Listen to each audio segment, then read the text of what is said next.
Yolo, how do you feel about Asher? I see that like a lot of people like aren't really for him. I haven't seen anything too bad about him. Well, I think Asher is not, the UCC's issue. I think Fahrenheit, there was a board expansion that was the last Friday night, dark and night filing, moved the board composition from 7 people with 2 Fahrenheit appointees to a board of 9 people with 3 Fahrenheit appointees. Asher's taking one of those 3 seats. That's 100% the decision of Fahrenheit and Arrington, essentially. So it's not something that we can affect. Um, me personally, given the circumstance, would probably have handled it differently, but it's not my call. It's a bait and switch, right? Let's call a spade a No, no, no, spade. no. I mean, I think Asher is, that's totally Fahrenheit's call. They got 3 seats. They I didn't think he wasn't going to be on it either. right. Well, It's not about Asher. I'm just saying, like the change in the format, right? Last minute after we've had like 2 subsequent meetings and whatnot, and they basically delivered a certain pitch, and then all of a sudden they basically go and change the verbiage. I mean, that's just bad practice. Yolo, would you say we have time to make changes to, board members? Would you say we have time to make those changes? I would say that the UCC has time to make those changes, and Fahrenheit certainly has time to make the changes to their 3. But it's up to those parties. It's not, it's not my call to make those changes.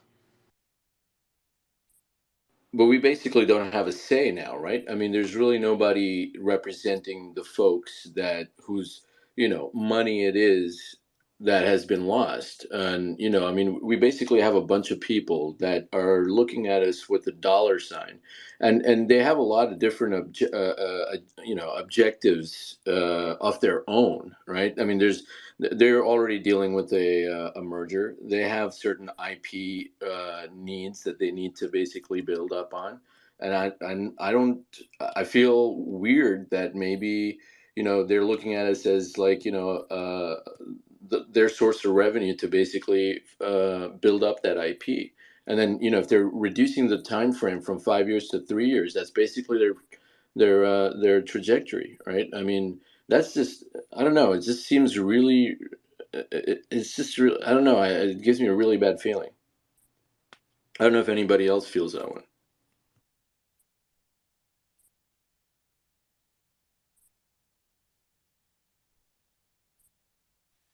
Yeah, I just want to say about Asher that it's actually a wasted board seat because most of the major board decisions, when you actually read the US Bitcoin Group, the mining agreement of what they're responsible for and how the monies are going to flow, really the major financial decisions and the budget is really going to be concerned with the build out of the Cedarvale facility. So, I like the E stack is going to get staked. That's not going to require a whole lot of board input, nor does it require a lot of operating expenses, right?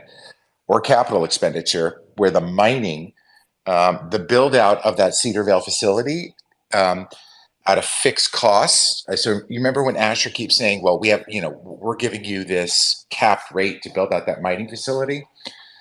Well, at 210 megawatts, that mining facility is going to cost roughly, I mean, I'm going to round it, $90 million. So it's going to cost $90 million to build that facility out. And there are capped expenses, but there's a number of pass-through expenses that are going to become a part of the budget. So part of it is roughly $800,000 a month on top of that 90 million is going to go to, for managing the site, for personnel, for plans, for all kinds of things, right? Also, some equipment's getting passed through. So that's another $11 million. So, it's roughly $100 million in year one, in less than year one, to build that facility out. And so And what's the Asher can't be voted. frame? Is it like Well, a he year, says 6 2 years? months. He says six Okay. months. Yeah, no. He says 6 months. It's a little complicated because when you read those agreements, and I went through today because there's this Bitcoin mining contract, but then I skimmed the Core Scientific settlement agreement, which talks more about the site, which is in Ward County, Texas, which is, West Texas, not too far from Marfa. There's nothing there. There's 11,000 people in Oh Ward yeah, County, Texas. it's Yeah, I mean, desolate. there's nothing there. It's crazy. You're in the middle of nowhere. So, so we're going to be paying, there's a lot of pass-through expenses. And so the way that it's written, a lot of it will have to do with the budget. If certain items are budgeted, they don't have to go back to the board kind of thing. But I mean, Asher can't vote on the budget, right? Because the budget directly affects his agreement, not to mention, the way, nor can he provide oversight to his own agreement, from a board level. So he's going to be recusing himself from really the most significant votes on the board that have to do with the mining. That's where all the risk is, right? That's where all the financial risk and the oversight's going to happen. So it's really a wasted board seat in the sense that he's going to be recusing himself from a vote. So I agree. And is this only that's for a 8,500 miners? That's basically, the No. The 8,500 miners was just the alpha site. That was just a because they were matching the Noble bid, which had something that had a line item about 8,500 miners that they would immediately host. Yeah, no, this is it's actually quite complex. 122,000 miners up and running in year one. But the difference is what's going to be self-hosted and what's going to be self-mined and what's going to be hosted. So in the last space, Asher said that there's basically roughly, what was it? Sharon, was it 80 megawatts of Celsius self-mining space 87. in West Texas? 87. 87. So that's roughly like 25,000 miners. Which he thinks so of our fleet of 122,000, let's just say 20% of the miners can be self-mined and up and running this year. Just remember that there's, according to the management contract, they're going to be taking their management fee, right? We're self-mining, but they're going to be taking, I think, what was it, 30% profit on top of that, right? That's their management fee on the self-mining.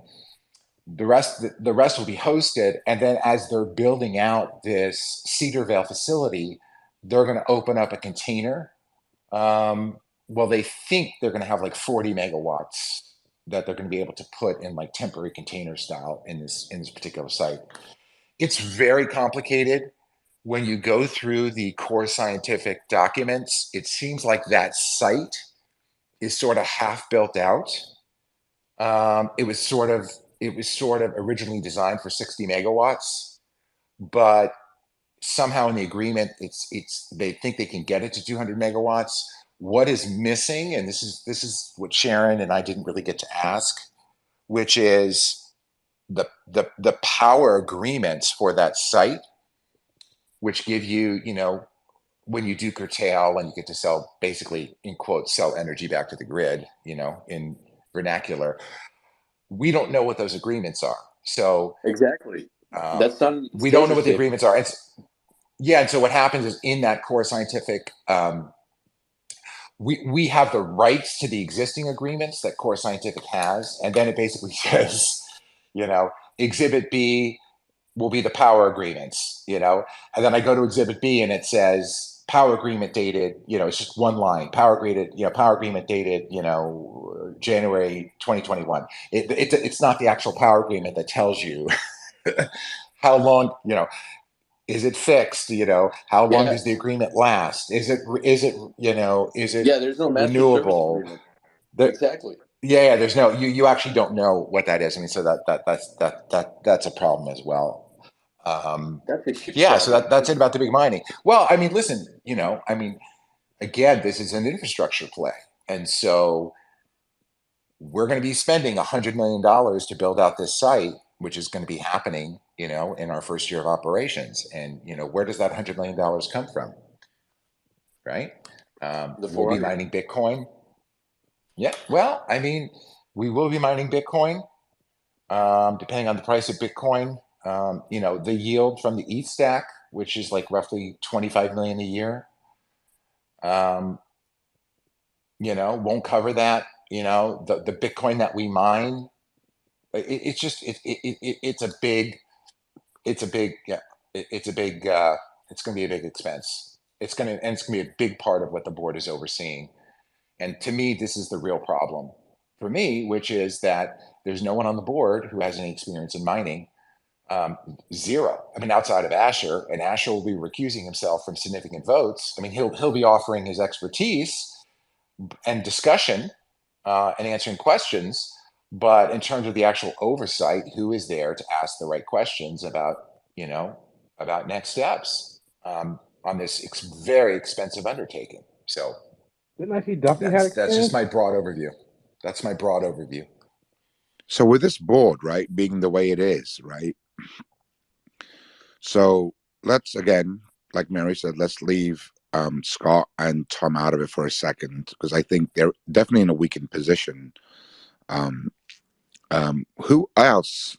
Let's examine the other players. So we've spoke about Asher. All right, we get it. He has this experience, like CryptoMiami just pointed out. We're done with that. What about the other board members? The other, but Asher, was he one of the UCC appointed board members, or is that He came along with the Fahrenheit he deal. came So with Fahrenheit? Fahrenheit All right. brought U.S.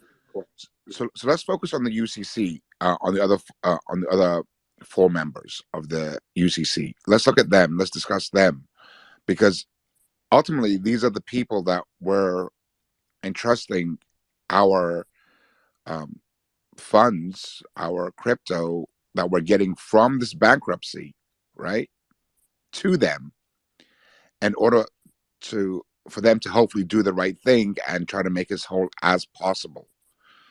And I agree with Crypto Yolo. I think the Nasdaq is a levy. It's a heavy lift to get it onto the Nasdaq. Yes, they check all the boxes, but still, it's have we had word? Are they in talks with Nasdaq? I heard they are, but has any paperwork been filed, or so on and so forth? So that comes in also as a factor, because if we get listed on another world exchange that may not have a greater liquidity as Nasdaq or FTSE or Nikkei or whatever exchange, then I think we're going to be the stock isn't going to perform as well as it could do if it was listed on the Nasdaq. Is my opinion on that. Well, right now we don't have an Well, entity to list. First Correct, step Sharon. is the Yes, entity to list. Yeah. but but I mean, it comes down to value add, right? Now, I mean, I think Harry, I'm not sure if you were getting at that. It's like, okay, well, U.S. Bitcoin has a certain skill set that they bring. There's some value that they add to the table that we don't have the expertise currently. Then what does Fahrenheit bring to the table? I'm having a hard time seeing what their value add is, right? I mean, because Michael's absolutely right. The staked ETH has been staking ETH. There's nothing that anything. I mean, like it's doing what it does. We don't need anybody to oversee that. It's been doing its thing for the last year, with minimal supervision. So I mean, we can rest assured that as long as it's been, we have the right access controls and whatnot, or security controls around it, or whatever. That's really all that matters. And then it's basically all right, set it and forget it. The real heavy lifting is going to be done, or the actual, um, uh, the input that this NewCo, or let's just say this plan sponsor, is going to be bringing in is really going to be in the mining area. There's nothing else. So then why are we? I mean, I know that Fahrenheit's contract allows us. I'm not sure if this changed in the new updates, but in the original plan, there were some clauses that allowed us to basically go directly with U.S. Bitcoin. I remember that distinctly. I don't know, Yolo, if you So happen to. I think what I mean, the basic deal hasn't changed from the auction. Fahrenheit originally had 2 seats on a 7-member board. The UCC got to appoint 5 seats. Fahrenheit's on the board because they're supplying the capital, right? They supplied the $50 million and they've got the management contract to run the company. They selected Steve Kokonis as their CEO, and that was known from day one, right? That's what they brought to the auction. US Bitcoin was part of their team that they brought to the auction and that they won from Nova Wolf. There was a change at the auction in the board. The original Nova Wolf board was kind of a slight change. It was still a 7-person board, 5 from the UCC, 2 from Nova Wolf.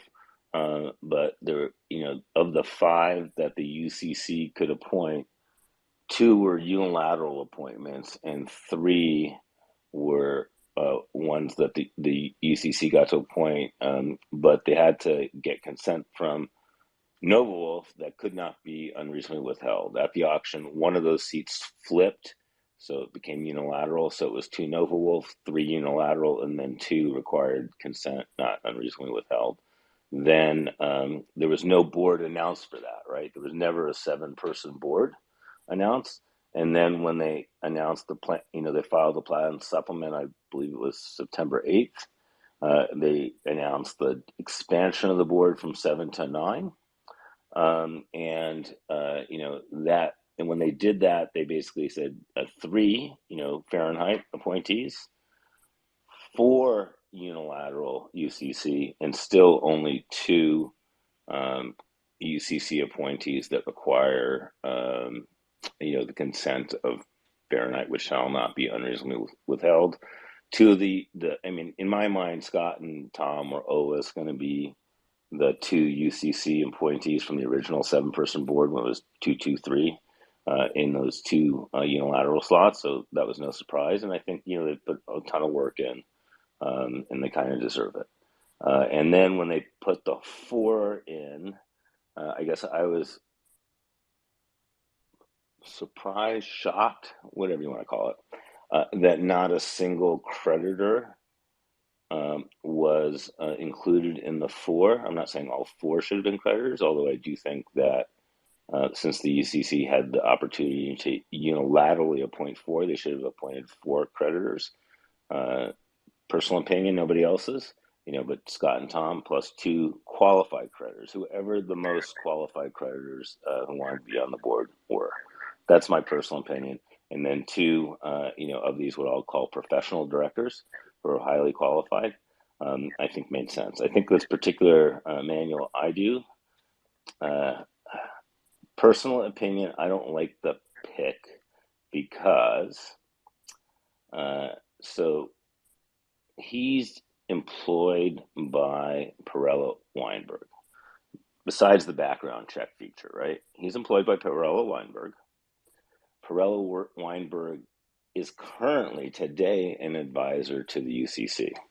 So just like White & Case is an advisor to the UCC on the legal side, Perella Weinberg is their financial advisor. So he's advising the UCC.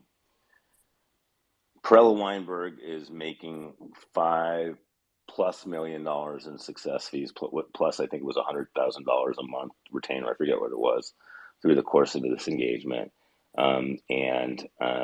He's being put on the board. And, to me, I think that you can get all the expertise you want from Emmanuel Idu and everybody at Perella Weinberg by not putting them on the board and, should you need their services, hiring them. That's my view. And I think that they should have put, as I said, 2 of the most qualified creditors to be on that board, in addition to Scott and Tom, and then, Elizabeth, Max, and Fred. I have my preferences between the 2 of the 3, but, I think that 2 of those people. I mean, Elizabeth's with WeWork, right? I mean, Yeah. That's a mega failure. Well, she came in and also, after. She wasn't associated with the failure part, right? CryptoCur. She came in with the fix it part Right. after they were a mega failure. Same thing with, I mean, all these people come in after kind of situation.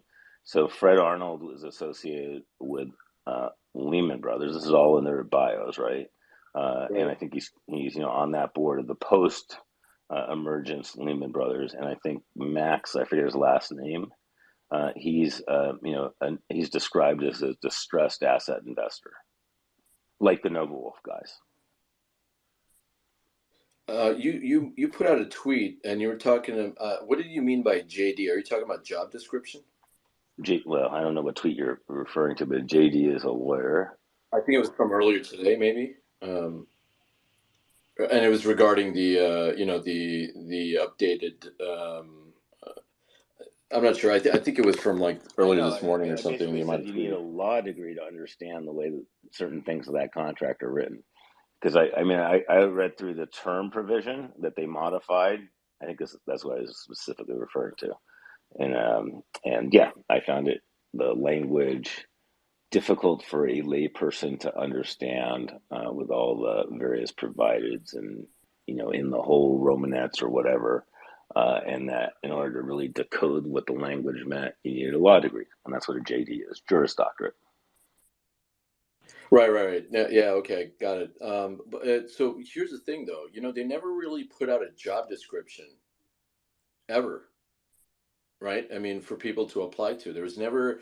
This is the issue that I have is that normally in this type of situation there will be a job posting on a major job board, which basically tracks all incoming resumes and whatnot. I don't think I've ever seen a board of directors job posting on a job board. That's not kind of how they do it. But isn't it that's a paid position? I believe fully that's a paid position. I don't think there's compensation that's set currently. I think at one time in the auction, if you go through the transcripts, there was compensation that was mentioned, Right. for the board directors, but I don't believe that those amounts were codified in the end result bid that was accepted.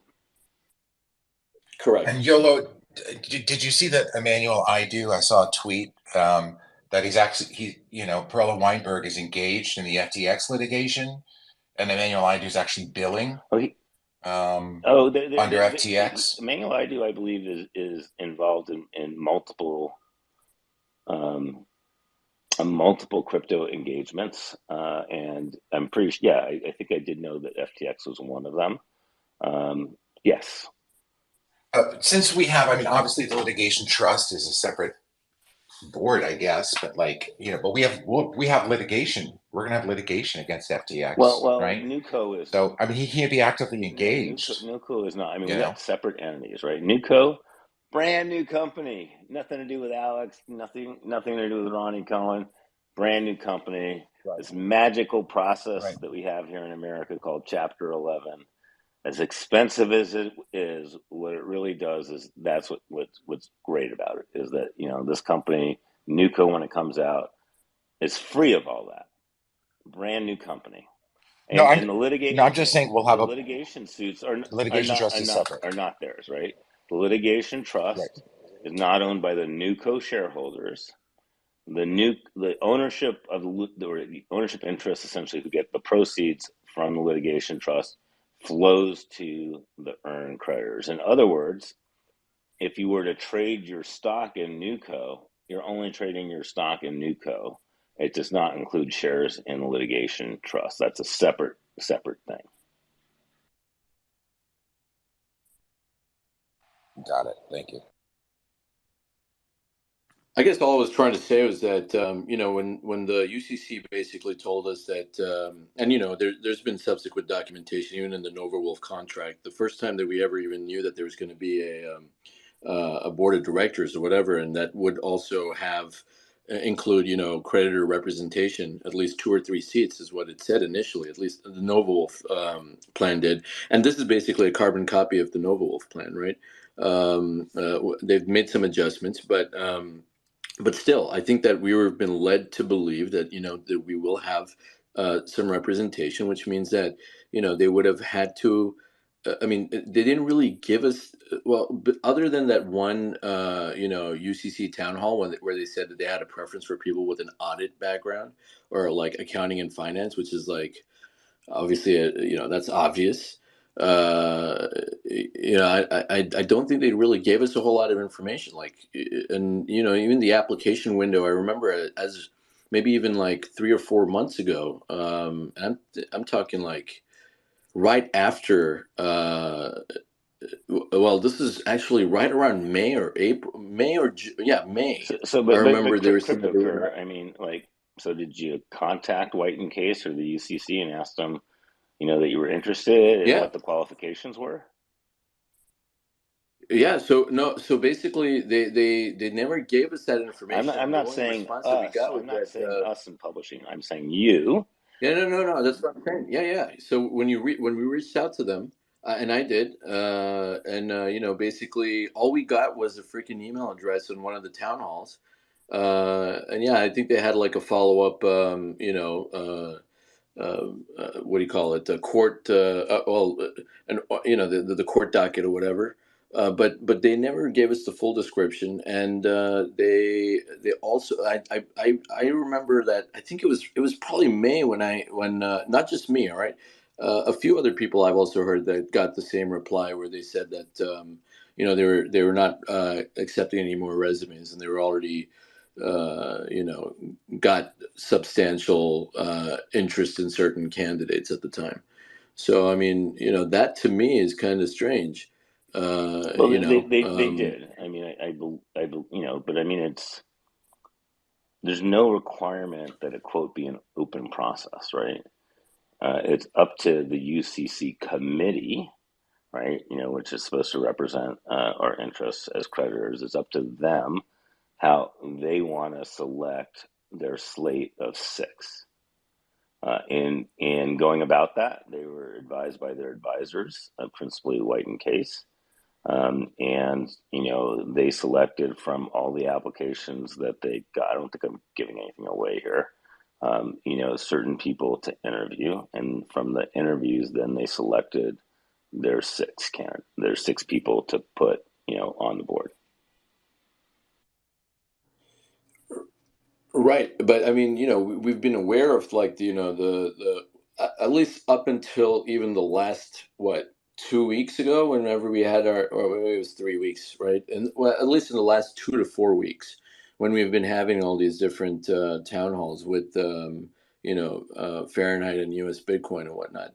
Uh, it's been very like that was one of their pitches. I mean, they basically verbatim said that we're not even we're going to make sure that you guys get the most representation. That's exactly what Ravi Kazaz said, and the other guy, I can't Well, remember and his it's name. true. I mean, it's true. The UCC was allowed to pick 6, and they picked 6. But those are 100% the UCC's picks. They weren't Fahrenheit's picks. Those were the UCC, who represents creditor interests, and they're the ones who made the pick. So the UCC basically, okay, so White and Case represents UCC. The No, class well, yeah, claim, Whiten's Case advises the UCC.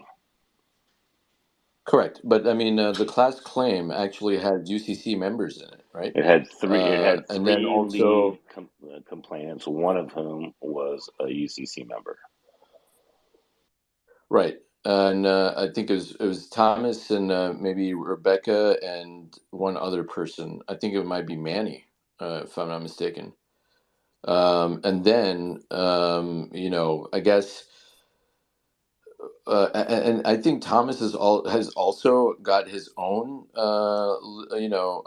representation legal representation, where he's also, I think, got another lawsuit of his own that he's been represented either via like a combination of White and Case and some other law firm. I can't remember the full details, but does anybody know about that? I believe he had the attorney for the bellwether stuff. Right. Yes. So that's already done, though, the bellwether thing. I think there was another one in addition to that. There's a few of them. Well, hey guys. Well, I think right now the way it stands, right, is that the UCC has chosen their picks to.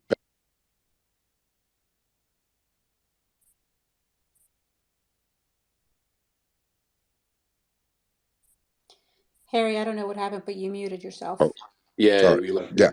So, White and Case, sorry, the UCC have made their picks, you know, and they are going to those are their picks that supposedly represents all of us. And now a good portion of us who actually talk on spaces and have these rooms and chat do not feel that it truly does represent, we may be the minority of this group, right? Compared to the overall bigger number of, creditors. The point is, like, how do we go forward from here? Like, what can we do now, today, with this voting that could actually send a clearing message to the UCC or to the board of this NewCo company that the active creditors that have weathered this storm from day one with Grizzly holding spaces after the freeze and so on and so forth till now, how do we get what we need out of them to make them reconsider their choices, or is it too late? That's let's get to that point. The only thing that could be done right now is objecting to the confirmation and stuff. At this point, it pretty much is what it is. It comes down to the vote. Comes down to the vote. Okay. So then let's talk about the vote. But Judge did say that you're right, though, Grizzly. I think Judge did say that we have till, what was it? Not Friday. It was the following week. This Friday. But Yolo, did you not say a couple things? Did you not say that there is time to reconsider the selection of those members? There's time for the UCC to reconsider it. I mean, like I said, the 6 members are UCC unilateral decision. The vote deadline is Friday, the 22nd, 4 p.m. Eastern time, or New York City time, I believe. The debtor is permitted to extend the vote deadline should they so choose. This is what my understanding is. But as far as I know, they haven't chosen to do that. In this discovery hearing that occurred today, there were a couple of deadline extensions mentioned in terms of moving some deadlines a week. I believe that objections to the plan to be heard at the confirmation hearing, as opposed to just your votes, are also due essentially on the 22nd, Friday. So from what I understand from the hearing today, the discovery hearing, they're going to try to work things out, I guess, today. And if they do, then Judge Glenn would hear them? They don't need to be heard. I mean, I think, it sounded like Santos Caceres and Zach Wilds agreed to the Cell 25 settlement. I don't know what Otis is going to do. He retained counsel who appeared with him. He did get White and Case to admit on the record that, contrary to what's in the Twitter sphere, that he's been saying, that they didn't issue a subpoena. That, that's what White and Case said.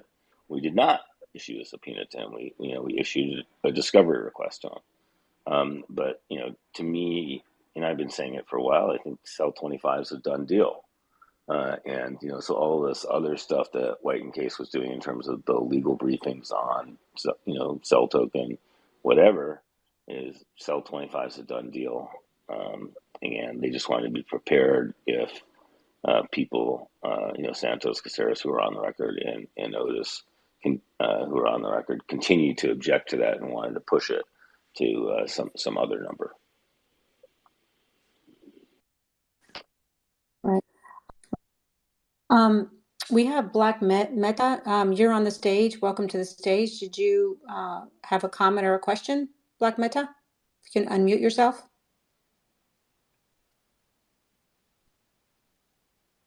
Okay, I'm going to go on. Tecmo, welcome to the stage. Hey guys, Yolo actually just gave the brief summary of what I was wanting to know, so I'm all good.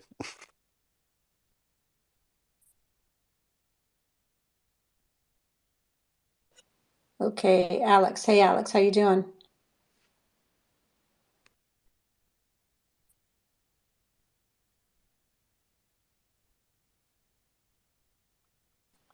Hey, Alex, can you hear me? Hey, now Mary, I can hear. Sorry, today was the delay pretty long. So, guys, what you said was the voting. So, what I can tell you is at least what I see, or what's the reflection. Still, there are not a lot of people who are still voting, and I think also who followed this process. At least to the people I talked to, right, who I brought into the Celsius app, or who I advised to take a look and kind of explain them what they do and all that stuff. I mean, I have some friends who are in the convenience class. So I explained them that they get 70% back, and that they should, when they had huddle mode, how to switch off huddle mode, how to whitelist an address, and helping them, just telling them actually the deadlines for voting. So I Alex, think I don't think that matters anymore because PayPal is going to distribute. again, Oh yeah, you're international. Yeah, it's all fucked up. Never mind. so and yeah, and again, I'm just advising them, okay, do whatever, because as soon as then we leave chapter 11, or they make the initial distribution, I help them just to where to go. And I'll be honest, right? I mean, again, I'm still kind of freaked out, because all this does not make our life more easy. It makes it more complicated. So I had to advise a lot of friends, okay, again, run with them through what is own custody, or what should they use probably as a custodial solution, and what's coming out there. So what would be their preference? But again, they all would like to have something back, at least kind of whatever they get. And I'm also pretty often impressed that even when they have like up to, again, convenience class goes up to $5,000, right?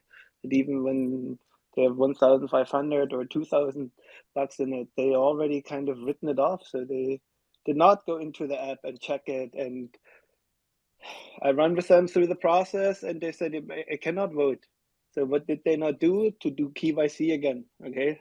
And following the process, I think I did like 3 times or 4 times KYC for Celsius. Kind of freaking nightmare. But at the end, I think I can speak with who I talk to. They want to have at least some relief. And again, we currently don't know with the stock how to put this in. I don't even know if most of them even have a brokerage account or whatever. Okay, so they're all just looking for some Bitcoin, what they probably understand, and some Ethereum. Yeah. But I have the problem that I do not want to know their accounts or whatever. Okay, I want to distance myself from that, because I do not want to be the advisor anymore. But That's probably a good idea. All right, we're gonna go to Simon. Simon, how you doing, mate? Hey, Harry. Yeah, I won't give too much opinions on the opinionated stuff because I can't. But there was 350 pages released this weekend, which I think is deeply unethical, the way it was thrown upon everybody. But I did actually spend all weekend reading it, so I just wanted to, if it's useful, to your point, CryptoKeeper, there was a new document that was released on Friday, and the team have to actually extend business lines, so they've got performance targets to increase, whether that's staking as a service or whether it's the AI stuff, infrastructure plays. They actually have to, within 2 years, generate 7.5 million of new revenue as part of the performance. So the idea is that the management will put new ideas forward, and the board votes on what those ideas are. So the only reason you see staking and mining right now is because that was part of the FTC regulatory negotiation that Celsius cannot continue previous business lines, and so it's all part of the whole negotiation. The other one was Grizzly, the PayPal thing. It's in the planned supplement. They had two additional agreements in there, which I read through. One was the Paxos custody agreement, and the other was the Coinbase prime brokerage agreement. And there was a description of how Paxos will be the custodian and a step-by-step process for those getting it into their PayPal account and various other things. So it looks like they're trying and have been negotiating to try and increase the options with the distribution partners. Yeah, happy to answer anything else if anyone had questions on the planned supplement, because there was a lot in So there. wait a minute. So Simon, it's Harry. So is Coinbase an option for us to receive it instead of going through PayPal? I think it will be. But they put the Coinbase prime brokerage agreement and custody agreement in there, and I think they put that there for a reason. And the planned supplement still has like there's like about 15 different sections where they haven't inserted the agreement, and so they're going to keep inserting stuff. And each one actually material changes the deal. For example, the 50 million upfront investment turned to a 33 million upfront investment, and then the 6.8 million comes in later. So that obviously changes the whole 50 million in order to support secondary trading option. Several things have been retraded, and they're just dumping documents in and dumping documents in and dumping documents in. Simon, I think from my perspective, but I'm right international. I mean, how many exchanges are left for that side? It's Coinbase and it's Kraken in the US. I would say, okay. So well, they got this is Paxos, Coinbase, and PayPal is in the current version of the agreement. Hey, sorry, Isn't just Paxos to under? clarify, the Coinbase option from my reading of it will only be for international customers, not US.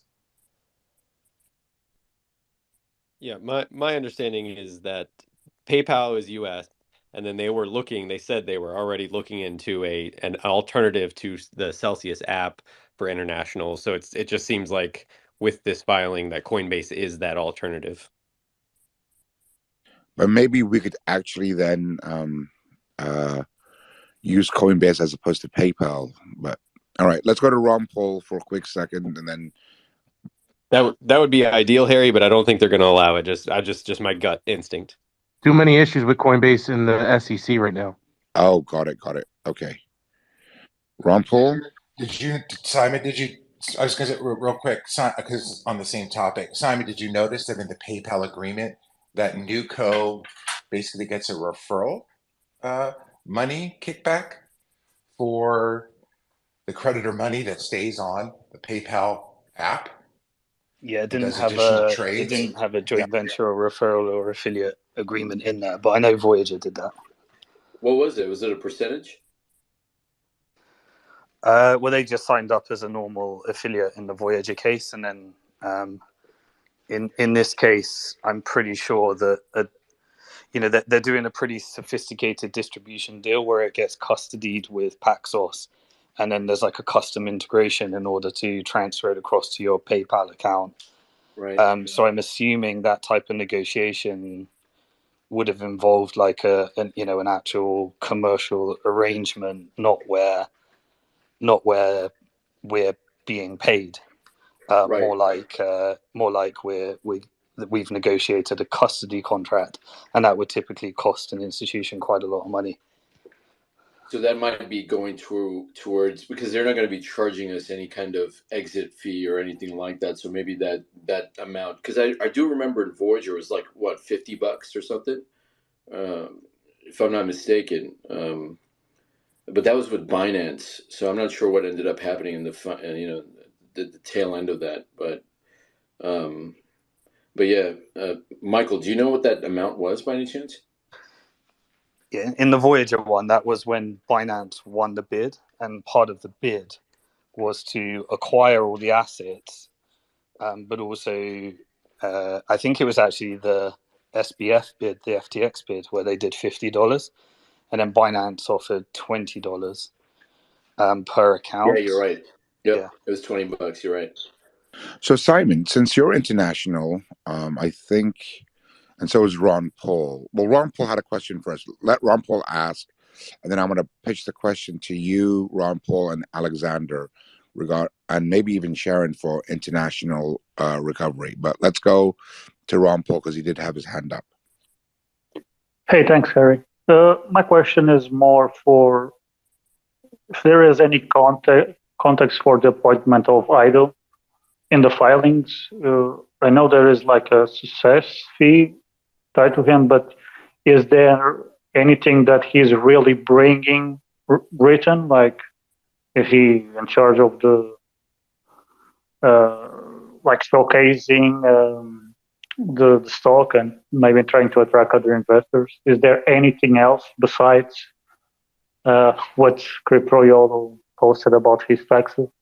Because it's very weird that they do that almost near the end, and or they are being shady, or there is some value that he's bringing to the table.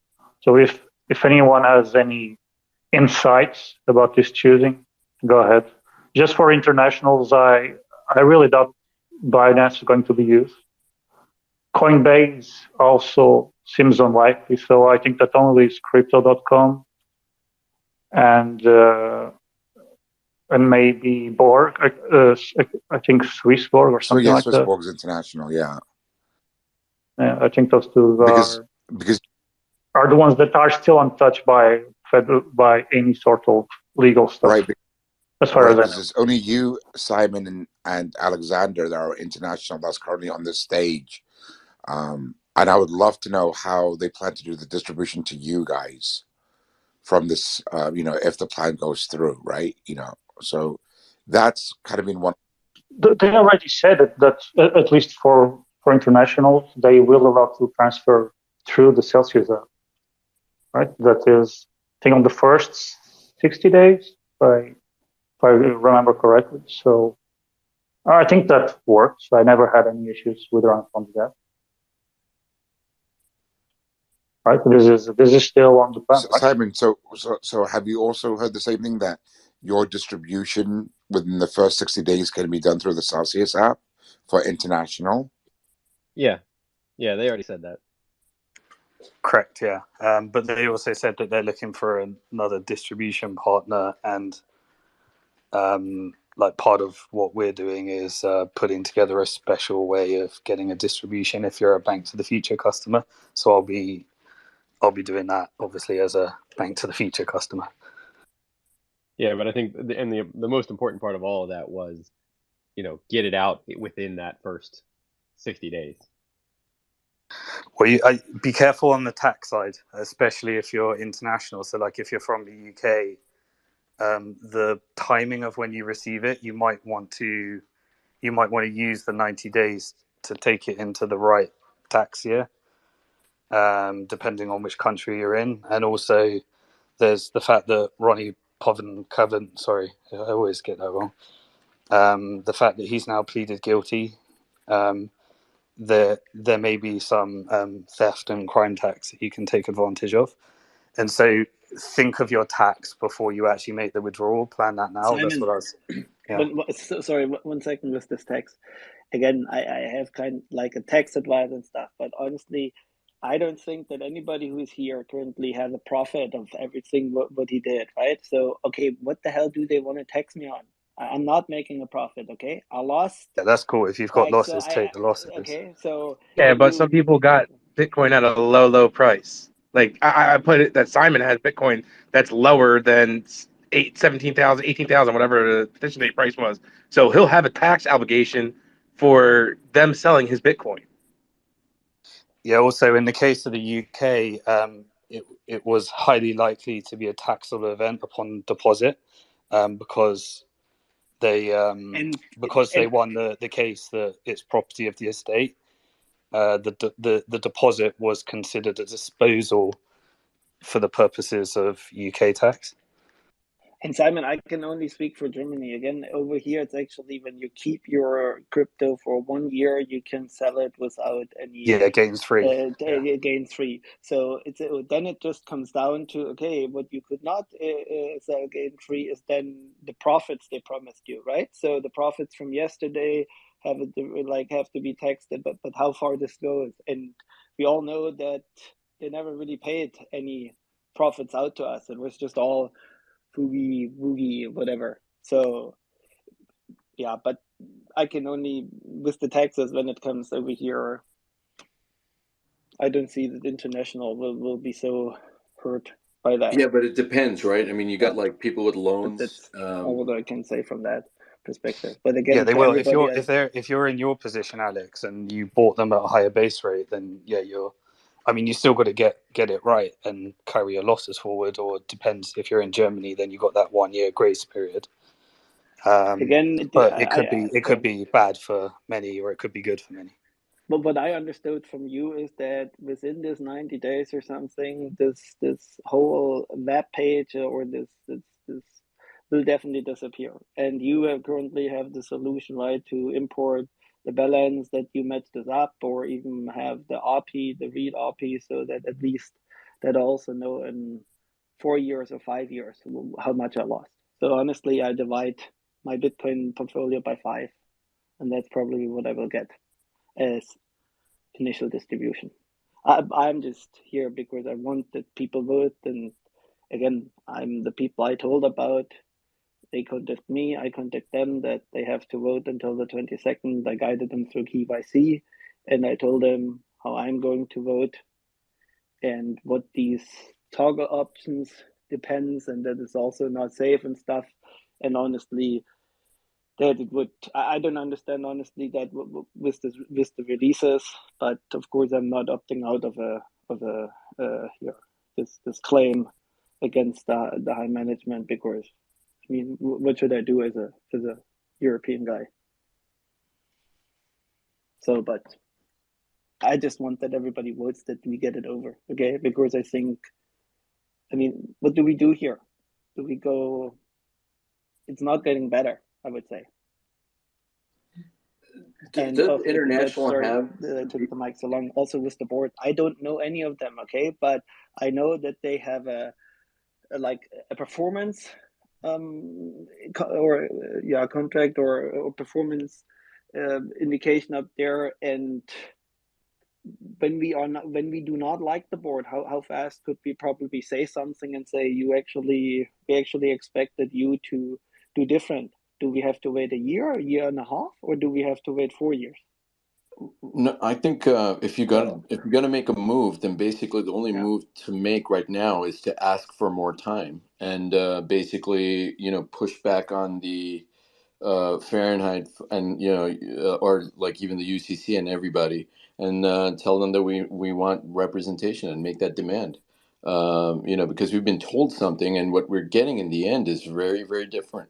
And Simon, you're absolutely right. It's extremely unethical, and it's just bad business. I mean, look, they're not only changing their whatever contribution that they're making. Well, first of all, they got 400 million of ours, which will be converted into which was illiquid crypto that is going to be converted into liquid crypto, which I believe has already happened with the altcoins and such. So that's what's funding that 400 million, and then they're bringing in what now 33 million.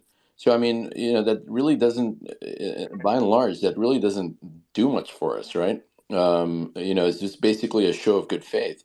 Now, if you're reducing that amount, you're reducing the number of, we're basically reduced to zero representation on the board. And then also the time frame has been reduced from 5 years to 3 years. Those are 3 huge, this is an entirely different, pitch, and it's a shittier deal. I'm sorry to say that, but it just doesn't seem that. I just don't like the idea that they're doing this in the last minute and kind of forcing us into this type of situation. That's just terrible. And we're not even there yet. There's still about another probably 1,000 pages of stuff to come through in the next few days. Right. But it's not uncommon, right? The path from term sheet to a complete plan with contract language. Yeah, but that doesn't matter to us, right? At the end of the day, I mean, this is our money that's basically going to be funding this. I mean, if we don't have any representation, and like we're going to basically give our, we've already been duped, right? Once. Now we're basically by giving somebody the keys to our financial future, we're doing the same thing all over again. You know, I mean, I think that the idea was to basically get some, you know, somebody within the community on the driver's seat. You know, and it feels like we're basically sent to the back of the bus. And that's terrible, especially after the whole spiel that they've given us. I mean, and they haven't even really commented on it. You know, here's the issue that I have, because you know they made those changes when you know, Mary, you and Yolo, and you guys had Asher that day. That news had already been released. I don't, you know, and I don't think he really addressed that, right? I mean, I would have taken that opportunity to address that fully. You know, whether or not anybody asked the question, I think that's a elephant in the room that needs to be dealt with. If they're just trying to run the clock out on us, then that's just, you know, that just shows you the kind of people that we're doing business with. Absolutely, Crypto. I agree with you. That was an elephant in the room. The spaces was, you know, the topic of it was mining. And that's what we agreed to with him. That's why he came on the space. So yeah, I would have loved for, you know, somebody to come up and ask that question. You know, I was just running the room. And I think Yolo kind of you know, asked it a little bit. But Yeah, he did. I wound up getting robbed. Unfortunately, I don't know what was wrong with my internet, but you know, Yolo kind of touched on it a little bit. But you know, that's why I always want people to come up on the stage. You know, raise your hand, ask your questions. So, you know, I love when people come up because that's how we all learn. Hey, Jeev, you're up on the stage. Do you have a question or a comment? Hey, yeah, I think you kind of touched on it, but I'm still not clear. This, Simon, since you read it, the part about PayPal paying Celsius a fee equal to 25% of the revenue, you're saying you basically expect the whole thing to be offset by the losses they incur? Sorry, I didn't get the question. Are you talking about the PayPal? Yeah, 'cause there was a part there about PayPal paying Celsius 25% of the revenue they generate from new customers in the first 180 days. I actually missed that. I didn't see Oh, that. yeah. So it literally says PayPal will pay Celsius a fee equal to 25% of the revenue PayPal generates from new cryptocurrency customers during the first 180 days after the new cryptocurrency customer receives its first distribution of cryptocurrency under the agreement. This fee will be That's pretty reduced cool. by I certain missed that losses one. PayPal incurs during the same time period. So my question was kind of, you know, how does that that revenue come back to us?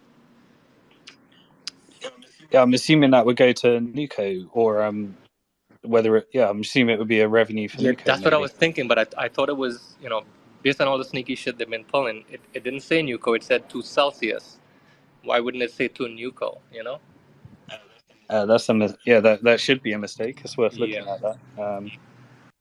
Yeah, it won't. I mean, Celsius. There's so in the plan supplement that was released, the amendment, the second amendment on Friday, it actually went through the step-by-step stages that how exactly how the unwind will work, and the intercompany loans and all that type of stuff. So it actually gives like the step-by-step. But yeah, Celsius will be no more. So that may be an error. Would you, Jeev, would you be able to like maybe tweet that to the UCC, you know, and screenshot, you know, the clause that, you know, that you're picking that up from? Because I think that's an important question So to you're ask. Well, I believe we're assuming in the transaction, as Simon had mentioned, there's actually 3 entities that'll be set up, at least as of now, there's a whole step through process that's documented in the what came out just most recently. And the NewCo will assume all of the Celsius entities, assets and contracts. Yeah, exactly. Because there is no NewCo, so NewCo can't sign a contract with PayPal, and Celsius is in charge of the distribution.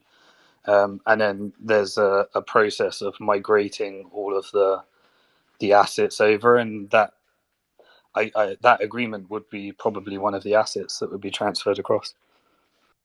Simon, did you have any top line reading the mining agreements? There's actually, just for the folks who haven't read it, so there's the U.S. Bitcoin Group mining agreement, which is $15 million a year, which, I think in our own brains, we were thinking, oh, wow, so much of that is fixed cost, but there's tremendous amount of pass-through costs in addition, which is fine. Obviously, there'll be pass-through costs. But then there's a separate agreement on the build-out of the Cedarvile facility. I don't know if you had any kind of top-line reaction to reading some of that. Yeah, it's actually really hard to get to grips with how much this thing is going to cost. So there's that 15 million, and then there's charts and charts of all the things that are going to be pass-through costs. And this is one of the areas where Asher being a board member of NewCo, Asher being a board member of Fahrenheit, Asher being a board member of the Hut 8 US Bitcoin group, these are going to be very aggressive, yeah, that's one of the things. But it's really like you'll never know how much this is going to cost until you start doing it for a while. Yeah, one of my reactions was just sort of putting a bookend on what we were talking about a couple minutes ago, which is, Asher was in the space saying, we can build out a mining facility basically cheaper than anyone, and we're putting a fixed cost on the build out of the mining, right? And so that's 350,000 per megawatt. They're going to build 200,000 megawatts. So it ends up being roughly $90 million, which is his fixed cost, which we're going to pay.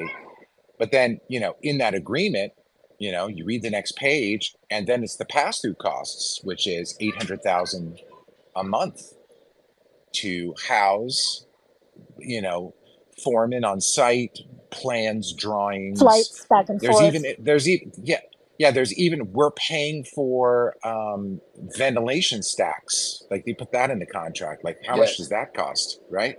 Yep. Yeah. And the most expensive thing is getting the power to that remote location. Right. So it's not even so much keep it so. And then you have to go to another document, which is you have to go to the Core Scientific Celsius settlement agreement to actually go dig into the Cedarvale site to see what's actually there. So now you go to a third agreement, and you can actually see what we're buying. We're buying the land, we're buying the permits. We get all the existing contracts will be transferred to us. Okay. It seems like that was a 63 megawatt facility that could go up to 200 megawatts. It seems to be half built out, but what's missing, Simon, is it references in Exhibit B the PPA, the power purchase agreement, but they don't attach it. It's blank, so we actually don't know, right, what we're inheriting. Correct. Someone knows, we don't know. So this is where everything's going to just be fed through, and then literally we've got a K&E Classic, which is where they send you 1,000 pages in the last minute, and that's their famous technique. This is being done to us, and so nobody can keep up with the pace at which these documents are coming through at the moment, and I'm struggling like hell to keep up with it at the same time as trying to make an impact in it. So it's really unfortunate the way that's being done at the moment. And the other thing that's missing. Can't we just feed it to AI and have them keep up with it? Yeah. I wish it was that easy. Yeah. Maybe if we had an AI that knew Bitcoin mining. And the other thing Yeah. that's missing, Simon, is the ASICs agreements, which so much of the success of our mining entity will be, when we do, if we're going to mine at scale, will be these ASICs agreements. And the only thing we really have is Asher's second space, where he said basically, all we have is his language, which is that, we have the ASIC share agreement, and from day one to the end of year one, you're gonna own 30% of the machines. And then at the end of year two, we're going to own 60% of the machines. And at the end of year three, we're going to own 50% of the machines. It doesn't go beyond that, right? So we can only assume that we're going to be giving 70% of the Bitcoin back to the manufacturer, minus power costs maybe.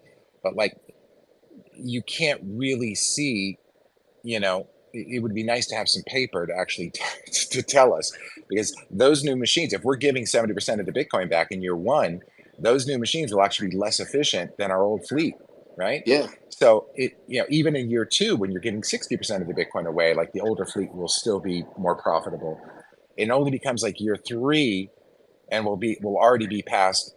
Who knows what the next cycle will be, but we're already going to be past all-time highs. So, some of these critical things, we just don't have the paperwork on. So, And, there's I asked him that question, and his response was basically, they don't need it immediately, right? And then so now I'm thinking look, the level of confidence here is just I don't know. It just seems really haphazard, and nothing is justifiable. It just seems like a whole lot of fluff. Crypto, With not a yeah, whole lot of Crypto, backing, hold on. I Yeah, hold on think. a minute. Let's go to Mustard, then to Simon, because Mustard has hand up for a while. Mustard, we're going to you right now. Thank you. My Twitter arm was getting a little tired. Hey, good afternoon, everybody. I just have a basic general question because I think there's a big difference of opinions and a broad spread, particularly to the people I'm reading on Reddit, who are still using, by the way, the Celsius subreddit, which is shameful. But anyhow, what happens? Let's just assume that the plan is voted down. There are sufficient votes and the plan is rejected. What happens? What's next? So, not an expert here. My understanding is that the plan is voted down. Then there's no plan that's approved, and then the debtor and the UCC have to scramble. And what they're most likely to do is submit a new plan that'll probably be a modification of the current plan so that they can get it passed, or potentially just the orderly wind down plan, or something else. But basically, it puts them in some kind of scramble mode, and it definitely delays the exit, right? Because in order to exit from bankruptcy and stop kind of the enormous legal fees, you need to have a confirmed plan. All right, we're going to go to Simon. Right. We're going to go to Simon. Hold on, CryptoKPR. Hold on, mate. Simon? So what I would say is that having I put a team to go through these docs, and they I got the lawyers gave a bunch of feedback on things and exposure points, and the bankers then gave another set of feedback points. So much of what comes next is going to be board decisions. And so, for example, conflicts policy, that's going to be up to the board to create. So in a nutshell, there's not it's kind of what you see is what you get, and then the board is going to be the ones that are going to make all these key decisions, these key changes. But Simon, that's only if the plan's approved, right? His question was if the Yeah. plan is voted down, and if the plan is voted down, the board has no force and effect. Yeah, correct. So my understanding is the same as yours, that it doesn't mean it goes into Chapter 7, because if they can put forward another plan that proves that it's better than Chapter 7, then they just go with the next plan. And so they have to submit a plan that they think will get a yes vote, and we end up with we just keep going until that whole process starting again might be another 3 months. I mean, there's really no chance it won't pass, right? Because a no vote is effectively a yes. What? No, a no vote is a no vote. It's No. definitely not a No, I yes. mean not voting. Excuse me, I Right? misspoke. I'm getting a little A misspoken not here. vote. To not voting is Well, effectively a yes, isn't that right? not voting is not voting and isn't counted in the vote. I do think that at least I've been led to believe, and we'll see when the votes count what the reports are, but it would not surprise me, I'll say, if at least one class rejects the plan. Well, I'd be extremely proud if that is the convenience class, but I doubt that's going to be the case. I doubt it'll I'm be going the to continue. convenience I'm going to class continue to campaign for it, though. because if I were in the convenience class, I think I'd be getting a pretty damn good deal, and I would be happy to be a member of the convenience class. I'll trade you. Well, we'll talk. And actually, DM me Yolo, offline, I and we'll see believe what you we have can the do. ability. I believe, Yolo, you have the ability to get in the convenience class if that's what you wish. Why don't you just rotate down to $5,000 and join us? You'll get 70% of $5,000 back in crypto. Because I think that way, I don't think I don't want to economically harm No, that's the myself. best deal. You just said that's the best deal. I'm an ungrateful bitch.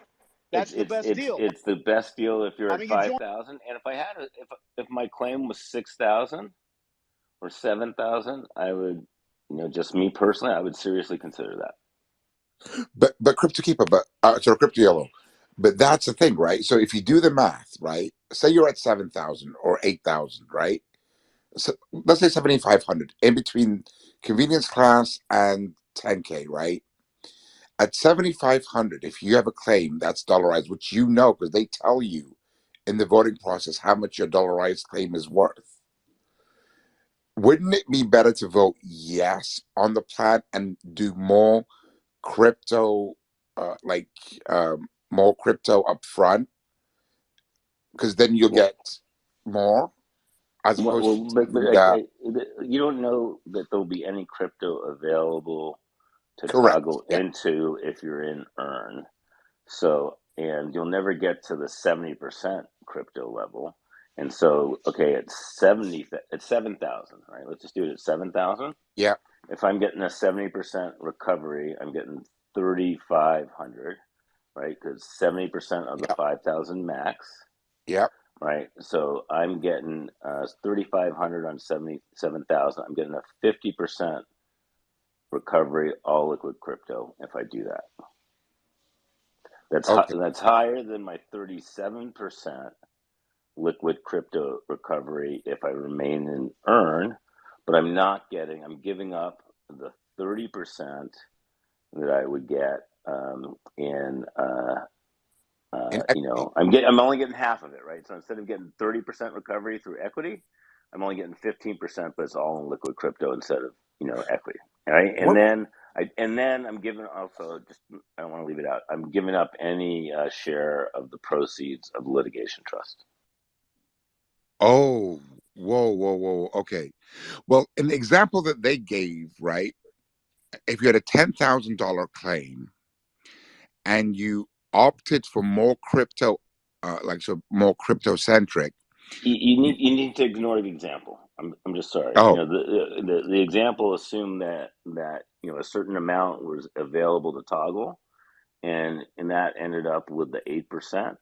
The example was created prior to, I believe, the loans earn mediation settlement, so it didn't take into account that loans is going to get the first crack at that liquid crypto. And I'm making a big assumption here, right? That No, you're not. You're right. no, wait. Loans get CryptoKPR, I first am dibs. making a big assumption here. So let me state the assumption I made, which is I'm Right. assuming that more people will want liquid crypto than equity. I could be wrong. Everybody could want equity, and then there's tons of liquid crypto available for the togglers to liquid crypto.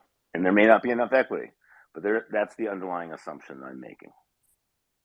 So Harry, it's broken down this way, right? Loans has first dibs to toggle, okay, and they have also first dibs at picking whether they just want Bitcoin or ETH or both, or actually one of the two. Everybody's got equal dibs on Bitcoin or ETH because that's a no-cost trade to them. Sure. Basically, Celsius has said we're willing to make that trade between Bitcoin and ETH because it's all, we'll just rebalance accordingly.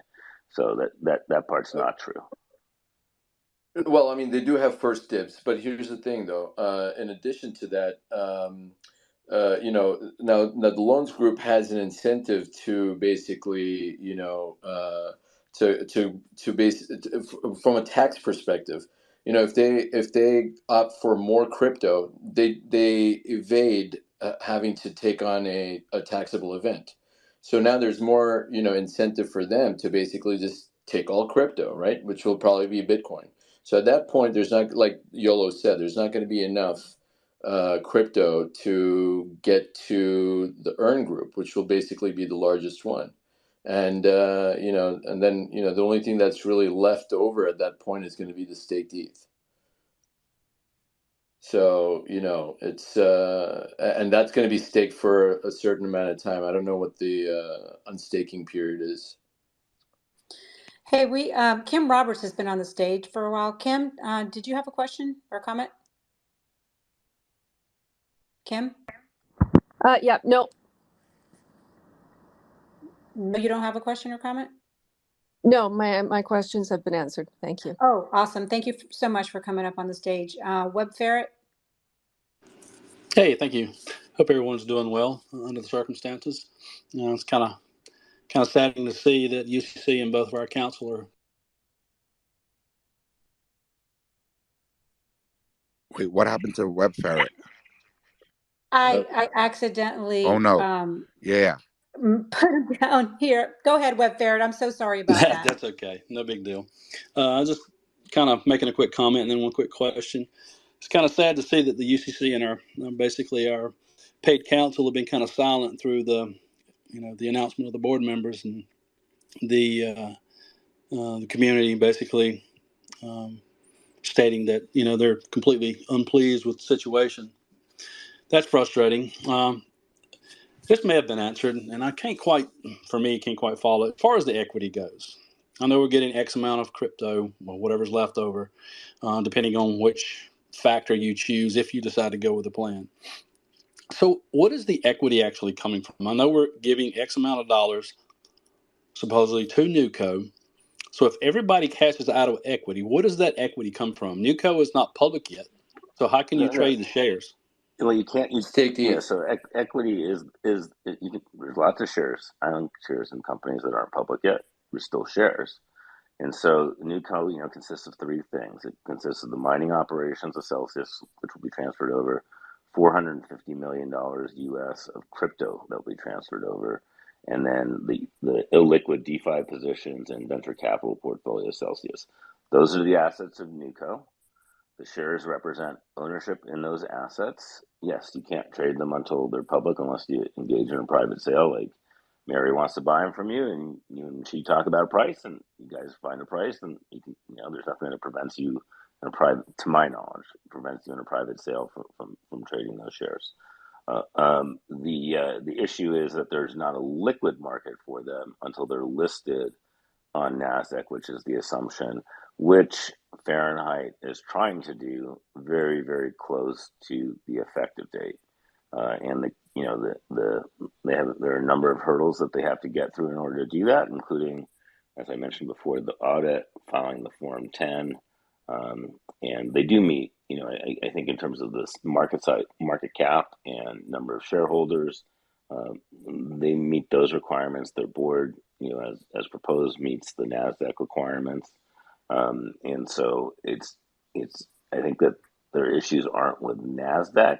I think their issues are getting through making sure that the regulators, personal opinion again, and don't prevent them from listing on the NASDAQ. Now they don't go through the same kind of regulatory scrutiny process as if they were going through an IPO, because in order to do an IPO, your registration statement, the S1, has to be approved by the SEC. In this particular case, the bankruptcy court is approving the issuance of the equity. So the bankruptcy court is allowed to approve the issuance of the equity, but they're not allowed to approve, listing on a stock exchange. That's something else. And in order to prevent the issuance of the equity from the company to the creditors, the government would have to intervene and object to that. What's the chances of a rug pull of a rug pull in that situation happening? Well, Basically, it doesn't go through. The IP doesn't go through.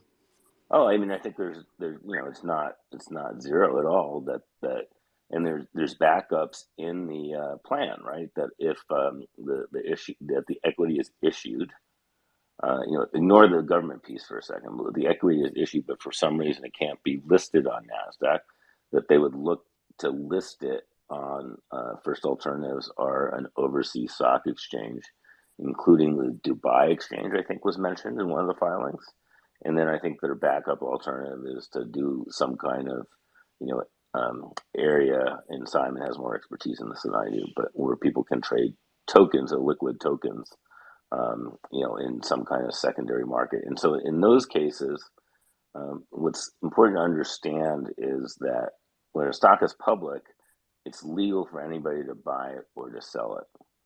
In the when it's not public, you can do these private sales between parties, but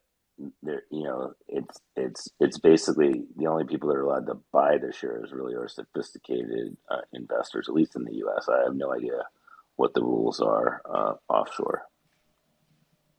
Okay, thank you.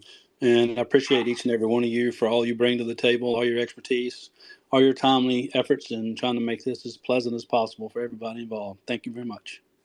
Thanks so much for coming up. Really appreciate you. Kris Broberg, and then Alex. Go ahead, Kris. Hello. Hi. Hey, I got a question, and this is maybe a little off topic, but maybe not really.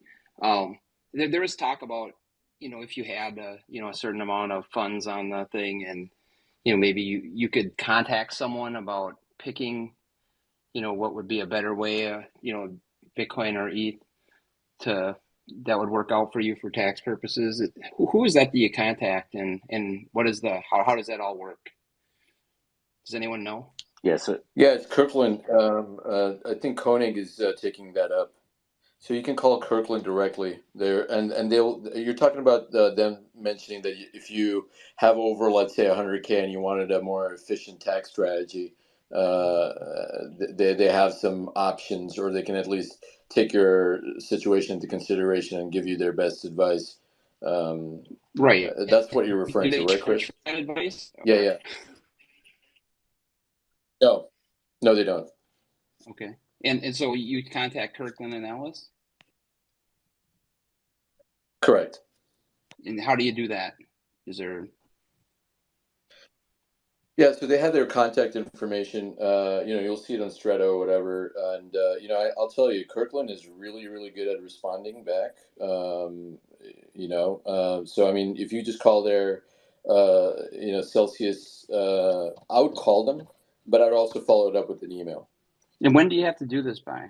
I mean, I'm just assuming everything goes through. If it doesn't, whatever. I mean, it is what it is. But, I mean, given that that's still going to become a point of distribution, do we do that? Can we do that after the plan is all set in motion, or is that something I have to do before?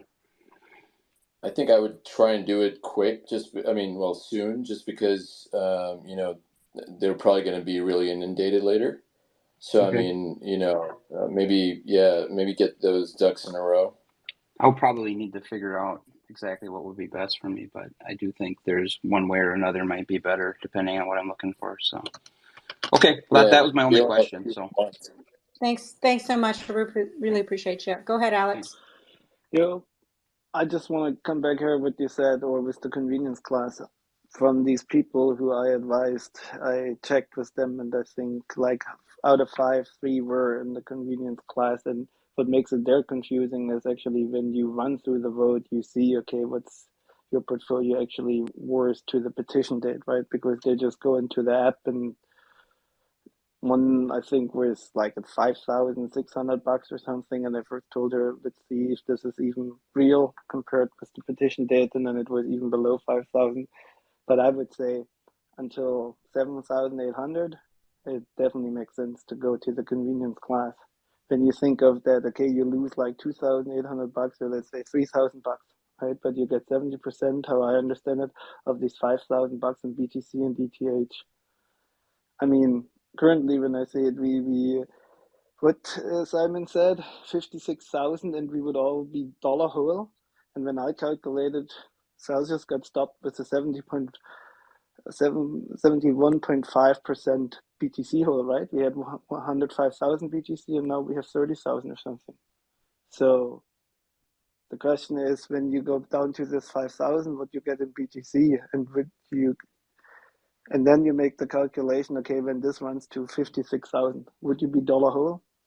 I mean, Celsius told us that everybody would be dollar whole, right? Only having 30% probably of crypto. So I would say 7,800, probably 8,000, opt into the convenience class.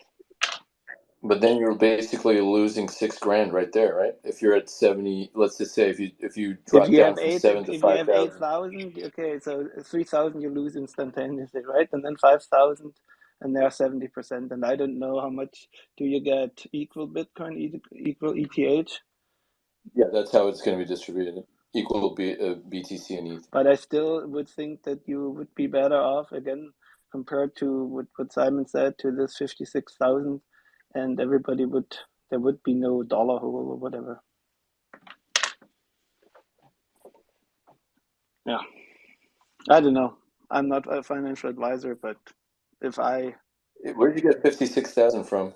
Or you mean Didn't 5,600? they say, okay, we definitely should exit Chapter 11 before Bitcoin hits 56 or something? Because then actually... Oh, got it. Yeah. But that Simon, I think, is he still there? I don't No, I think. think No, he's he's gone. gone. I think he was referring to mining. For mining to be profitable, Bitcoin needs to be at 56,000. No. He meant that with 56,000 there would be no dollar hole. Then actually Celsius could have made all pay out in dollars, and it's all gone, right? Everybody gets the dollar. But of course, Bitcoin is done 56,000. And if you had 5 Bitcoin, make the math. 56,000 5 times. 8 times 5 is definitely... Anyways, I just wanted to highlight, so if I had nobody, right, but I would go up to a limit of 8,000 to say, tell them, opt into the convenience class and get at least these 2 cryptocurrencies, which you then can self-control and probably learn a little bit more about it. Well, that's what I was going to ask Crypto Yolo. So when you look at the convenience class and you opt into it, do you still get part of that litigation trust or no? Harry Yolo's gone. Oh, no. That. Yolo, in Harry, you don't. Oh, all right. So, okay. So that's the other problem, right? So if you opt into this convenience class, you're, even at 78 or 8,000 or 7,000, whatever you want to call it, whatever number, at least if you, go with a plan and go with more crypto. And I understand, yes, if there's enough crypto left after a loan gets whatever they need, they have first dibs on the crypto, and then whatever's left goes to the rest of us and earn. If we opt into this, we have no upside. However, if you take the crypto weighted distribution, you still have access to the litigation trust. Harry, and I'm telling you, probably you have enough upside when you control just a little bit of the thing by your own. Okay. Again, we still always forget the thing. Okay, it's great, honestly, that we are having that this Chapter 11 exists, that we really can start up with a new company, and with all this other stuff is dealt on a kind of on the sideline, and also the costs for that are kind of clear. But yeah, again, we also know that we back to point zero, kind of. Okay, 90% of startups, and we are a startup, fail. So that's why I would say, if you already, and again, it's very hard to tell that for individual people, because again, it's the cost base, right? You acquired the Bitcoin for, but when you lose all of an instance $3,000, I definitely think that the proportion you get of your crypto in BTC and ETH, you can be made whole again. Okay, dollar wise, I think that definitely is possible. So, Alexander, I would offer up a slight adjustment to what you said. The team is fairly young, meaning in working together, but it's much farther along the startup to maturity of business stage, right?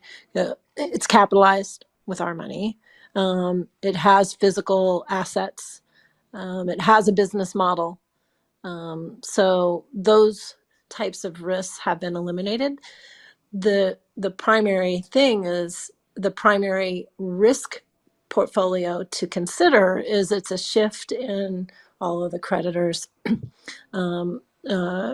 asset categories. It is mining is on the risk curve, far riskier than like holding a deposit Sure. somewhere. So. I understand. I mean, I see it like mining definitely got institutionalized. Okay, there's no way that this thing goes back into the basement of each and every individual. Okay, I mean, seeing the hash rate, seeing these data centers, the question is just how efficient can they really run these machines and these sites? Okay, how much does it really cost to provide public infrastructure, and when does this public infrastructure providing gets really beneficial for the people who provide this infrastructure? And again, this is definitely how fast does the network grow, how many people really come into it, how many use it. But I don't know how good they are operational. I see what Michael said, that with these other mining companies who are already public in the US, they still also had kind of their troubles, right? So, but you're totally right. It's not going back into the individual basement. So I buy a Bitcoin heater, but I definitely do not do that here to really mine, right? I mean, I buy this because I need a heater, and I think it's a good, cool way to have two options and probably learn a little bit more about Bitcoin mining. But again, I don't know if this number is correct. If I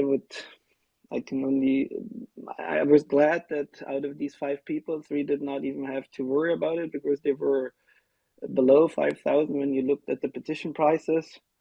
And I just came up with, I would say, of 8,000, I would drop 3,000 and go to this 5,000. But again, it depends on, do you want to keep the Bitcoin and the Ethereum and really learn about it? Probably then you will not sell it. But I see this definitely possible for people to get whole in the next bull run, who everybody's talking about. Yeah, but we were talking about mining, right? And I mean, it really comes down to what our costs are, and without knowing what kind of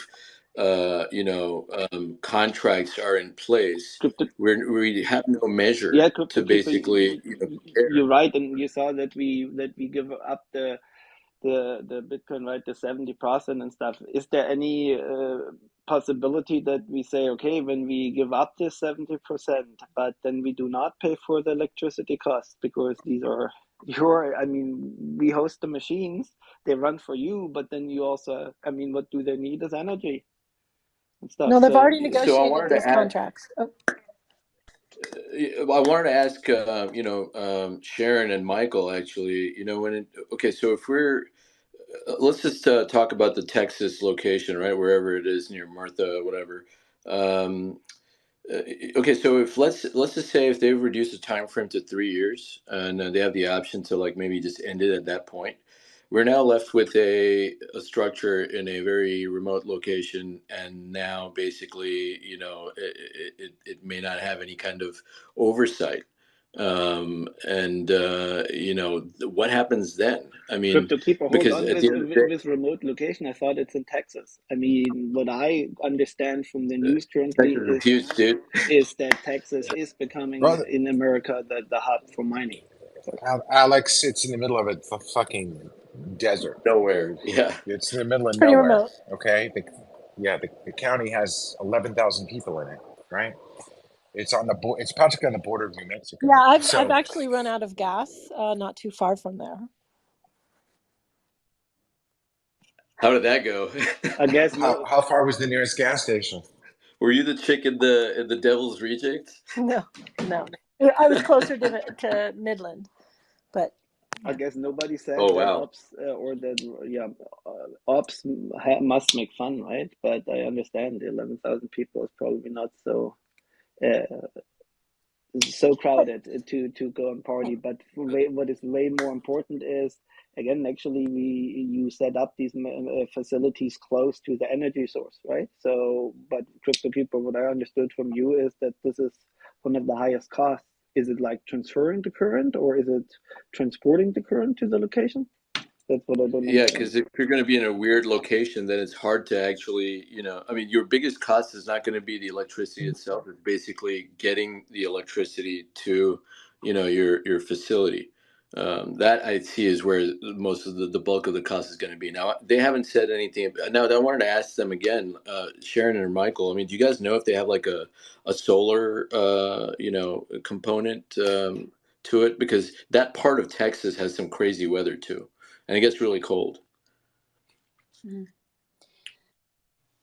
Hey, if I can cut in for a second, because Daniel's had his hand up. Ozzy, I don't know where you went, if you were knocked off stage by accident, but if you want to come back up, I apologize for that. Daniel, go ahead and ask your questions. You've had your hand up. Yeah, thank you. Thanks, everyone, for putting all of your input in. Yeah, I was just wanting to go back to the vote and what we have to do now before that. It seems like all of these new releases and changes, thousands of pages of new information is a bit unethical and underhanded. So, yeah, I was just wanting to know, is it possible to submit a, what do you call it, an extension to the court to be able to understand all this and also push for a board that represents us as earned creditors? Yes, and the deadline's Friday. Has anyone done that? Do we know? We're talking about it right now, so I mean, I think that's what we should do. Yeah, so do I. So, Yeah. well, Daniel, so here's this. I was gonna wait a little bit, but I might as well just do this now, right? Or whatever. I don't know if any of you want to do this together, but I'm planning on going through the whole voting procedure, like live, like literally just doing it live. Harry, this is already out there from Bennett and all that stuff. Right, but Again, that's their intake on it. But with what we've just discovered over this past weekend, things might have changed in which people need to understand the different literal items that need to be discussed, because one person's interpretation of a situation may not be another person's interpretation of a situation. It's it varies, and the more people that we have together with this that put their heads together, maybe we could figure this out. Like, hey, what I understand from this releases again is like all what the lawyer said is it's important that you actually don't opt out of these releases, right? And I have no idea. I tried to read through it.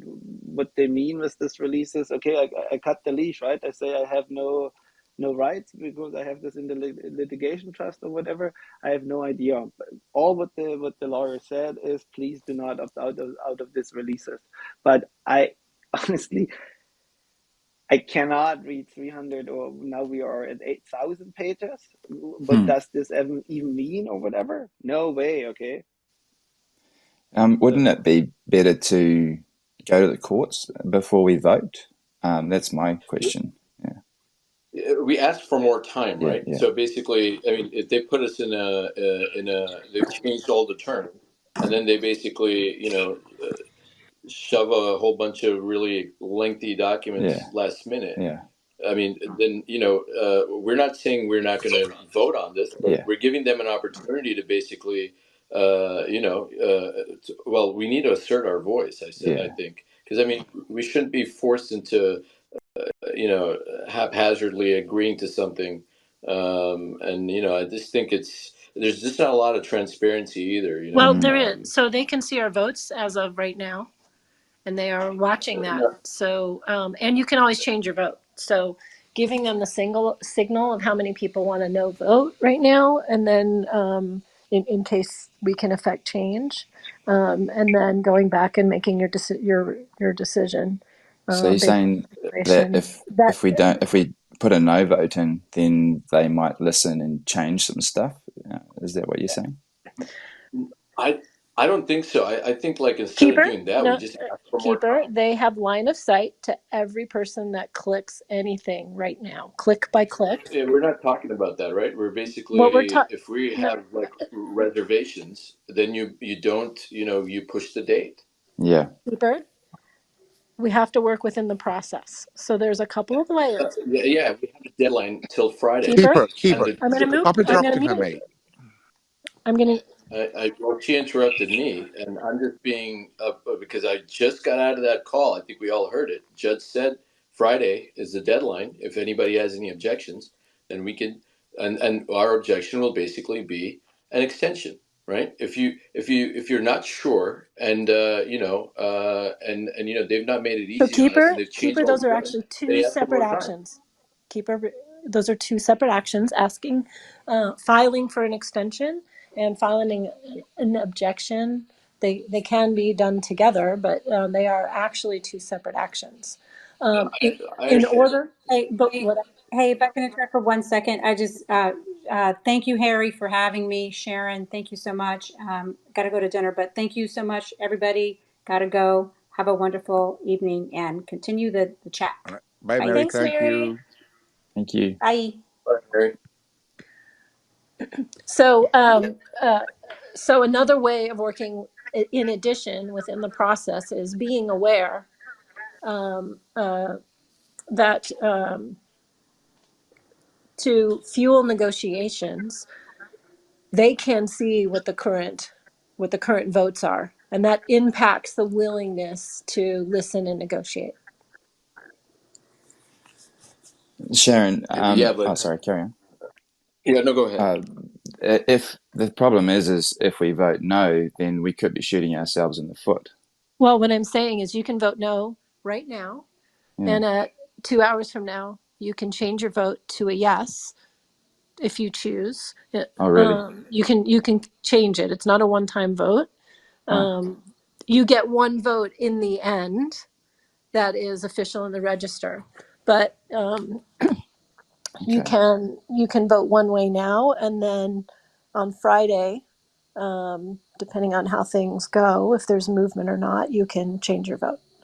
So, for example, if there's enough interest created in and concern voiced through the voting process, then there might be perhaps some negotiations that would render what what is being heard from this community, which is maybe changes in the board. Most of the other details, like I'm doubtful that there'd be changes in contract language. Sharon, Well, I think that changes a At this lot. point. Yeah. Sharon, and I want to again highlight I did this now with 5 people, and the video from this from White and Case, right, which this lawyer put out, helped me really to understand the process. And again, I can only say I don't understand the releases. I try to understand them, but hearing that there's so much additional stuff, I can only trust then the advice, right, from people who are deeper in the process. I can just tell you that the people who I talk to, they all tired of it. Okay, they don't want anymore. It's good. They already written even this, I don't know, $3,000 off of stuff, right? They don't even go into the app and all that stuff. So Yeah, but Alex, we're not talking about convenience class people here. We're talking about the 80,000 people who are going to get equity who are left, that are going to end up with equity and are trying to leverage the last 5 days here to their advantage. And so I think what Sharon's saying, which I've heard other people talk about, a vote no is a temporary vote, but they're recording all the votes in real time. So they know each class and how they stand. So the thing is, and I think this is what Harry was getting to, I mean, if there really was an energetic vote no campaign that got like huge numbers of people to toggle to no, over the next series of days, maybe that could apply some leverage. Sharon, I don't I know. I agree. just don't know The that question was asked, there's just what not can be enough done on people. an individual basis, Yeah, and yeah, yeah. there's That's not that. much short of Yeah, that, and there yeah. are That's it. negotiations, and then the other option is to write, to the judge and copy the trustee and the UCC and all the parties. Although letters, writing a motion would be better than just writing an open letter. A motion has to be answered. And as long True. as it's in the proper format, and on Stretto you see, you see the format. You'd have to do it as a pro se litigant, but it is possible that a bunch of folks can share their objections to the governance aspect, if they so choose. Yeah, and one of the things would be that the vote began, right? And then we got a supplement which changed the contour of the board, which is material. exactly. Like we keep getting information that's material to the vote And at the last I minute, but we're agree. not changing the vote I deadline. agree, Yeah, but this that is would be the the motion. process. This Yeah. is very typical. That's very typical. There's a change from the term sheet agreements to the detailed documents that are let within the vote period. It's unfortunately very typical, and we're a very large voting class where, creditor community of a range of voting classes, where, the numbers tend to be a lot smaller in most other bankruptcies. But the silence is the issue, right? We haven't heard from Fahrenheit to address this, who should have actually taken the initiative Address to what? do it themselves. Well, their changes, right? They And have. then They have through the plan. if I They've remember, addressed it Nova Wolf. through the communication of the plan.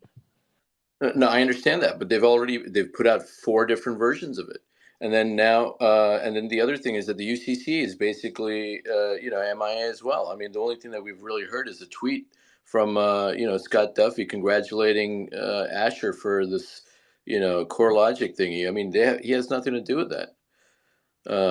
There's no contract in place. He's not servicing that account. That was basically Celsius's, litigation or whatever, like the subpoena they put that got approved by judge is really what led to this us being awarded that provision. So I mean, I think that was that was like.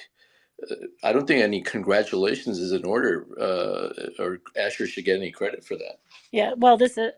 So, Daniel, did you have any more questions? Before we go to I've got one Kevin, really or quick one, if that's all right. sure, and then we'll go to Sorry to. Kevin Oh, next. Otis, yeah, as well. All right. Sorry. So Otis first, then Kevin.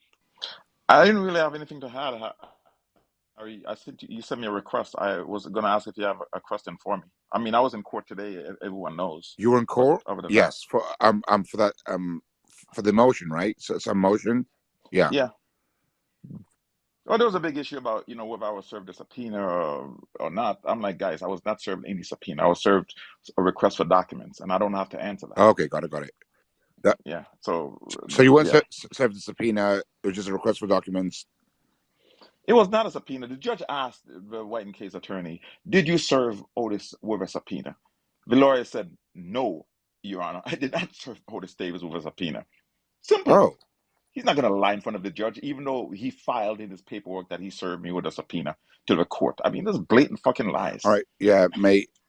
There's a lot of This is why I literally held this room to go through the vote, so that way there's no confusion on it. But yeah, all right. Well, that's good then. Yeah, I didn't even get to the vote yet, but I mean, I'll look at it. But Dude, I'm not even going to tell you which way I'm leaning, but I'm not happy with what's going on. The board, pissed me off, and that it expanded from 7 to 9, and we don't have any representation on the board. I mean, what is this? Otis, Yeah. that's the common consensus amongst all of us that have been on Twitter actively. That has been the common consensus. And I guess there's even more pages being released. Simon Dixon was here earlier, and I guess we're expecting even more pages to be released in the coming days, right before the September 22nd deadline. So, More So, pages regarding so what? excuse me just a moment. Let me, since Mary has left and she normally does this, but let me just remind everyone, none of this is financial advice. None of this is legal advice.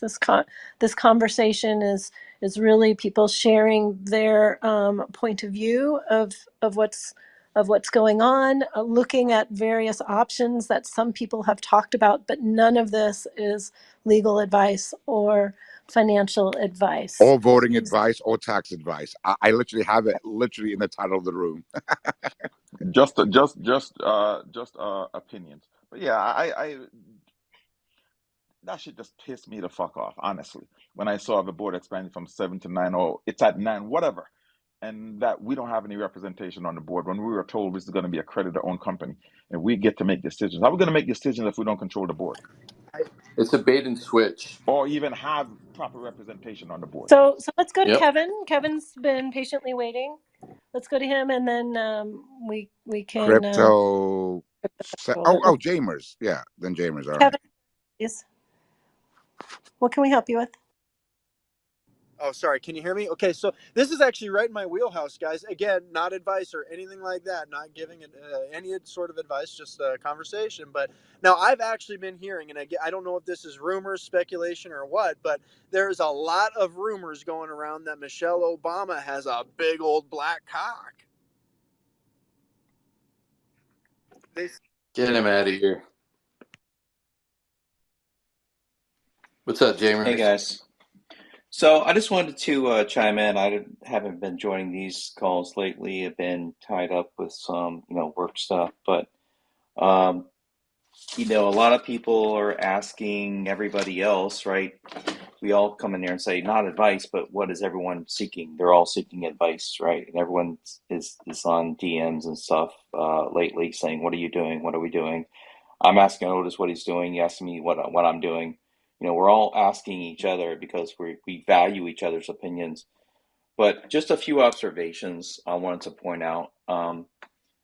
Otis is right. The way they went about the board, it's a shit show, and what they're doing is wrong. You basically have people that are freeloaders on there, and they just want to get quid pro quo rewards for doing nothing. Probably attending one team's meeting, a virtual meeting a month, and collecting $150,000 a year salary or something like that. And I get it. We all were told and sold a bill of goods on this is what we're going to get.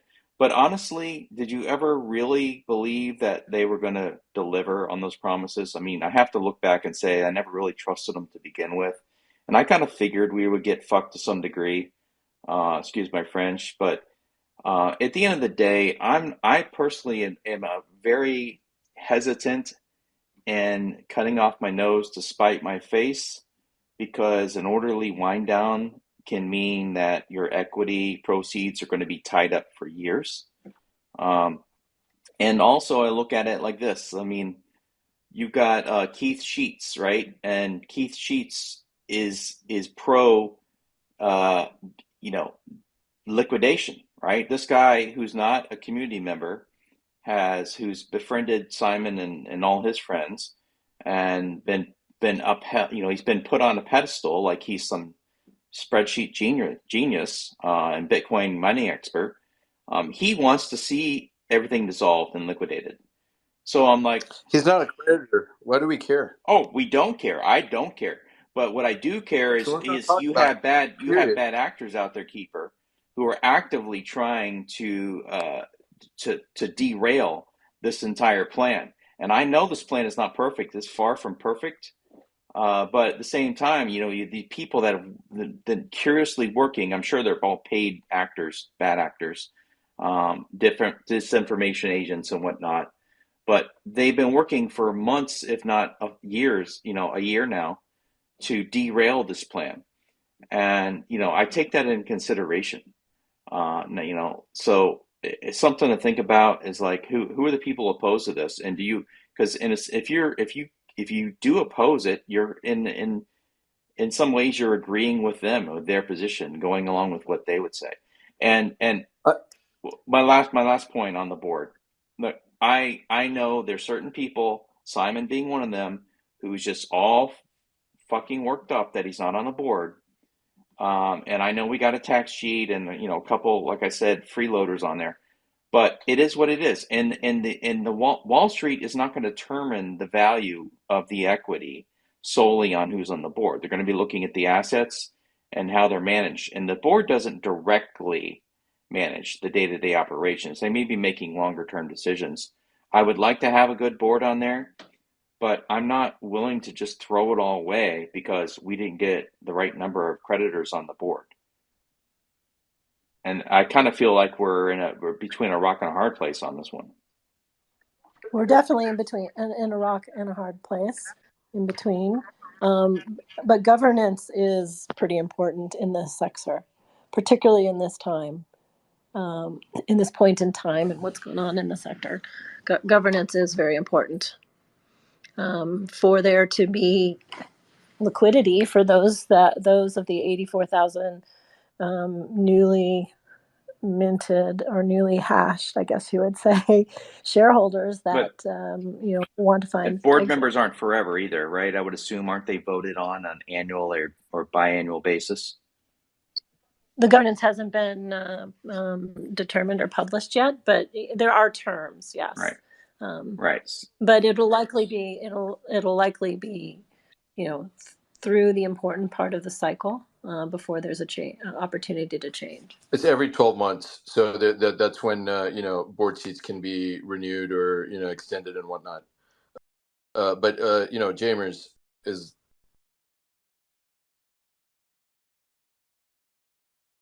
that have zero freaking they have nothing to do with us, right? Do you trust these individuals to basically do the right thing and not take advantage of a situation? We're basically putting people in the driver's seat again. Well, I didn't put them there. The fucking UCC put them. I know, but I'm saying the UCC put them there. But I do trust that they're greedy, and if I'm hoping that's a good thing. Just like Gordon Gekko said, greed is good, right? If they're as greedy as we think they are, then hopefully they'll say, okay, we're going to act in the best interest of driving the stock up and making this company worth something, because they're going to be getting, a portion of that too, right? The board doesn't get incentivized. Those, at least the 4 people that are going to be, that were brought in from externally. Not initially, but they'll eventually structure it to where they get incentivized. Every board does. They'll get rewarded when they'll get some kind of deal to where it's certainly going to be in a much better position to make more money and get rewarded if the company is doing better, I would think. I mean, those who suggest that these people are just put in there solely to steal all the equity, essentially extort all the value out of the company and leave it as an empty shell, I find that a little bit of a stretch. I thought that's what you said, though, in your opening comments. No, I said there's some freeloaders, right? They're just there for a paycheck for a while. They're getting a quid pro quo to get a board seat and to get a free ride for a while. But I don't necessarily think they're coming in to say, I want to extract all the value of this company for myself, meaning the board members. So they What reduced is 50 million to 35 million. They reduced the term from 5 years to 3 years. They've what else? They've increased the number of board seats and have given zero representation to any of the creditors, even though they've actually pitched that to us. Those are three major red those flags. are all big That's down. bait and What switch what times like a gazillion. Well, let me turn it around. What motivation do they have to run this company into the ground? I mean, just the fact that anybody would do this, and then 4 days before the freaking vote, and then like shove down a bunch of really lengthy fucking documents down our throats to basically. Well, the most important thing is, does this lay out and position the company to compete in what is a very, very competitive space with our B class fleet, and to be positioned where that can make can even pursue additional lines of business in the future to offset the cycles. You seem very ambivalent. I mean, what's your position on it, Sharon? My position is that governance is key to it being successful, and yeah. Well, we have a shitty government in America, but we're still a successful country. I mean, governance is important, but I don't think it's the only key factor. The price of Bitcoin, where the Bitcoin market goes, is super important. You can have a bunch of reject carpetbaggers on the board, and if the bull market takes off, it doesn't really much matter. No, the question is whether you support it or not. I mean, governance. What governance? I mean, do you actually have faith in this? Do you support it with your vote? What are your thoughts? That's for a one-on-one conversation. I have serious concerns around governance and the ability for the company to elicit the proper kind of interest from institutions, and if the right people are on the board to help with their expertise, with their reputation, and with their Rolodex to get through that process and get the right kind of interest from institutions at the right time during and subsequently after the direct listing. So, are you saying that? Do you think that these individuals, given the things that they've done and the practices that they've, them basically changing these things last minute, is that reflective of the right kind of people?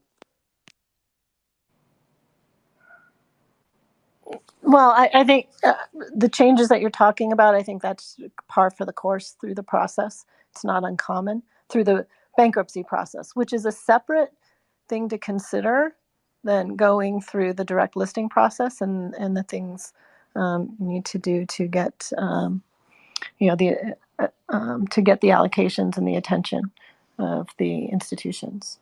I don't think that the judge really wants us to make a haphazard decision that we're going to regret in the end, because that basically impacts his ruling as well, right? At the end of the day, this is really about the creditors who have been impaired and have suffered a great deal, and we've been doing this for a year plus, and why would we just throw it all away? We're not talking about a small amount of money. We're talking about billions of dollars here, right? And other people that just want to make they get to take control of our assets for their own for their own freaking financial benefit. I mean, I don't see how anybody that has any kind of significant investment into this and has put the time would ever really be okay with something like this, because a bad business practice is bad business practice. Hey, Keeper, I've watched virtually every court hearing live and intensely, and honestly, I get the impression the judge doesn't give two fucks what happens to the creditors at the end of the day. He's not even acting. No, I think he does. I He's been doing a lot of things on our side. no. I He have saved look. us from Milbank. I haven't really. He did. I haven't witnessed him express anything verbally that would lead me to indicate that he really cares what the outcome is. He cares about making sure that if there's any controversy, as far as people can't make, they can't come to make a decision on an issue, that it gets resolved. And he basically constantly is encouraging everybody to go out and solve their own problems. And God forbid you can't No, come to him at the last minute, and he'll rule on it. that's not true. He is the reason why we even got into a class claim. He is the reason why we even are able to file. Because that's the procedural approach to address things. No. I would You were. I don't think you were in the hearings, but he basically put Milbank and Series B in a corner as well as the freaking trustee, and then he handed it to White and Case on a silver platter. He did their work. He's the reason why we even have any claim to CNL, which is where all the assets are. Well, look, I'm going to jump, guys. I see you got a bunch of tourists on stage that are trying to get up on there and spew their bullshit. So have a good night. Thanks for letting me on. Take care. Thanks. Great chatting. All right, Harry, who do you want to come up next? Danny's got his hand up. Yeah, Daniel should talk. Yeah, everything you said was basically wrong. The judge, as others have said, really cares actually quite a lot about what creditors want. Even he mentioned even about the cell squeezers who sent him like 50,000 letters. He even commented about that, which, I mean, in my opinion, is kind of blown out of proportion because 50 people sent him letters, so he thinks there's a large amount of cell holders, which there really aren't, but that's a whole other side tangent.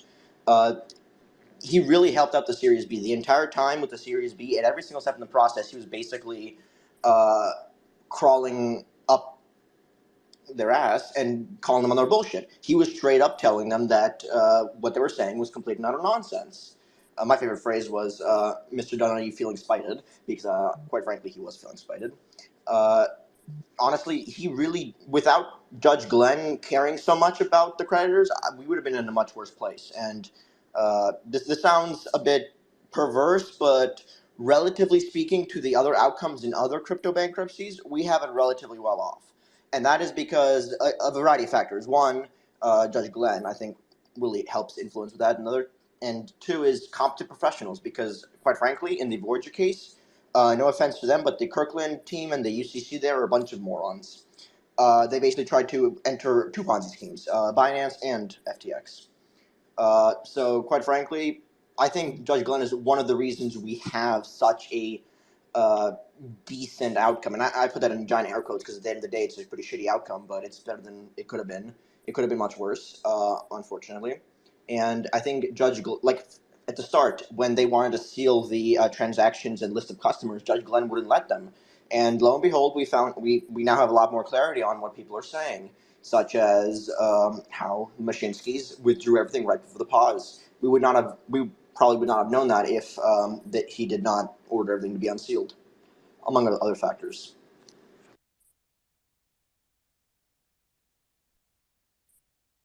I think Kirkland and Ellis, they basically disclosed that from the get-go. But yes, unsealing the contents of CNL, I think that happened much later. But yeah, I mean, I think that he's maintained transparency, and he's given people an opportunity to I mean, shit, he's like the champion for all pro ses. I mean, Danny, I think you can vouch for that. Yeah, Today is a good it kind example of of. that. I don't want to say this per se, not per se, but basically, he wasn't quite so pro se friendly. He was like friendly to pro se, like he didn't yell at them like he would yell at lawyers, but he didn't really take them seriously.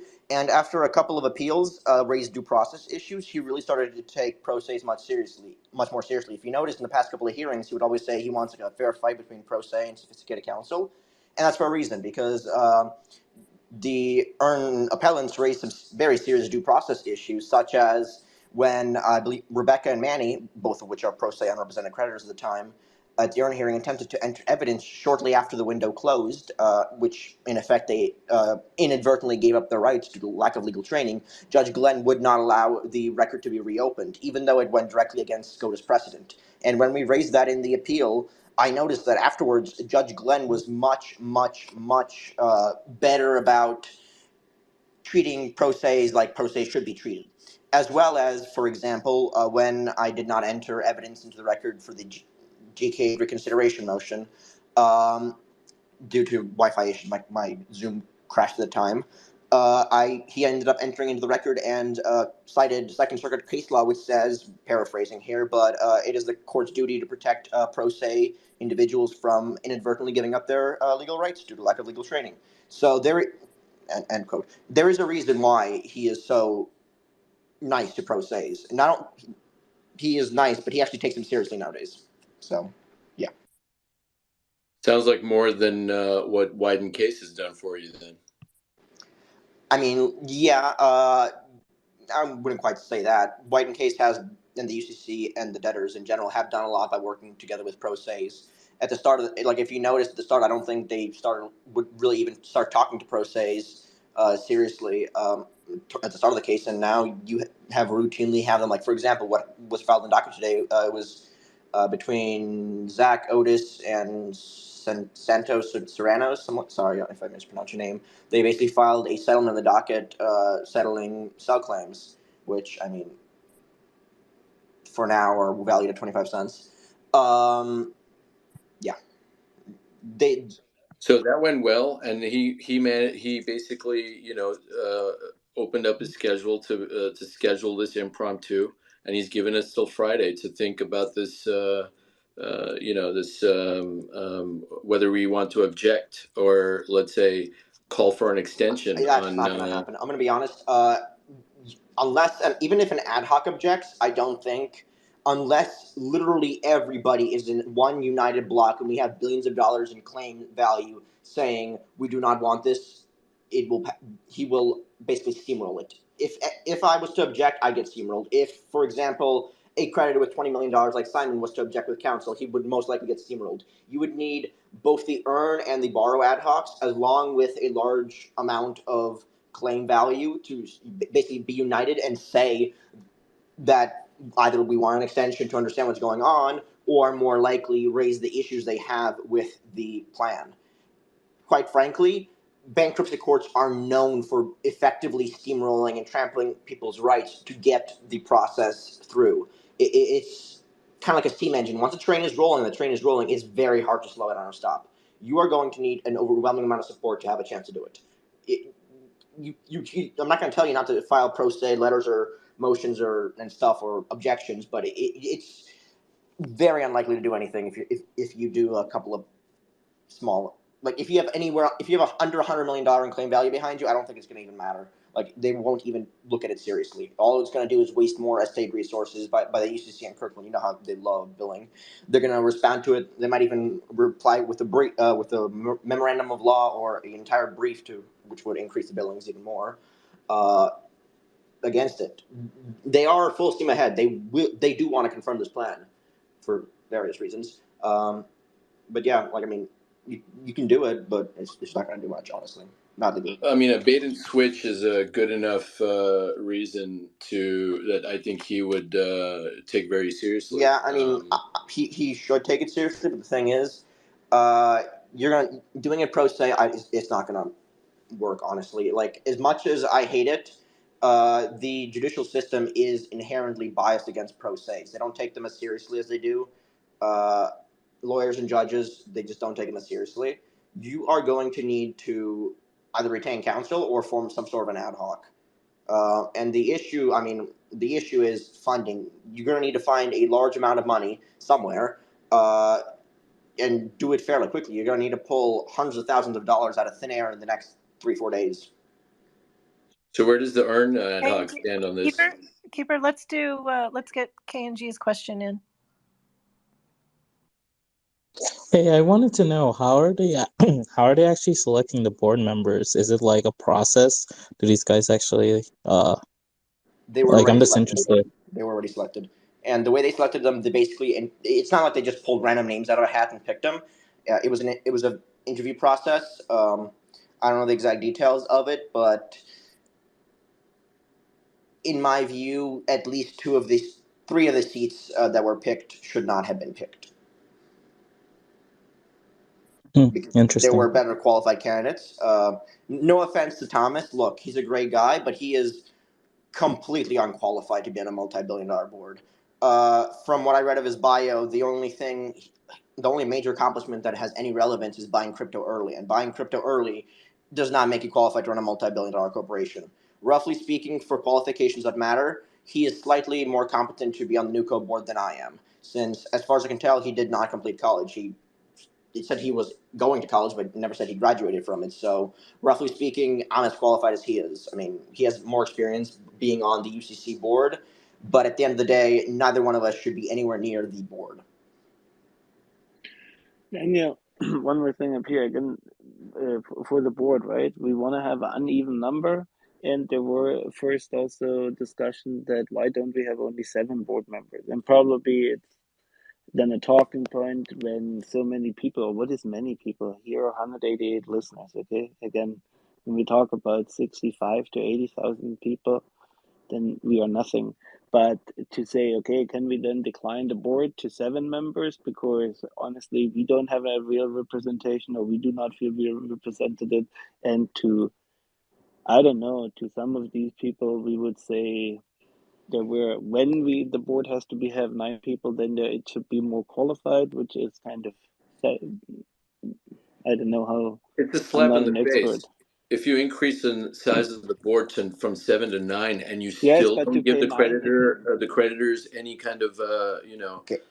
position on the board, then that's fucking crazy. I mean, yeah, that's what happened. But the thing is, what the debtors and mostly UCC is going to argue is that creditors did pick the majority of the board, because the UCC ended up picking, I believe, 6 of the seats, because they had 3 exclusive picks and then Yeah, 3 yeah, air they quotes independents. But in reality, it was a very small minority of creditors, like 7 creditors or whatever, which make up less than 1% of claim value, picked it. And quite frankly, I don't believe they are adequately.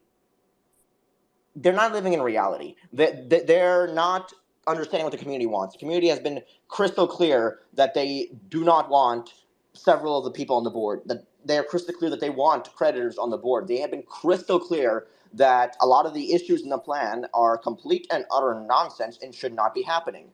But they just don't give a shit, quite frankly. And I think in part it is because, and I mean no offense to this, it could be subconscious, it could be unintentional. I mean no respect to White and Case, but from what I've seen, the UCC members have been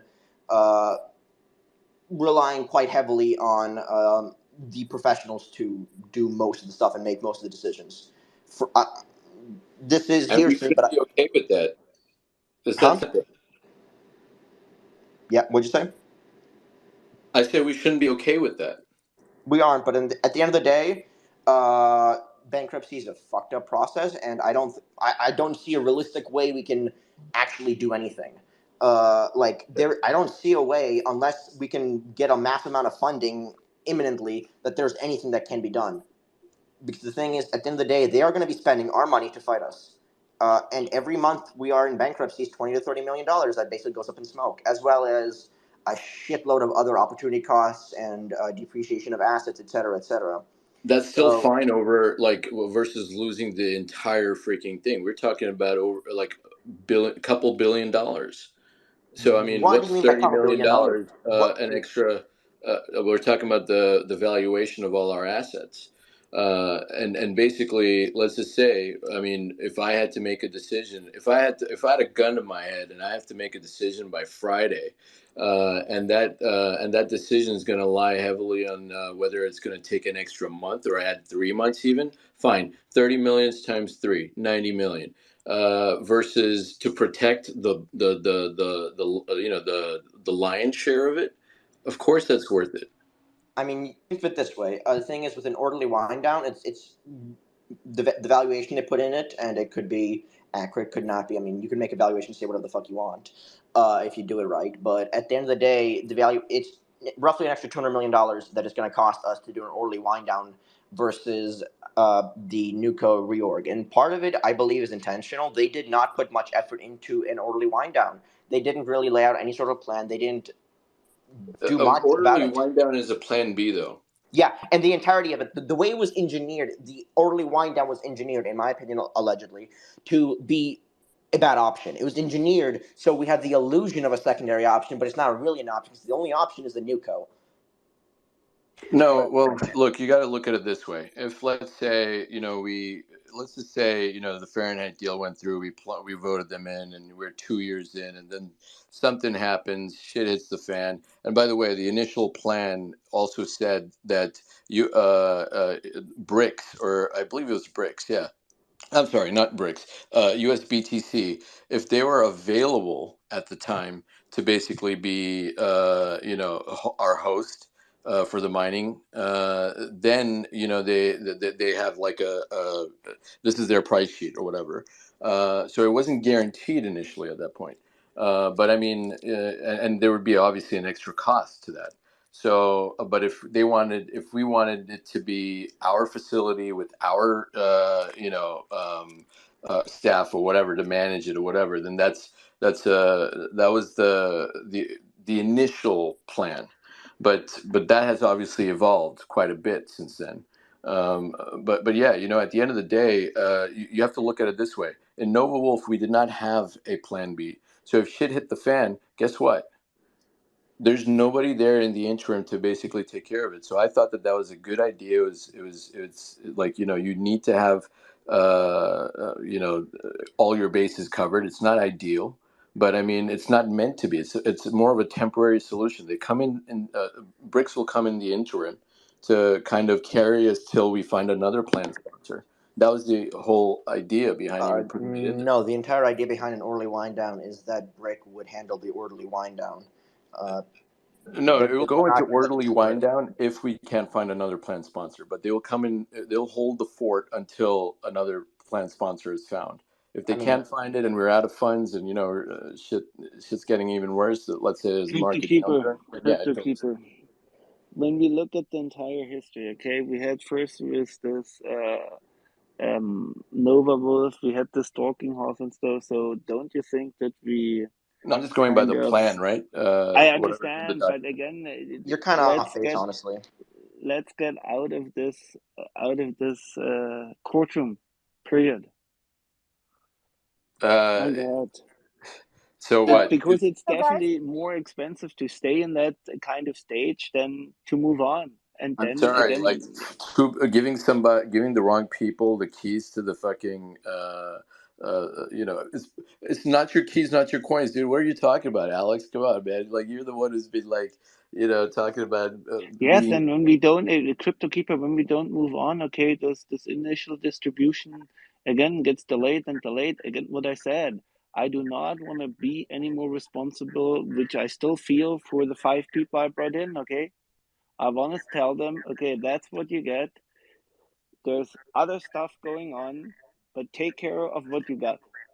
And You I don't don't know, rush a $2 billion potential, but we already have 350 million of costs, okay? How that's much longer fine. we It's can a do $2 this? billion It's not deal. fine. It's not fine. The thing is, you're seemingly okay with these outrageous professional costs. The thing is, it's not. And the thing is, the orderly wind down via BRIC is going to cost hundreds of millions of dollars. And it's in the area of like $300 million for the orderly wind down It between doesn't need their to go fees and that the far, professional fees. and it's not going to be the end all, right? And If if they we do an had orderly wind down, they're doing an orderly wind down. They're not going to do an orderly wind down, then pivot to a new co.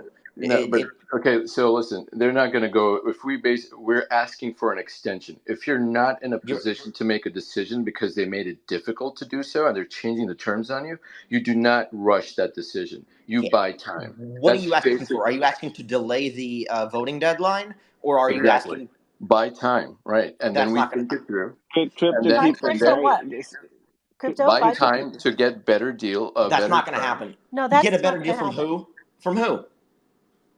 Okay, CryptoKeeper, so we are look, 100, I'm we are not the kind of 170 person that's people. gonna just like sit back and just like watch this shit unfold. So I mean, Okay, and in that case, go find a better deal, and then yeah, I come think back with what you find. that's you guys need to make up your mind. You're on both sides. You gotta stick to your position. So I mean, don't come in strong and then freaking weasel your way backwards. Well, Keeper, That's are all. What are you we talking aware of about? someone? Are you aware of another 30 some odd to I'm 50 million that's willing to come in and put together a deal? Look, that's not our. If we're not happy with something, we don't need to take some shit offer that's continuously being downgraded. It's not the way business should be handled. It's really bad. It's extremely bad form, and we should not put up with that. If we I mean, I allow that partially right agree Well, with we you. now, can if wait we it out allow that and get right a now, recovery like BlockFi. if we allow that right now, it is it's going But to set a Keeper, precedent, and it's going to be worse. Keeper, then we risk a much lower recovery the longer Yeah. we go, and there Yeah, I'm perhaps may sorry. be I no mean, suitors. There that's there may be no suitors. look, I'm sorry. I don't look at things that way at all. I mean, you're basically saying that we should just sit back and just take it. I'm sorry. Well, I, don't put words in my mouth. no, you are But you have to be implying that. practical. All right. No, You have no, to be. Keeper, no, you're just misrepresenting stuff right now. The thing is, no no. You one's got to saying take a we should take the position. shitty You can't deal. be on both sides, right? Like, stand your ground. CryptoKeeper, exactly. That's why we are voting. So you take a position, and everybody should do that. It's a streamlined process. You can do this multiple times. You ever get a new number, there is no message how you voted.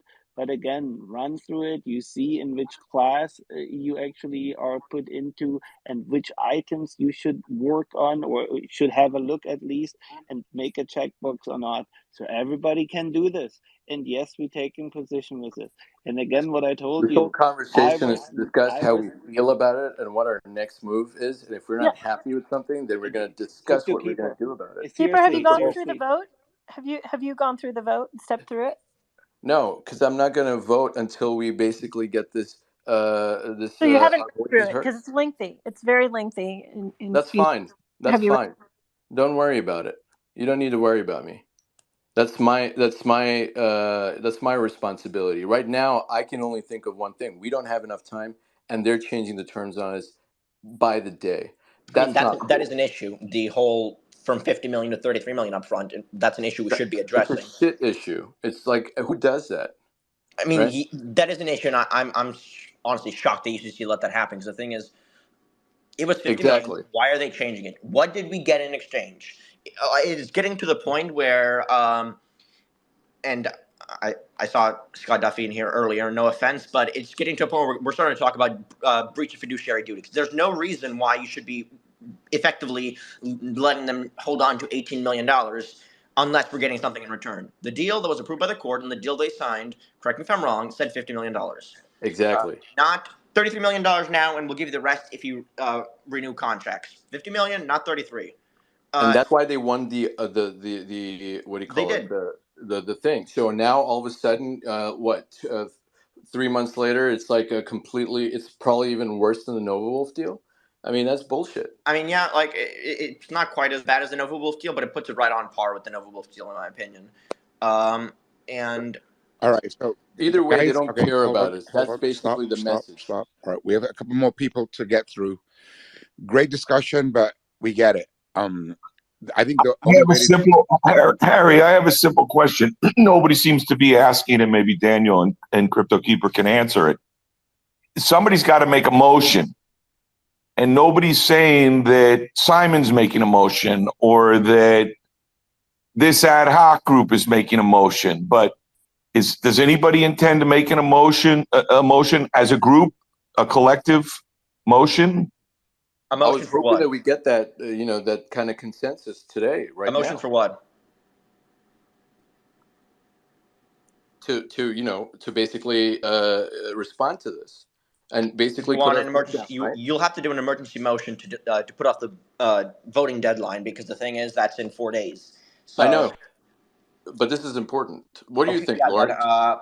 Go ahead, and you're ready to hire a lawyer and have a lawyer draft an emergency motion and file it ASAP. I think that everybody was kind of taken back and is kind of holding their breath in hope that somebody like a Simon would come forward with one of these, as Daniel's saying, an emergency motion because of these issues.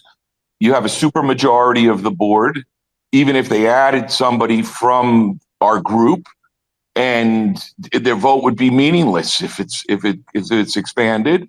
And who hired the UCC people that made the decision for the creditors? That was the debtors. They were no, it was not the debtors. The UCC members were selected and appointed by the United States trustee, which is not associated with the debtors. It's basically the government Forgive me, watchdog. Daniel. Forgive me, Daniel. At that point in time, there was not any criminal charges. So yes, the stamp of approval was given, but that was the U.S. trustee selected them. The debtors did not pick but the again, members.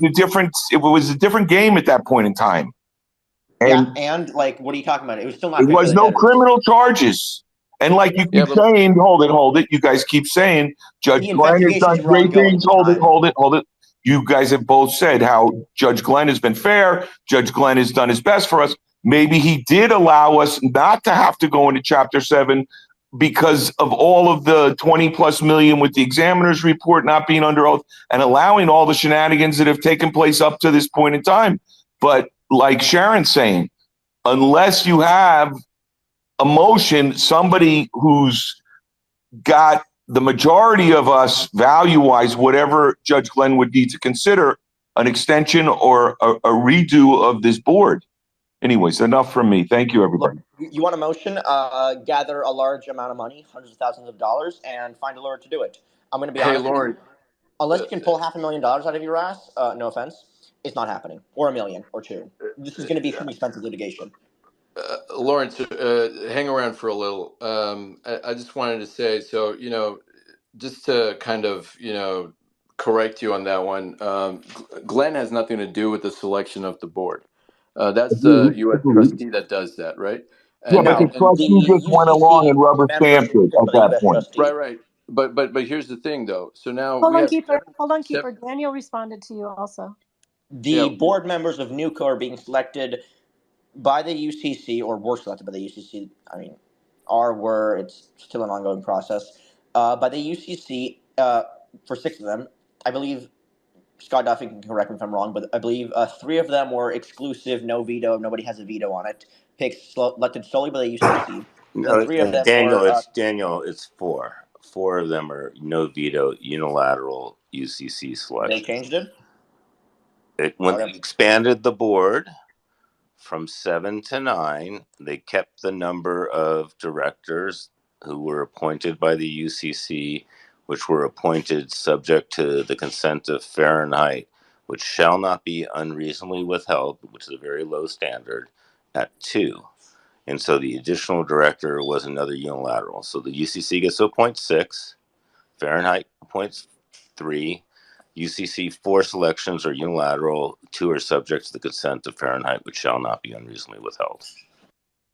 Okay, yeah, in that case, that's how the board of NewCo was selected. And the UCC board, not the UCC committee itself was picked by the U.S. trustee. So I guess... Correct. Yeah. I just want to point out and kind of re-level set the conversation. We're all here, and I believe most of us are here because, and I want to note, there's been a major change in the pulse or in the tone from a week and a half ago, 2 weeks ago. So most of these spaces were still a little concerned about how to navigate through to the future, but most everyone had their head around a NewCo and going forward and a yes vote. There are a few people with details and they still had questions they wanted answered and maybe weren't 100% comfortable, but it was an overarching sentiment that was positive. And then immediately after the publicizing the documents that included the board and some of the other things that show material changes to what people understood, there's been a complete shift, and most everyone is very, very concerned about the NewCo and it going forward. And so I just wanted to kind of re-level set. That's what we're here talking about, and trying to figure out what each one of us wants to do going forward. Sharon, very well put. I think all of us want to believe in the new board. I think all of us want to believe in the NewCo, but I don't think you have a majority in any way, shape, or form with what's transpired in the last 2 weeks. Thank you, Yeah. Lawerence. I agree. So I have a question. Maybe Crypto Yolo could answer this, and then hey Joe, nice to have you. I want to know, right? Why is it an automatic yes vote if nobody, if you, because I saw this when I was actually voting, right? I did it earlier today. If there's no election, it's considered a yes vote. Why is that? Shouldn't it be considered a no vote? If No, it's just the way bankruptcy is. You can't assume, especially in a case like this, where you've literally got hundreds of thousands of retail yeah, people, that everybody's going to turn their ballot in. And so, same thing like in a proxy election in a normal public company, that the votes that aren't turned in just aren't counted. right. Yeah, so it's not a no. It's not a no. It's just not counted. So that reduces the pot. So by you not electing to vote, let's just put this out there. Say we have creditors that are not, that choose not to vote or have not, can't get in for whatever reason, right? I'll quantify it for you in an Well, example Crypto to make Keeper, it easy. please, like honestly, mate, love you dearly, but let me finish my point. Every time you do this, mate, and it's really getting tiring, sir. It really is. So now I've lost my train of thought. Never mind. All right, go on. I have your answer. All right, just think about it this way. There's 5 of us, right? You, me, Yolo, Sharon, and Lawerence. And we're gonna vote for either Otis or Simon, right? or just Simon, okay? And let's say you decide you don't want to vote. So now, basically, if 2 people, or 3 people out of the 4 that are left over, vote for Simon, then that goes. So, I mean, you're basically now a sample set of 4 as opposed to 3, like 5. So, I mean, it doesn't make any. It's not like you're voting. It's not considered a no. It's just reducing the number of votes. So, yeah, hope that helps. But you didn't vote yet, so you didn't read the documentation that's listed in the vote. Why don't you vote? Why don't you actually log in and vote and read the documentation that comes with it, mate? Because it says, I believe, it says something contrary to that I belief. did read it.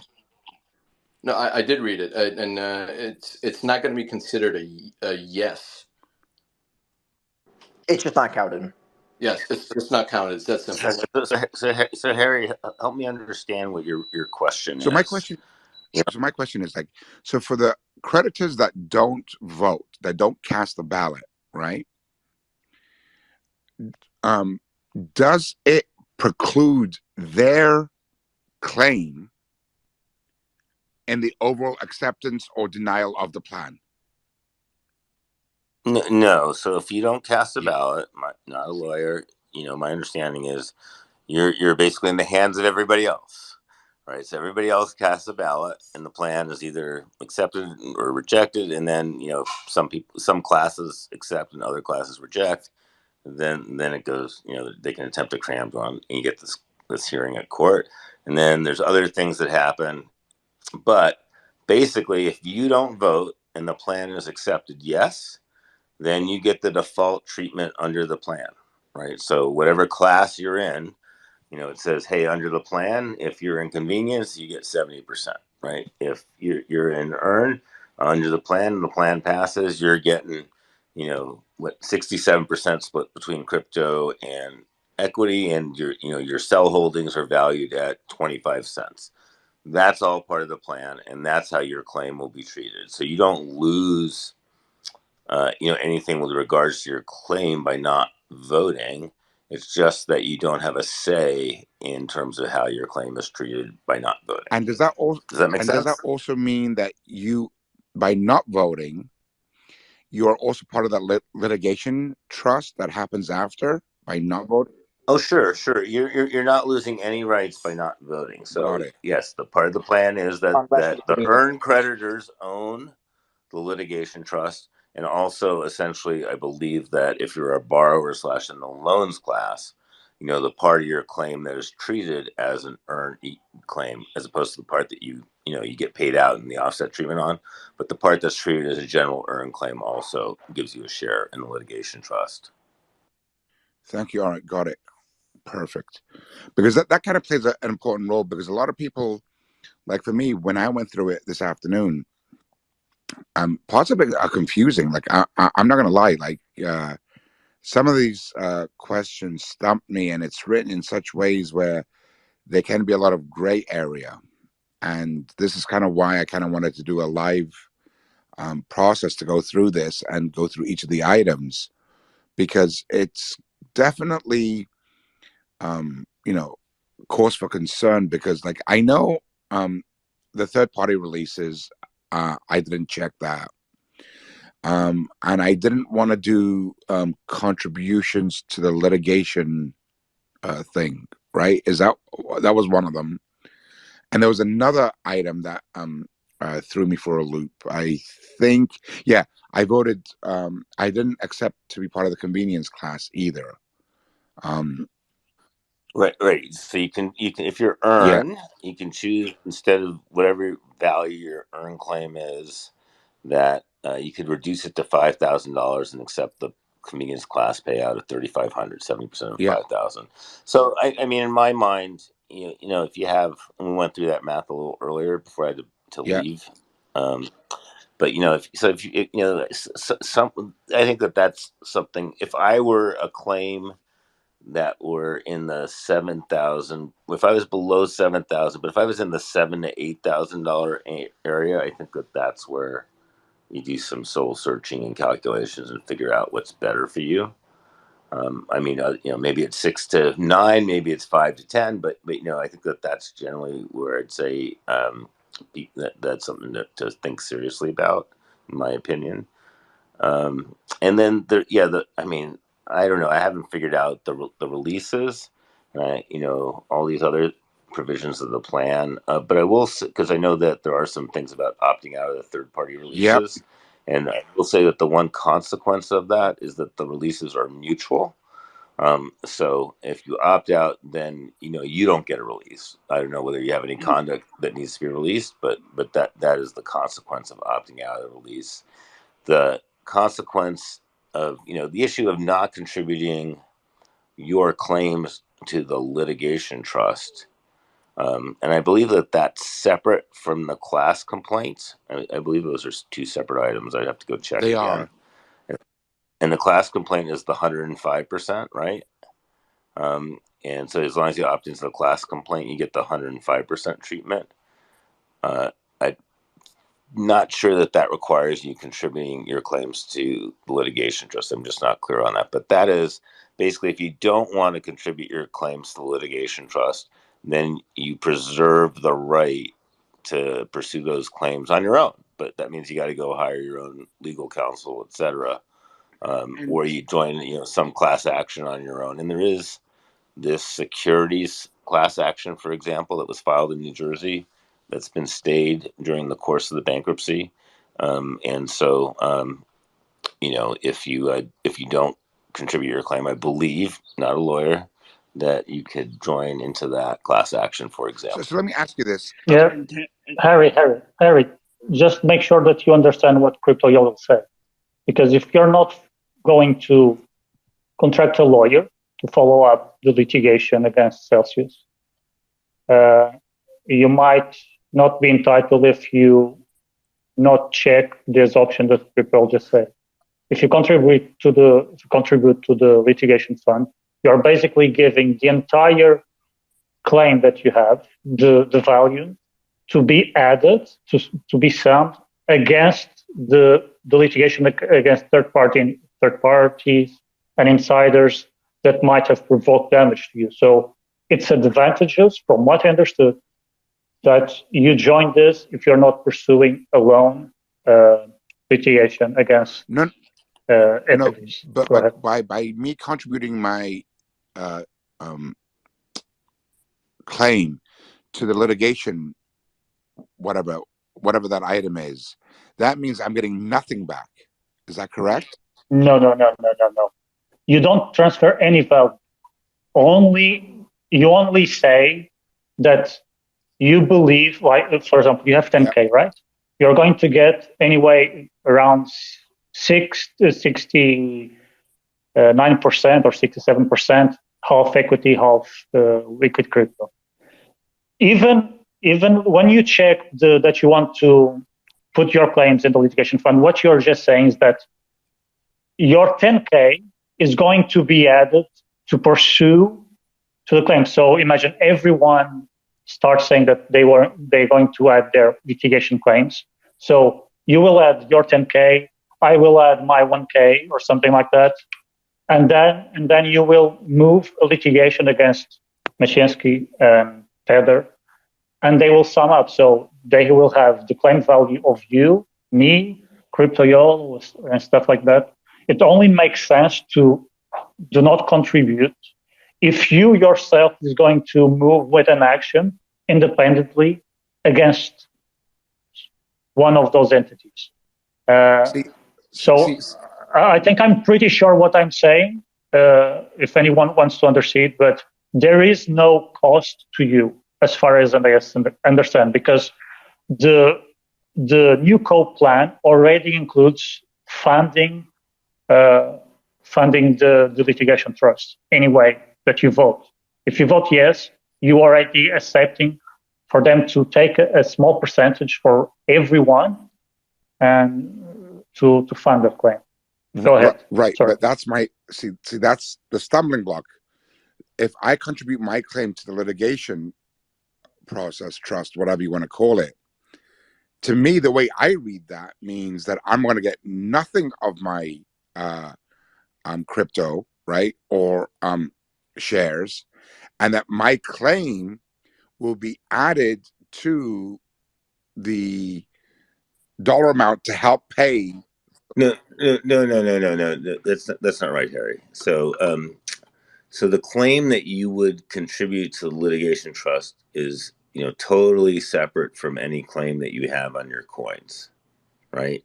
So if you had, an earned claim of $25,000, whether or not you contribute to your claim to litigation trust, that does not affect your recovery or what comes out of the litigation trust.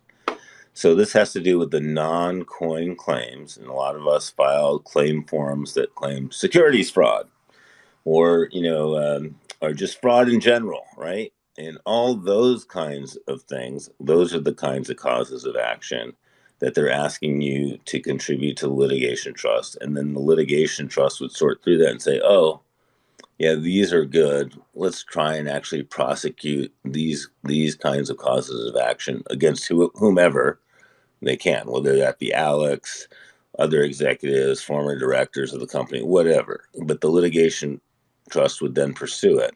And then even though that was your claim, and maybe you had the best claim for securities fraud because in particular, I don't know, you bought all your cell token directly from the company based on representations that you got in a separate letter from the board or something that were clearly fraud. I'm just making stuff up, right?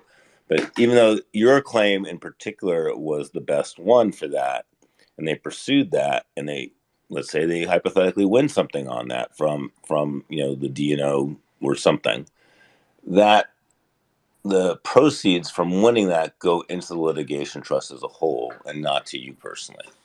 Whereas if you kept that claim and didn't contribute to the litigation trust, you could go hire, instead of, you could hire Quinn Emanuel or some other law firm and pursue it against the right people. And that's on you to pursue it. And anything you recovered would come directly to you. Right. But why did they say contribute to litigation? That's what threw me off. Because you're basically saying, okay, instead of me pursuing that, securities fraud claim, I'm giving the right to pursue that securities fraud claim to the litigation trust, and they can prosecute it on my behalf. Oh, but just one thing: you don't actually everyone basically file their claim automatically, right? So I did not file a claim manually. Then these don't matter. It's irrelevant to you, right? Are Because you you didn't sure? have a claim other that hasn't been barred, right? All your other claims essentially are barred because you didn't file a claim that wasn't a non-coin claim, and all your coin claims are automatic, and you're getting paid out on that. But the class claim is not referring exactly about this, because The class claim is different, right? The class claim is on behalf of all of us and was filed for you, right? So you didn't need to file a separate claim form with your own claims. And so opting into the class claim increases your claim size by 105%. It doesn't mean that your recovery is increased by 105%, because if everybody opts into the class claim, everybody's recovery will be 105%. So everybody gets the same thing now. Just by the way, the class claim includes convenience, right? I'm sorry? Everyone. The class claim includes convenience, right? It does not. I don't remember.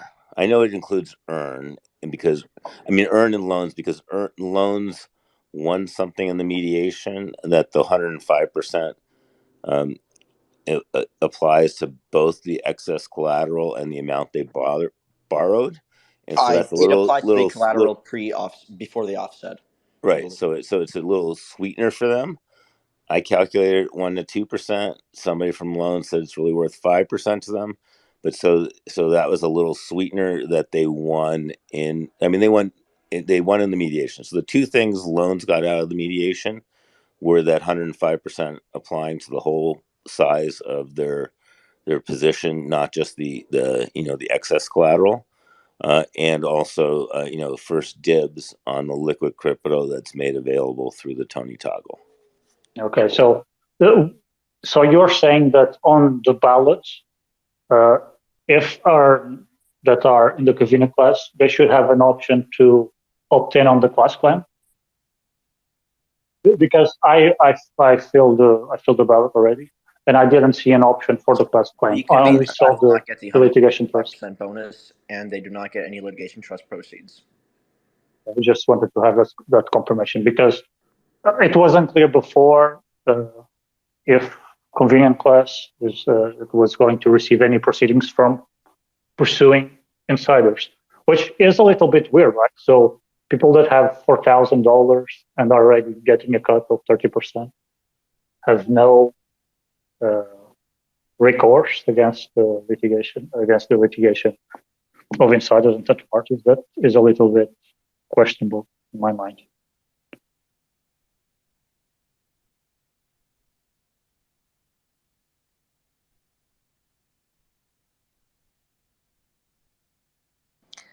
So WebFerret has their hand up. What question do you have? Welcome. Okay, thank you, Sharon. A realistic and hypothetical question in regards to the litigation. So we're ponying up $50 million for White and Case to represent us in that. Is that correct? Well, no. There is an initial funding of $50 million. That's correct. That who actually will, there'll be no doubt multiple law firms hired by the litigation trust to pursue things. White and Case could well be one of them. Who the litigation trust actually hires won't be determined until after the bankruptcy is over by the litigation trust administrator and the litigation trust oversight committee.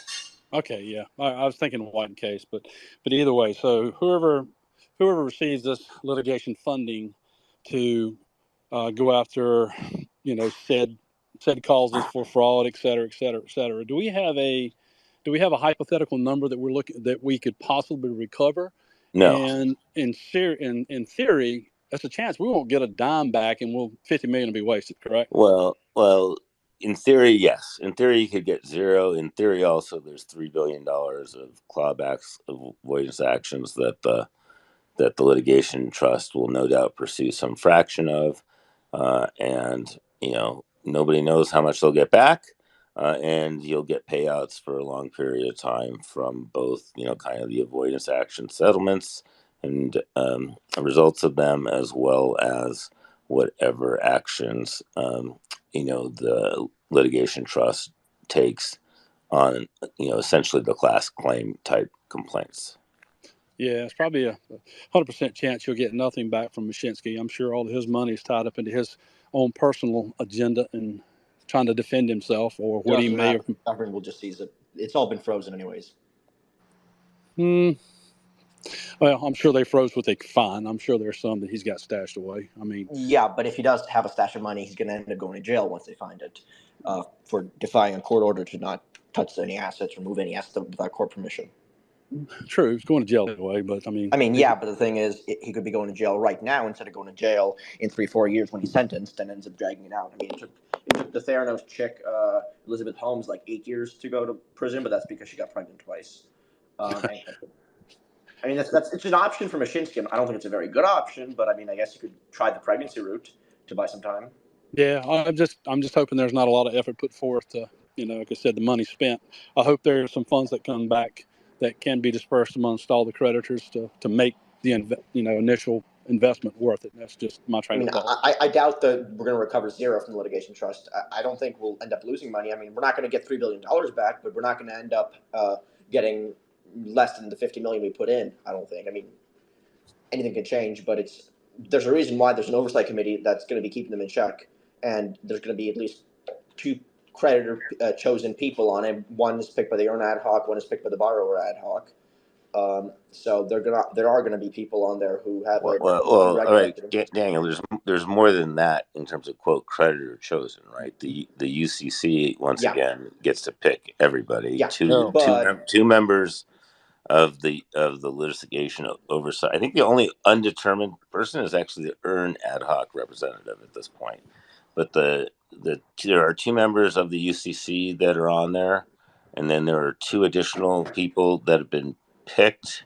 One of whom I believe is a retired partner from Milbank, is what I was told, and I don't know who the other one is. I'm not sure if we're allowed to disclose this publicly. I'm not sure if the borrower ad hoc person has been publicly disclosed. Has it? Have they? I'm pretty sure it has. Okay. All right, guys. Thank you very much. Appreciate your question or your answers, man. Have a good evening. I'll say the borrow ad hoc person is an attorney who's well known in our spaces. Bro, I'm not sure if we're allowed to disclose this. Has it been disclosed?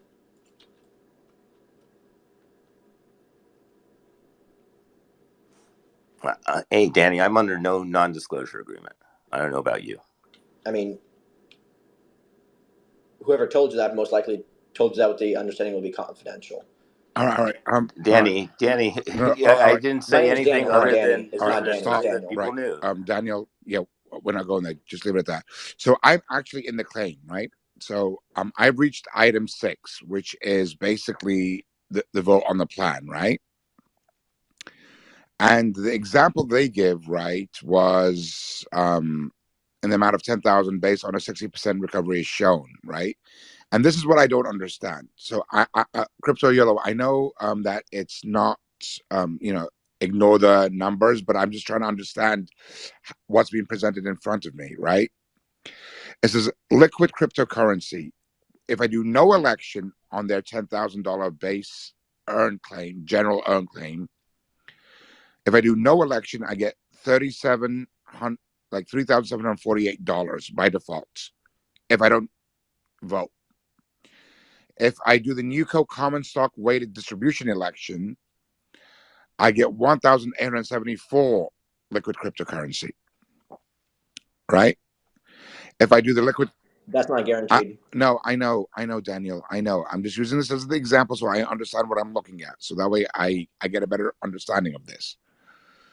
Then under the liquid cryptocurrency weighted distribution, I would get $4,782 based on a $10,000 claim. So if I elect not to, again, hypothetically speaking, if I elect not to vote, no election, I'm going to get almost $3,750 in crypto. If I choose the common stock, more common stock than crypto, I'll get almost $1,900, $1,874 in cryptocurrency, and almost if I choose to have more liquid cryptocurrency, I'll get almost like $4,782. Now, if we do the new common stock, which is this part I don't understand, right? No elections means I'm going to get $2,954. If I choose the NewCo company common stock, I would get almost $5,400. And if I choose the liquid weighted crypto, I get almost $1,400 of the new stock, right? Again, hypothetically speaking, on a $10,000 general earn class claim, with crypto pricing being where it is, plus or minus a couple of $1,000s on Bitcoin. Now, when it comes to litigation proceeds, right? This is what I don't seem to get, because it's right underneath that section. No election, the right to receive a share of the litigation proceeds. Right. So I'm looking at the chart in the disclosure statement. So the Tony toggle won't affect what you get out of the litigation proceeds, is what that says. In all three cases, regardless of how you toggle, you're still getting the same thing out of litigation proceeds, because it's separate, right? It's separate from the NewCo equity. It's, just your relative to your claim. And so you're going to get the same share of the litigation proceeds regardless of any toggle that you select. Correct. So by default, I'm already in the litigation proceeds. Assuming you're an earn Yes. or a borrower. Yes. Again, just going over earn class. And then, then they tell me how that breaks out. And then then I get to choose whichever one I want. Then the next page is, I'm assuming this one does not, custody claims yet. Doesn't go to that one. Then the class claim settlement opt out. What is this about? This is me to opt out of my entire claim and proceeds with my own legal team, or No. So that the question is whether your claim gets valued at the 100% or the 105%. And if you're, there's a settlement, I think, right on the it's item 8. It says class claim settlement opt out. What is that? Right. And so there was a settlement for the class complaint, right? And a settlement that was agreed to between the debtor and UCC was that people who elected to opt into the settlement would receive their claims valued at 105%. If you don't opt into the settlement, all those claims that are enumerated there, you're free to pursue. And but you're only going to get your claim valued at 100%. And the default here, so that you've asked a lot about it, what happens if I don't vote? The default here is if you don't vote, that you opt into it, so that you would get the 105% treatment. Right. But let's say I choose the crypto weighted option, right? That's me voting into the settlement, is it not? No, well, no, because I think it's a separate election. In order to choose the crypto weighted option, you do have to vote yes on the plan. You're not allowed to toggle if you vote no. But that says, so it is a question of, if you've got a $10,000 claim, if you opt into the settlement, your claim will be valued at $10,500. You get that 5% sweetener. Right. And if you don't opt into the settlement, your claim will be valued at $10,000 before you do the calculations in the chart that you went right to. So now, by me opting into the settlements, right, I have, in the previous item number 7, which is voting on the plan, right? Item number 6. Hold on, let me go back, so that way I get it right. Yes, item number 6. Sorry, item number 6, right? According to what it says in the voting procedure, because I'm in it right now, at the very bottom, after they give that example, I could either select accept the NewCo common stock weighted distribution election or accept the liquid crypto weighted distribution election. But if I choose any one of those, I'm saying yes to the plan, correct? Yes. Yes, if you cannot, yes. Yes. If you want to select one of the pieces of the Tony toggle, you must vote yes. If you are okay with the default distribution, you're allowed to vote yes or no. Right. So which brings us to number 8 again. So it says by checking this box, you elect to opt out of the class claim settlement as set forth above.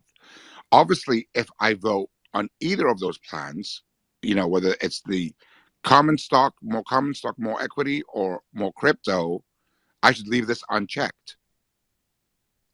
Yes. Because why would I opt out of it if I'm going to get a 5% sweetener?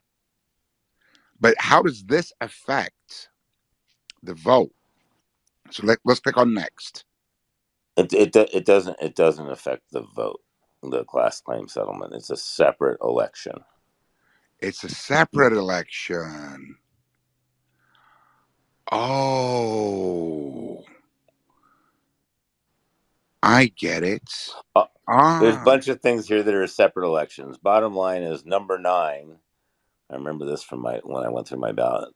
Number 9 is where you get to vote yes or no. And I think, I've stated, me personally, not saying anybody else should do it, but, I was a yes until the board document came out. And that gave me heartburn, given that half the recovery is in NewCo stock. Right. So then comes, all right, so number 9, all right, yes, I see what you mean now. All right, so I'm going to go back that. So then number 10 is these third-party releases. So can someone break this down for me? What opting out of these third-party releases will do? If you opt into it or you vote opt out of it, how does that affect the settlement or affect what I can do post-settlement?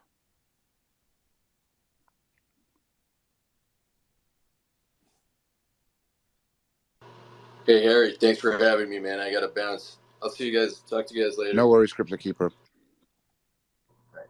Have a good night. It basically means you can't sue the people on the list that are being released. If you opt in, if you stay in the release, you can't sue the people that are enumerated. Yep. Because you release them and they can't sue you. Because it's a mutual release.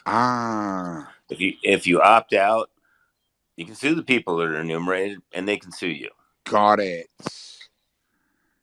That's what this means. So if you got it. Yeah, so if you want to continue your legal fight with the parties in there, and I believe that, I'm not too clear on this, but my lay understanding is that basically the releases kind of cover conduct from inception to, that aren't barred by statutes of limitations, but from inception until the petition date. And then the exculpation provisions, which are separate, cover conduct from the petition date through the effective date. Got it. Got it. Wow, that's okay. Now it's becoming now it's making a little bit more sense. Hey, Harry, if the releases and exculpation stuff actually makes sense to you, I don't know, man. You might have a law degree because it's like, dude, it's messy. This one's messy. Because, all right, so the plan contains mutual third-party releases. All parties that grant a release to the releasing parties are also released parties. Yeah. If you do not wish to grant and receive this mutual third-party release, you must, 1, vote to reject the plan or abstain from voting on the plan. Wow, look at that. 2, opt out of the third-party releases. If you do not opt out of the third-party releases, this failure to act will be construed by the debtors as consent to the third party releases, the debtor will ask the bankruptcy court to deem your failure to opt out as consent to third party releases, including consent to bankruptcy court authorities to grant third party. Wow. So if how I read this is that if you vote for the plan, they're going to, and you opt out of the third party releases, the debtor is going to go to the court and deem your failure to opt out as consent to the third party releases. That's actually crazy. Wow. Right? Because that's how. If I understand, Harry, I think it's simple. If you want to pursue, for example, Galaxy Digital, that bought that part of Celsius because you think they own you money as well, or if you want to pursue, I'm not sure if any, like Chris Haro as well, or everyone involved in Celsius, you have to check in on that opt out, right? That's my understanding. Basically, they are trying that a bunch of people do not file litigations and lawsuits against former employees and third parties that might already have settled with the Celsius. That's my understanding, and I think that's what I get also from Yolo. Right, because it says clearly, if you decide to opt out of the third party release in this item 10, you are ineligible to participate in the avoidance action settlement described in item 12 of this account holder ballot. You will be considered a releasing party under the plan only if the bankruptcy court determines that you have the right to opt out of the release and you do not check the box below to opt out of the granting the releases. Your recovery under the plan remains unaffected whether or not you elect to opt out of the third-party releases. If you voted to accept the plan, you may not opt out of the third-party releases. Oh, wow. If you voted to accept the plan, you may not opt out of the third-party releases. If you voted to accept the plan and you check the box to opt out of the third-party releases, it contains an item. Your vote to accept the plan will control and you will be deemed a releasing party. Yeah, this is the part that gets me. Like this item in specific, this one, and then I guess the next one too. What's the next one? Let's go to the next one. And this one is contributing your claim.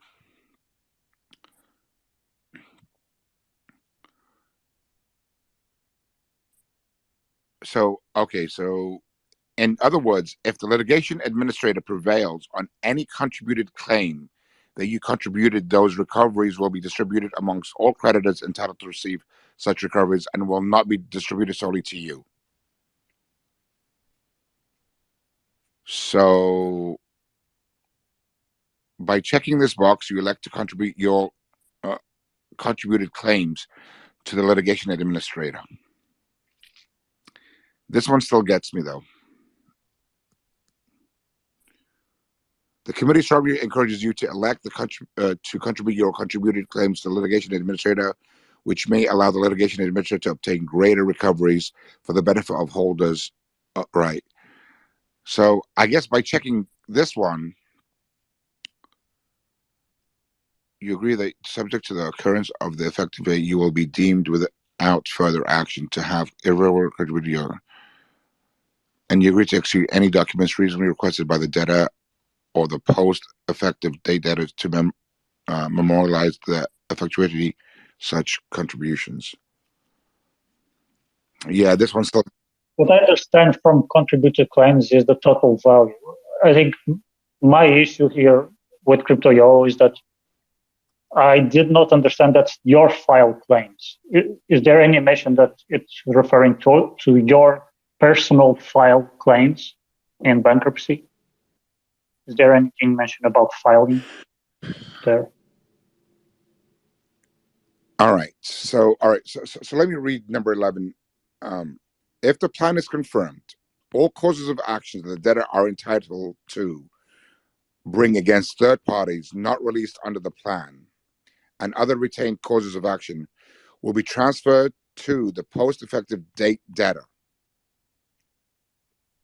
But the post-effective date debtor, that doesn't make any sense. The debtor is Celsius. Post-effective date, I guess, are they referring to? I think it's Celsius itself. If it was NewCo, they will refer it like NewCo, right? Right. So as far as I understand, the litigation trust is like the company Celsius itself, right? They will fund the old company with 50 million or something like that, and the claims will be on that company. That's my understanding. That maybe right, but after the bankruptcy, Celsius will no longer cease to exist. Am I not correct in that, or am I missing something? I think it exists because you can file a lawsuit against Celsius, but there is no assets there. That's what I understand that bankruptcy does. You move assets from the old company into a new company, that's the reorg, but the shell of the company still remains. Okay. Yeah, it By the has way, the large correct me if I'm wrong. legal This is what I have gathered before. Sharon, anybody can you add a bit of light onto this? Well, there are other claims, right, already. Right, some of the settlement, there will be claims against, large claims against the Celsius entity.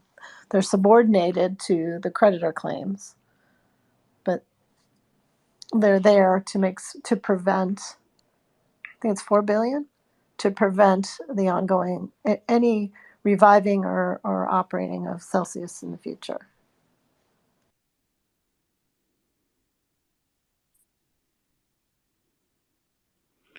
Okay.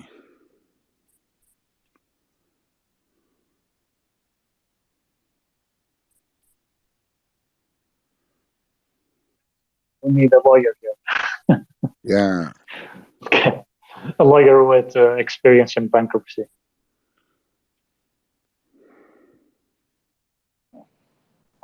Well, the intent of the ballot is very specific to this case.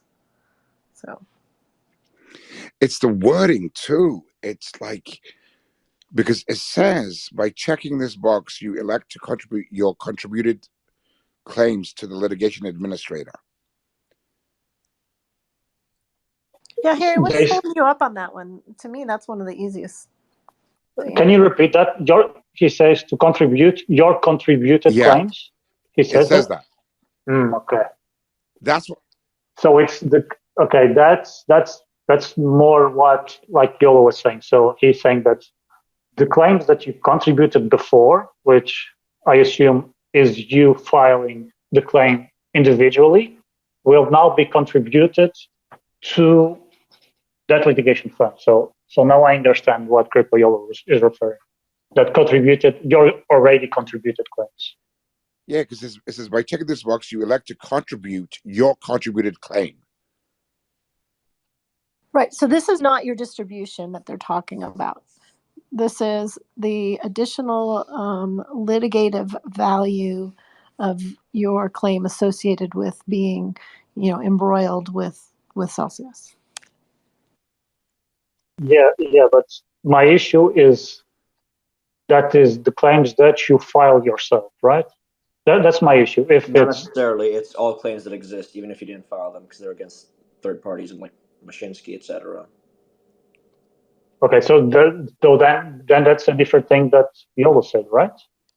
Imagine that I am like a 10K creditor that has not filed an individual claim. Yeah, do I have to do anything on that checkbox? That's my question. Not legal advice, but I believe by default, you would need to actually like opt in to contribute the claims. So you would need to check the box to contribute them. Yeah, but what are you contributing though, Daniel? The claims, effectively speaking, assume I'm a creditor who is like $10,000, a general earned claim. I would have claims against, for example, the Mashinskys, a bunch of other insiders, various third parties who help them in various factors such as manipulation, sell token, etc., etc. You have claims against them for, say, fraud, fraudulent inducement, Yeah. fraudulent misrepresentation, conversion, et cetera, et cetera, et cetera. You're contributing those claims, basically. Oh. Another way to think of it, Harry, is you're contributing your standing. That, Kind of. yes. Okay. So, from my view, not legal advice, in my opinion, there's no point in not contributing the claims if you're not going to pursue it yourself. Because, like, if you are going to pursue it yourself, there is a reason to not contribute it. But if you're not going to do anything about it, you might as well contribute it because it will increase your recovery, however minuscule, because each claim counts. It gets distributed amongst everybody who's eligible to get it. But if everyone contributes their claims, then the recovery would increase. Got it. Yeah, that's the default thing is if you're not going to pursue litigation yourself, just check that Correct. box. You lose nothing, and you potentially gain. But Yeah, even not if you, not going to advice. yeah, for example, the weird thing for me is that I'm convenience class, and I still had that option, which was contradicting what Crypto Yolo was saying. I believe, and you still hold the claims you have against third parties. I understand. I Yeah. don't believe you cannot. You don't have claims against Celsius or anyone on the released entities list. Not legal advice, but my understanding of it is, and it could be completely wrong, is that you would have claims against people such as Mashinsky, anybody else who helped with this legitimize the scam. Why wouldn't you have any claims against Celsius? Because you're releasing your claims as a part of the bankruptcy. The They're bankruptcy process stated, so there isn't much for Celsius to pay against it, right? Yeah, it's basically any claims you have are being satisfied by paying you your 70% in the convenience class. Okay, but you still have all these other claims that you might claim, like they sold you Cell token illegally. I don't know. I believe those are different and likely to be, and I believe those are all being subordinated under the plan. Any claims stemming from Cell token are being subordinated. But the directors and officers who made those decisions are all still responsible for those decisions. Yes, and that's why there's an excluded parties list. But there are insiders that they are not there. Like I was checking a former, I think, officer. I think I mentioned before, but there is like a woman that it's like she has, I think, 1 million of Cell tokens, which I almost guarantee that it was awarded at zero cost. Or very because little, cents. But yeah. Yeah, because like she has, imagine 1 million of Cell tokens, then a bunch of stable coins, which is also weird. I'm assuming that she was swapping the Cell that was being unlocked $2 stable coins, and then she has only like 10K of BTC in it or something like that. And what was surprising is that I did look for her in that list, but she's not there. And yeah, what pissed me off about Cell token is that the employees and insiders that got Cell at 0 cents are still getting 25 cents, which for me is like preposterous. Yeah. Quite frankly, I'm not sure if the 25 cents will stay around. But, what are you talking about? This 25 cents is done. Yeah, maybe. Kind of. No, come on, Danny. Didn't you listen to the Discovery conference today? Yeah, that's from the side of the Cell squeezers. Oh, and the side of the debtor and the side of the UCC. Yeah, so you're saying you're gonna object to that? Can file a motion to subordinate Cell. So you're gonna object to that at the confirmation hearing? No, my intent is to file a motion to subordinate Cell. Okay. Good luck. All right. Thanks. All right. Jeez. All right. Let's go to item 12. Account holder avoidance settlement action. Any idea what this is about? It's about withdrawal preferences. Say you withdrew $150,000 worth of crypto at the time of the withdrawal from Celsius. This includes transfers from earned custody. Transfer from earned custody is also preference within 90 days of the bankruptcy. So this allows you to, if you have over 100,000 but below 250,000, I believe, don't quote me on it, you're able to pay back 27.5% to forever extinguish those preference actions against you. Otherwise, it'll go over to the litigation trust. and they will pursue it. Okay, and what happens if you're under 100,000? Not financial advice, not legal advice, but I believe if you're under $100,000, you are able to basically, I believe, vote for the plan, and then it gets extinguished, and they don't pursue you. Though you're not required to vote for the plan. If you're, I mean, you kind of are, but they're not. They're unable to pursue No, actions you have to. below If you, 75. you have to vote yes on the plan to opt into that and be clear on your under $100,000 clawback. Unless you're under 75, in which case you can do whatever you want because they cannot legally pursue you. Yeah, they're not going to. And if you have a small enough clawback that doesn't make economic sense to pursue, because they have to make an evaluation of whether or not it makes sense to do that for every clawback, regardless of size. And there's a subcommittee of the litigation oversight committee of 3 people that will be deciding which clawbacks to actually pursue or which avoidance actions. But if you want with certainty to not get hit with a clawback, and yes, if you're between 75 and 100,000, you have to opt into that settlement. You have to vote yes. You can vote no and take your chances. Yeah, and not legal advice, but if the amount is big enough, they will pursue you wherever you are. Just because you're not in the U.S. does not mean they're unable to go after you if the amount is worth it. Right. Well, since I put money into it, didn't take anything out of it, so yeah. All right. So that doesn't even apply. If you had a clawback, it would show some value there. If there is no digits on that topic, then there is. You don't need to do it. There's no digits on that. All right. Then it means you have no exposure.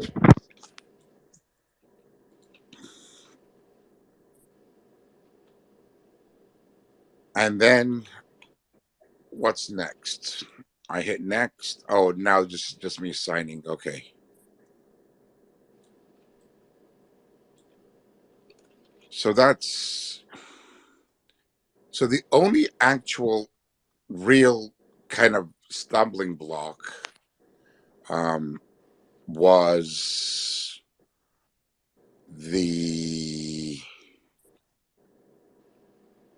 what did I get? Hold on, I screenshotted it. Just let me finish this so that I get it done.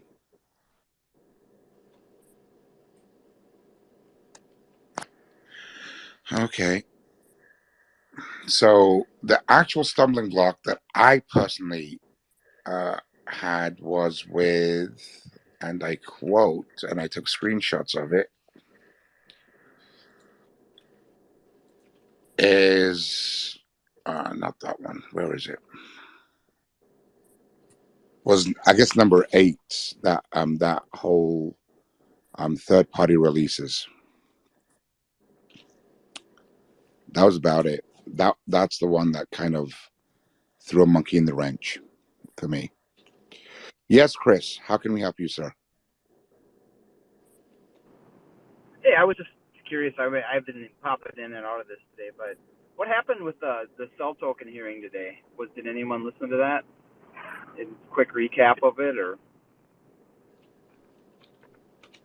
Nothing really. nothing really? Basically, Okay.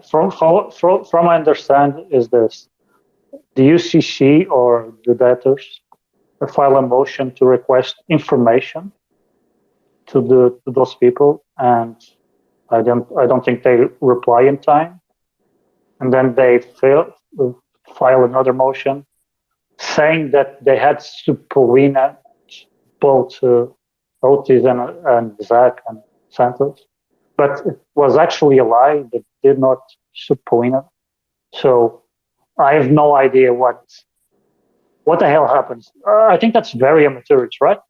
Isn't that weird? I wouldn't call it a lie per se, but it's most likely a mistake or a misunderstanding or miscommunication. Because I doubt they would intentionally put it into court filing that they filed subpoenas when they did not. Yeah, but it's extremely amateurish, man. How can you? Because it's one action is really dramatic, right? If you're subpoena someone and it doesn't reply, Yeah. I have no idea how they made such a mistake and then It's a lot of moving say parts. it. I mean, Say it very. Yeah, man, I have no idea how that happened. So does this change anything in regard to how Cell Token is being treated? Guess that's what I'm getting to. Or could it potentially change anything? Not particularly. It may, depending on they agreed to provide discovery. Depending on what comes out in discovery, it may. But this was mostly like a procedural thing. It was a fairly short hearing. I was not there for the very initial start, but from what I heard, it was fairly relaxed. Everyone was basically on the same page. They were like, okay, yeah, sure, we'll send over the discovery. I guess they didn't want to get subpoenaed like properly, get dragged before the judge. I don't think that's what happened at all there, Danny. From what I understood, they agreed to send over the discovery. No, 2 of the 3 people agreed to settle, and that I believe all 3 of them signed the settlement. No, 2. 2 of the 3. So Daniel, I don't know why you're giving false information if you didn't listen to the whole hearing.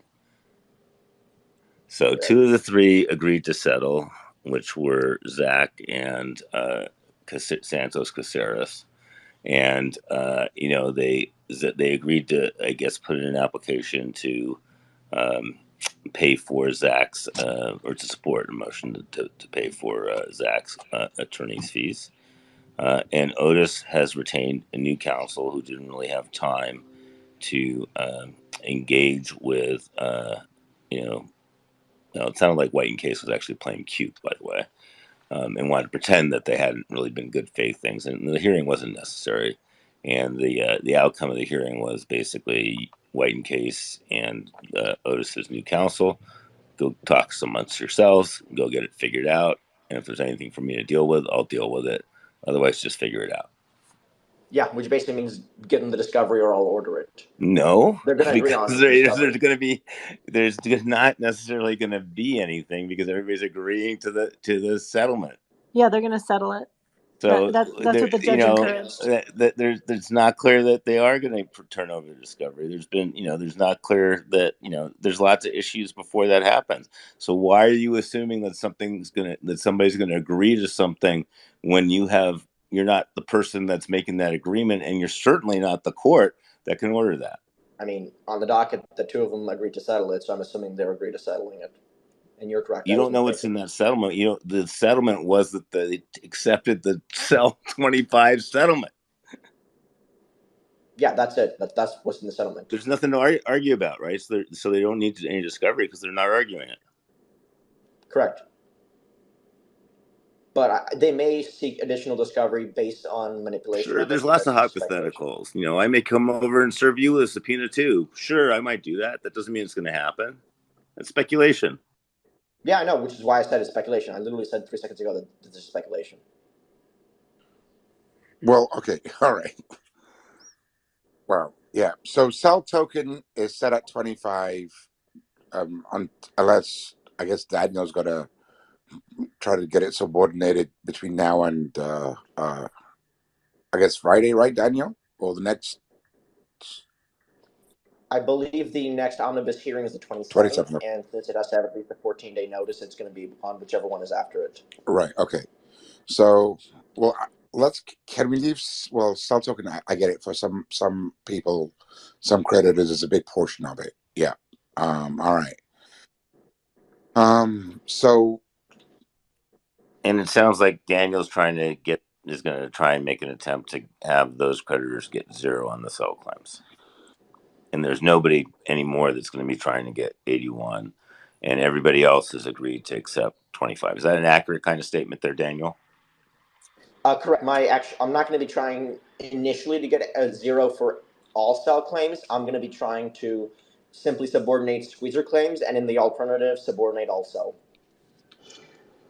Daniel, can I? Daniel, the squeezer claim thing, though, I mean, that's really subjective to just a few people. I mean, who's a squeezer, who's not a squeezer? How do you determine that? Well, they posted it all over Twitter. That's one way to determine it. Daniel, what about the people who aren't Well, squeezed? they have free speech. I'm asking you what your definition of a squeezer claim is. I mean, that's who you. Anyone who participated in the sell short squeeze. All right, Eddie, go ahead. Eddie, go ahead. Look, I just wanted to ask what about the innocent people who are just innocent retail? You know have got a lot of sell. Me, I'm one of those people, right? I stupidly got it sitting on the platform. I done it. I believed in the platform. I don't understand why you'd want to go after the rest of us. I've got retirement funds stuck on there, and it just seems really. I've already been hurt quite a lot on multiple levels. So I just don't understand what's the purpose at this point to just keep sticking the knife in. I'm not trying to stick the knife in anyone, especially not you. I'm just trying to subordinate people who manipulate the sell token, and if I can't, I mean, I'll do all of it. Hey Daniel, my advice: just chill on this. Save your time and effort. I mean, just it's not going to go anywhere, and you are going to hurt people if you succeed. Honestly, with your feedback, I'll probably not file a motion. I'm sorry about your retirement funds being sold. Okay, so you're sorry, but you'll still do it. Is that what you're saying? No, I'm highly likely to not do it. Okay, thank you. By the way, let's put some context. I think Daniel is convenience as well. Okay, he's a convenience creditor with 3K, and he's fucking your retirement. Okay, just from context, yeah, just a little bit, not against them, but I was talking. Some creators were approaching me, and they were saying that they were swapping and buying sell near the pause because they believe in what Alex was telling, that it was an illiquid issue, and they are getting so fucked. Like they had total loss just because of 1 or 2 weeks of difference, and that for me is very shocking. I cannot. It was a very big risk, but there was so much misrepresentation that I can understand those people's position. But it's so sad, and it's not a big value. Like without insiders, the sell claims is under 100 million, and with the recoveries, which you only expect 69%, it's like below 80 million. And then I don't even have the Clawback's information. So, yeah, it's I have a small bag but I was trying to defend sell creators. All right, go ahead, Sharon. Go ahead, Sharon.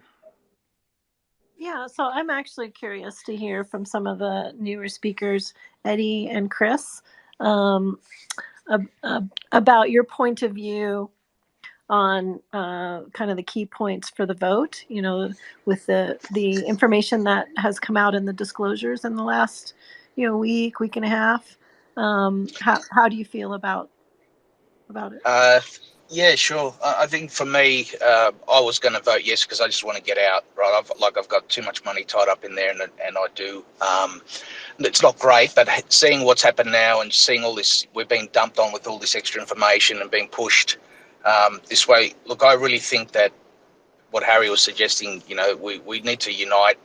I think we need to have a document at least to try and put something towards the UCC and to the judge to say, look, we're all united behind this. We need to review the board. That to me is critical right now. Unless it's great talking here, but we need to have a unified spot. And I'm happy to put my name to it. I know no one really knows me here. There's a lot more high-profile people here than me, but I really would like to support that because we've only got one more chance, really. I feel, if that's how I understand it, to try and get people like Crypto or Joe or whoever on the board. That's what I'd like to see. Yolo, do you want to speak to that? I did. For some reason, I'm not hearing everybody's comments. So I didn't hear what that person. I heard you, Sharon, but I didn't hear what anybody else said. Can you hear me? I can hear you. Yep. Eddie can. Yolo can apparently, but I'm still not hearing what anybody else said. All right, Yolo, drop down, and I'll bring you right back up, buddy. Okay. Yeah, so Sharon, I think, You know, whether it's yourself or like there's a few people recommending yourself and, you know, Yolo or Joe. I mean, I think there's so many. We need people like that in there for the trust and transparency. It's just not there at the moment. It's pretty scary. You know, Well, what can happen. first of all, Eddie, thank you. And I'm sure Yolo and Joe, thank you also for the kind of sentiment of confidence in anyone as an additive to the board. I think you're right. You know, governance is going to matter. Some people feel differently that, you know, a board in general will do the basic things and the company will move forward. I only want ponied up my time because there's many things I can be doing in the space to advance Bitcoin besides getting involved. But there is upside. I would love to see the creditors be able to participate in the longer range upside. But it's absolutely necessary that there's good guidance, governance, and connections to the institution and public markets for us to have a chance to recover that kind of value out of a operating entity going forward. Yeah. So how do we make some noise before the next few days? Who's the best person to coordinate that so we can all put a name and really be very specific about our objection? I know we can write to Scott or, you know, to Tom, but, you know, I DM them, but I never get responses. I mean, we need something more formalized.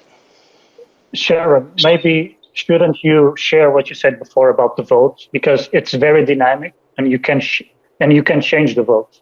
I think that could be something that is empowering, right? Yeah, and I'm happy to vote no if that's what you need. You can always change it, but I mean, in terms of putting something formal to the judge, so they have to, you know, delay this, and so we got a proper way of demanding a better UCC, better board representation. Yeah, so that's a bit of a conundrum with the process, right? You know, where we're sitting. I'm sorry, I think I spoke over someone. What'd you say? You would need to object. Sending a letter is not going to really do anything. You would need to effectively either object, or in the alternative, I guess you could file a motion to delay the voting. But like, you're going to need to object to confirmation. That's basically what's going to happen. Yeah, separately. Yeah, two different actions, perhaps. That, and then somehow inject into what are ongoing negotiations, because there are little matters that are still being worked through. You know, a long checklist that has to be done before the transaction can actually happen, if in fact it is confirmed. So there is a bit of opportunity there. Yolo, do you want to speak to any of that, or I see Joe. Does Joe want to? Yeah, I don't think Joe's on stage, but I mean, it's up to the UCC to appoint the board, and I think Scott was in here earlier, but I don't think he's in here anymore.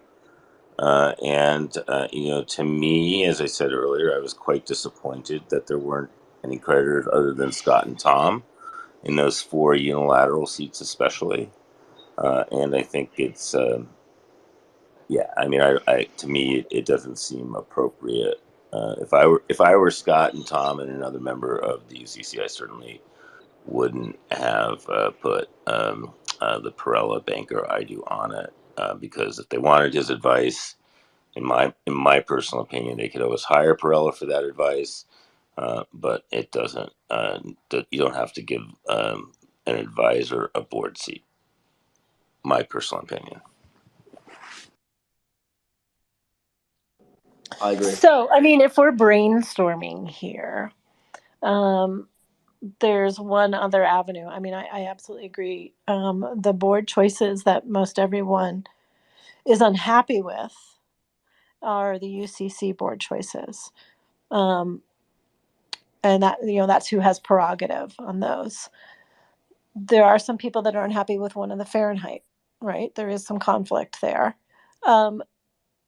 Perhaps to move the loggerjam, I mean, it is possible if anyone has a way, and this is just wild broad thinking if we're wanting to cover all the bases, and that would be to contact the Fahrenheit folks, Arrington and Ravi, and try to get an audience, or Steve, and try to get an audience and to be heard around what you think the liabilities are for all of us, including Fahrenheit, for having a subpar board.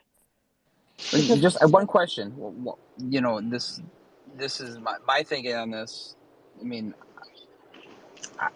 what, you know, I would love to see Yolo. I'd love to see Simon. I'd love to see you. You know, I'd love to see more people that I'm more familiar with on the board. But why are we calling these people subpar? I mean, that's my question. I haven't looked into this. Maybe there are good reasons, but is it just necessary that because they're not creditors, they're going to be bad board members? Hey guys. So Kris, hey. So I sorry, Sharon. I've been listening for a while, but I've been on and off calls, and it's been a frustrating few days to say the least. So I wasn't sure if it would be a good idea for me to get on and speak. But Kris, to answer your question from my perspective, I think the issue that everybody had was not so much who was selected, but not taking into consideration who should have been considered and selected at the same time. In other words, I think all of us kind of expected that we wouldn't have control over the board, but we'd have, a 7 seat board, and 2 would go to Fahrenheit, 2 to the UCC, and 3 others that would be either creditors or not. I think a lot of us already knew that, they probably would bring in some other qualified people. But the way it turned out, it sent, at least to me, a very clear message that they don't really consider supporting the price on exit, or for the first year or so, when creditors need to decide if they're going to hang on and hodl this stock, which is not the same as hodling Bitcoin and could be much harder, especially if we have a volatile market. Do we want to give the confidence to creditors so that they support the price, or do we just focus on, which, like Sharon said, is very important, getting very qualified people so that we can attract institutional investors? Now, if they did it in a semi-unbalanced way, if it was only 7 and they just didn't include any creditors, but they had, I don't know, let's say 2 observers from the creditors, okay, that's something that I think I would have been fine with. If they had put only 1 creditor on there that was very qualified, that could add value, that can give creditors that confidence that, this is not what we wanted as an investment, but we're here and let's try to make the best of it. So then, I think people would feel more comfortable and confident to go forward with this. But they expanded the board. They gave 3 of the seats to Fahrenheit. Nothing wrong with the people that were selected in Fahrenheit necessarily. I mean, there are people that have issues, specific issues, but putting aside those issues, like, if in normal circumstances, that was not a bad decision. And it was not a bad decision to get 4 qualified, although, there's serious questions around some of those qualifications. But let's put that aside. Let's say those 4 people were super qualified and they just wanted to do what's best for future NewCo. In a normal circumstance, that would have been fine. But if you're ignoring the fact that this company initially is going to be exiting in a very volatile market, and it's owned by creditors, 300,000 or 100,000 people that really don't want to be in this type of risk profile, and you expand the board, you diminish and trade away without getting anything in return the influence that creditors would have had they exercised their right to select, some creditors or people that are not independent, but really just, kind of have a shoe in because they are in this business and they're career board members and they work with a lot of the professionals in the case. I think we could have all gotten over it. We've gone through this process for 1.5 years, and it's been frustration after frustration. But at the end of the day, we realized, like Yolo says, Chapter 11 is complicated. So we keep kind of sucking it up. Okay, let's make the best of it and figure it out. I cannot, for the life of me, just to figure out what the justification is to completely ignore something that you knew was important, because you kept saying to us that this is going to be creditor control, it's going to be creditor owned. And then to trade that away, for two UCC seats that really aren't going to have much influence because they're going to be such a minority, I can't make sense of it. And for me personally, it has diminished my outlook on what the recoveries might be for creditors, because if we don't have faith that they are looking out for our interest, and again, the interest shouldn't be that much different than what any new company has. It just, you want to be successful. But if you're not considering what, the position that creditors are in, and we are the shareholders going out, and there may not be that, tremendous institutional buying unless we happen to hit a really great period in the market right at that time. Most likely, I would have to guess, again, there's no way to know how this will work out, but the odds of creditors getting a better recovery going in this route versus, let's say, an orderly wind down just went down tremendously in my mind. Yeah.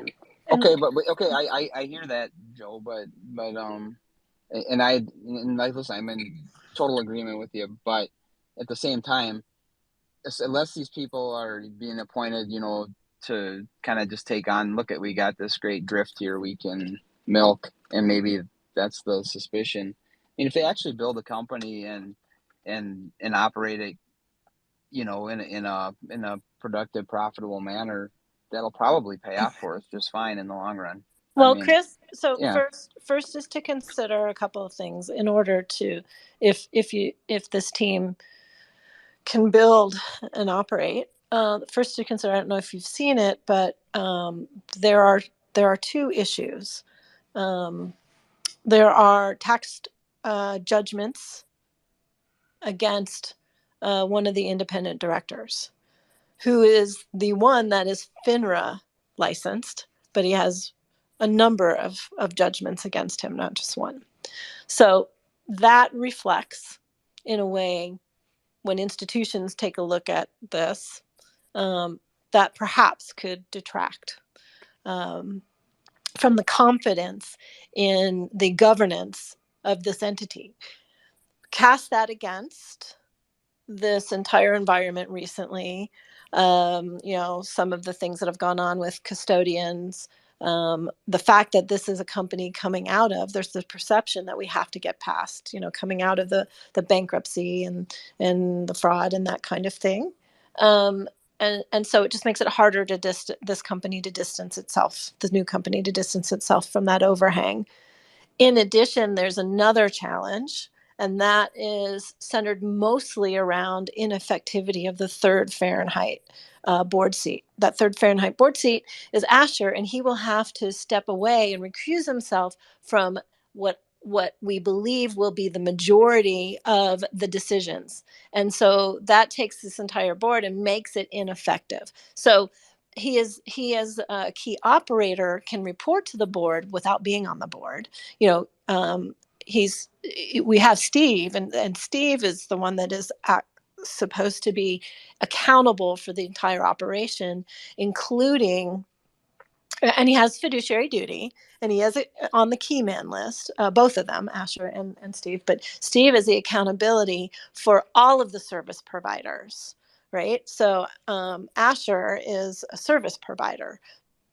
He happens to have an interest in Fahrenheit, which is the plan sponsor syndicated organization, but he's a service provider also. And so that creates, again, when institutions look at us, the cleanest, simplest board would be a better foot forward without these complications, because complications in the minds of those that are money managers and considering allocation or not into this risky space, already there's cyclical risks that are incredibly huge. They're putting capital into the space already. They want to make certain that the oversight and the governance is pristine and top shelf. And that's where this current plan has some of those challenges. In addition to what Joe is talking about, they sold the plan with it would be creditor. The creditor would be the majority of the board. So Sorry, I rambled there. So no, I agree, and I agree. I would like to see it to be more quality.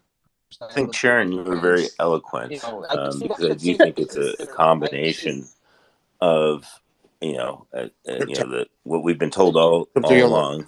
Sorry, Kris, I don't think Yolo can hear you. Yolo, can you hear Kris? Kris, speak.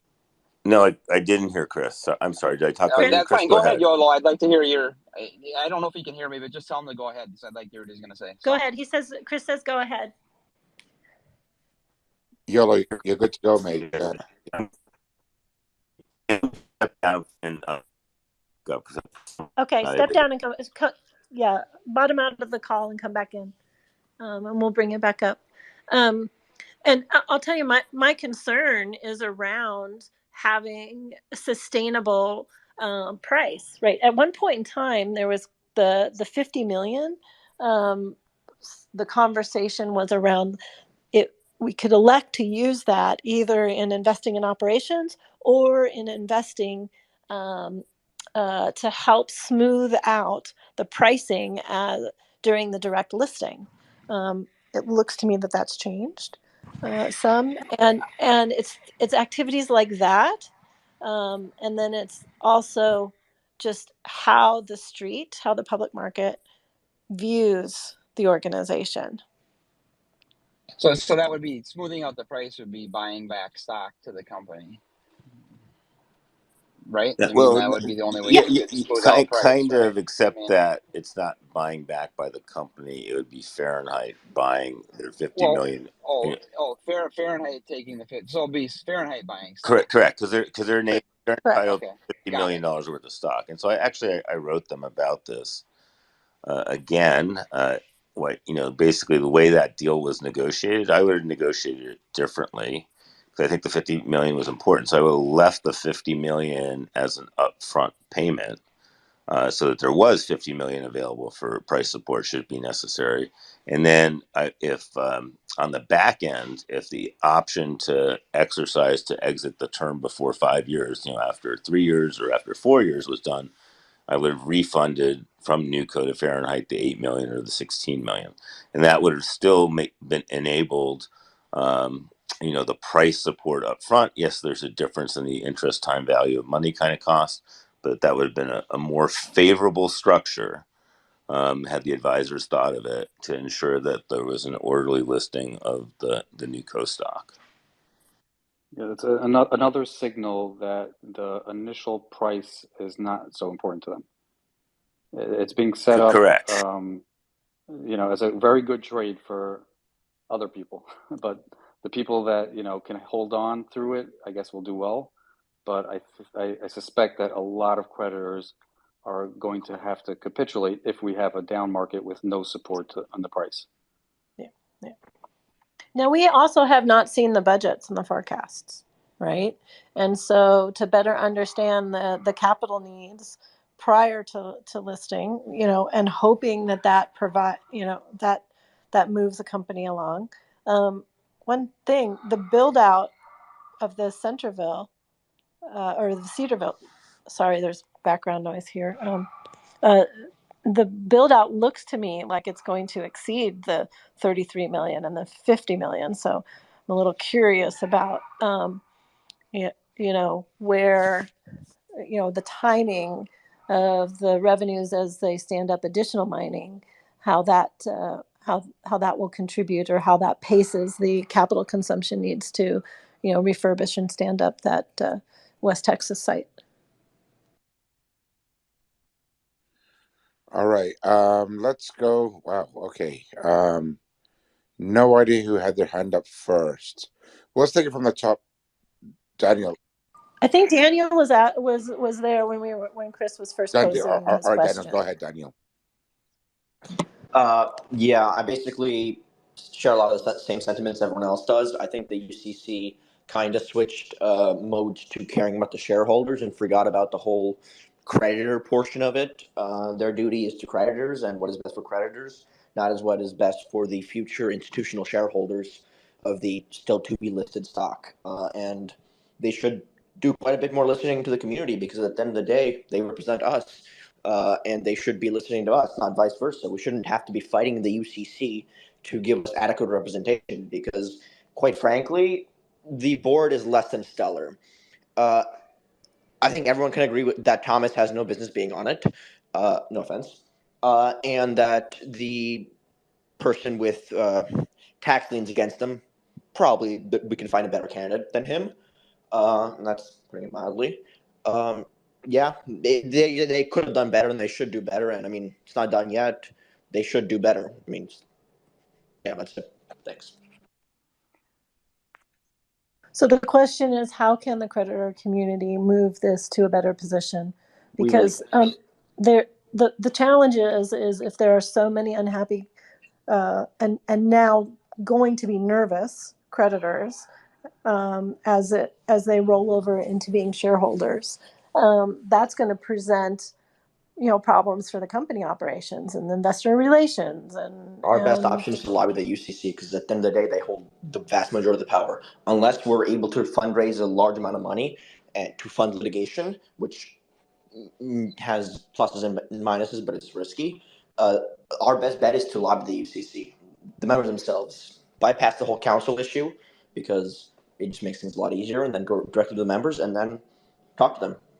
Because at the end of the day, they're the ones who are in charge, not the lawyers. And you do know that UCC has gone quiet. Yeah, which is an issue. But you can still lobby them even if they're quiet. And I do agree because the judge's attitude on everything is, we'll just work this out then amongst yourselves. He's not going to stand in the way of anything because there's a few unhappy people, and he's just it's going to say work it out. So I don't know that I would have to agree that probably going to the UCC would be the best because they still hold the power to appoint those 4 members, right? They have the power to appoint 6, and yeah, I mean it's their call. The judge isn't going to intervene because he's got no grounds to intervene. Because it's up to the UCC to do its fiduciary duty, as Daniel points out, and appoint the 6 best people in terms of creditor interests. All right, let's go to Ron Paul and then Bradley. Actually, hold on. Crypto Yolo, Yes, can you kind of explain Bradley. what you said in layman's terms? What you just said. So Daniel hit an important point, right? Which is that the UCC's fiduciary responsibilities, in other words, who they're supposed to, provide care for and responsible for and be the voice of, are the current creditors. They're not the future shareholders who will consist of some creditors and some non-creditors over the term of this board. They have a fiduciary duty to the current creditors, and they should appoint the 6 people who they think will do the best job for those creditors on the NewCo board and still meet, the standards for being on a public company, NASDAQ listed board, and that, meet the various requirements so that you can have the various committees. But, I guess I know the backgrounds of some of the people, and I know for a fact, for example, that there are qualified creditors who applied. In my opinion, they're qualified, but who do qualify for sure by the NASDAQ listing requirements to be, for example, on an audit committee. And so in my mind, they should pick at least 2 qualified, the 2 best qualified creditors that applied to the process for at least 2 of the seats, in addition to Scott and Tom, and then 2 of the best professional directors that they selected in the 2 seats that don't need to be withheld. And I think it's safe to assume that somebody who has negative information on their FINRA broker check record, to me, would not fit that squeaky clean kind of reputation that you want to have on a board of a company that's already going to be looked at as, oh, this is kind of a crypto company. How do we know it's not? How do we know that there aren't issues? I think you want people that are squeaky clean on that board. Although a tax lien is like the worst bad thing you can have. I mean, the least bad thing you can have on your record, in my opinion. So. Well, some people would say it's a marijuana thing. I think that's all a matter of opinion. I think, if you want to appeal to the broadest set of investors that are out there in the institutional land and say, hey, do I trust that this board is going to provide good oversight to this company, which is an unusual structure because the board doesn't have the same powers that you would normally have in a company because of the constraints placed on it by the Fahrenheit management contract. That you want to make sure that's a board that you'd feel confident in trusting your money to. I get that. I just wanted to make that point. It's not really a point, but just a point of view. All right, let's go to Ron Paul, then Bradley. Ron Paul. I think Bradley was first. All right. Bradley, sir, you're first, and then Ron. Okay, thanks. Thanks for that, Ron. Okay, I understand a lot of the points that Sharon has been making about certain board members are undesirable for a variety of reasons. The one guy who's going to have to recuse himself an awful lot of times. This other person who's got some past issues, legal issues. The thing that I guess I'm struggling to understand, if somebody can explain it to me, is the notion of the board has to have a certain number of creditors on it, because I'm struggling to understand how the incentives of a creditor are going to be different from any other person sitting on the board. I mean, it seems to me that if you're sitting on the board, you've got an incentive for the company to be successful. And isn't that what all the creditors want? I mean, paint me a scenario where a person on the board might be in favor of a certain set of events that would be. It happens all the time. Okay. It happens all the time. So, I mean, one of it is, here's a question. We've got hundreds of millions of dollars of staked ETH, right? We are getting this facility from Core, from the settlement with Core but it's a half-built site or a portion. So it needs lots of capital infused in it to make it ready and available. And yes, it's a good option to plug in some of the idle miners, machines that we have. But there has to be decisions made to find the capital to make those improvements so that many slots can be operational. At the same time, that staked ETH is a ripe opportunity to build off of in some of the other projects that need ETH for liquidity or what have you, or leverage it. And there will be different schools, as in any board, right? We'll hopefully have productive debates and conversations on what's the best path forward of multiple investments.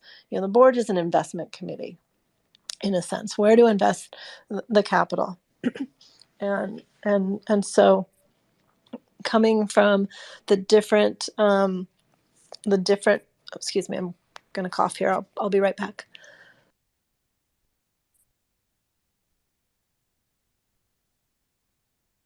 Pardon me. Sorry.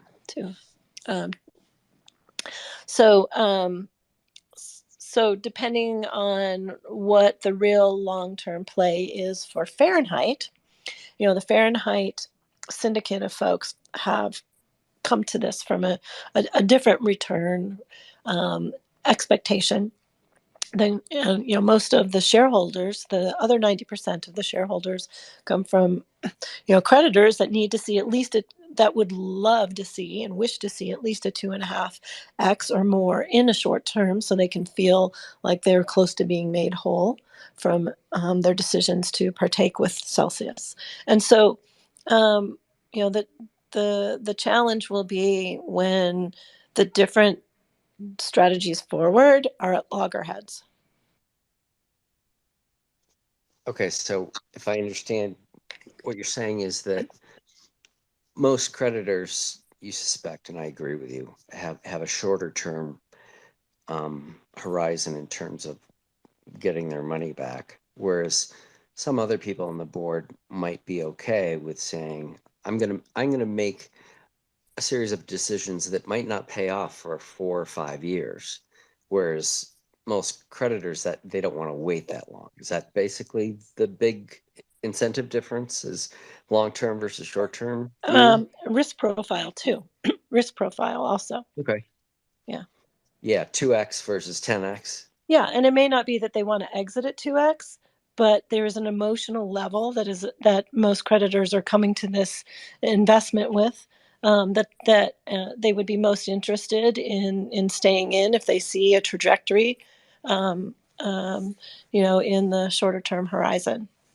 Yeah, I think the short term, long term is a big issue. I think that the other big issue is, your partner in this is a VC. The way the VC model works is you make a lot of bets that you hope something pays off big. I think a lot of creditors were in a forced hedge fund, let me call it that, with Alex made a lot of bets that we were totally unaware of. And I'm not sure how many creditors really want to repeat that experience. But also, Right. Bradley, but it's also in governance, right? Like, I like the point because Sharon keeps on bringing this up. It's governance. This company it's our company, and what has happened in the past several days has actually taken that away from us by certain members, of this board that are supposed to govern this company are not creditors, and some of them have, as was said earlier, had strikes on their FINRA and so on and so forth. And I don't know if you were able to join us earlier at the beginning when CryptoMiami made an incredibly great point and always continues to do so, was the fact that with the exception of Asher, I don't believe, or he doesn't believe that anybody on this board has any crypto mining experience yet. That's one of our biggest assets that this board is going to manage.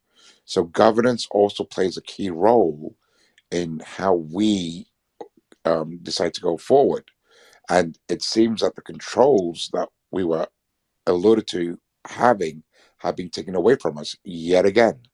So it's almost like Celsius 2.0, but with a different face, with a different set of players that are probably, hopefully, much more refined and better. But yeah, coming down to VC money, like Yolo just said, you got to be kind of, super clean coming out of this if you want to. Harry, can I add to this? Because it has some governance, what I wanted to say. Like, just to give some context, the weird thing about NewCo is that you will have a company, and then you will have Fahrenheit, which has some board seats. So it's very weird for you to have the CEO as a board member because you want the board to be independent. You want the board to be independent and to have vested interests in the company. Actually, around here, that it's not unusual to have the CEO on the board. Yeah, but if you want if you are looking for an independent board, you usually have the CEO holding shares. Yeah, you can have a second position, but usually his shares cover what he's saying. Sharon, what did you mean by around here? In the States, because I know we've got an international audience, and some of the board composition common practices vary by jurisdiction. Yeah, but you have to understand, like, the weird case is that the CEO has to be on the board because he's doing the major push and he has no Class A share. So he's actually, like, you look at Alex Mashinsky and other CEOs, they have a lot of shares. And Asher will not have a lot of shares. And he is defending, and he has to, and all the work he's doing is going to benefit us, him as well, because he's tied to success. But in theory, like, the NewCo could just kick him out, and there will be no way for him to kind of defend it. So the issue that everyone is referring it's very weird that you have 9 more seats. You have a couple of guys that are not creditors and also not investors, at least as I understood. This Ido guy, he's not doing any investment. He has no shares. So for you to align his incentives, it's very doubtful. And maybe we can go in what aspects the board can screw up shareholders. It's difficult in our position because we are the majority, but I think in smaller deals and in buyouts and other capital expenditures, they can do without any shareholder approval. So you always will have to force a vote about an issue, and they could already be, and then you have to have a court to block that action that the board is doing, and that's what we are trying to prevent. Is like avoid bad decisions by the board, and they have to be independent or have a lot of shares. But because we are also shareholders, because we are all the shareholders, they do not have shares. So that's the trick here. That's like one of the things that I find it very weird is that why wouldn't Fahrenheit have the company itself? I think it would have been better just for them to actually be the company and to give them some shares, and that's it. But I understand. I understand their position, but that's not the structure of the deal, right? So let's I know. Wait, but hang on. So anytime there's a significant investor in a company where they get a bunch of the shares or some bunch of control positions, they're always going to get board seats, right? In this case, Sharon is basically a minority investor. Yes, they're putting this $50 million up front, but then they're getting, I don't know, another 15 million or something a year. I forget what the exact number is back as the payments, and a lot of that's in shares. So they're going to be getting shares back. So you'd expect them to have some number of people on the board, but because they're also a significant investor, they're not what's called independent, right? And so a certain number of directors in a public company needs to be independent, and they must constitute a majority of the board, right? So a majority of the board must be, quote, independent. And in order to, for the audit committee, for example, all the members on the audit committee must be independent. So can you define independent? Sure. So that they don't have a stake. They don't have a conflict where they have a stake in an investor, for example. There are specific legal definitions of independence, and all 6 of the UCC appointees, including Scott and Tom, meet the independence definitions. All right, the 3 who aren't independent are the Fahrenheit people, and because they're not independent because they're associated with Fahrenheit, and then we're never expected to be independent. I have just one last question. It's really quick.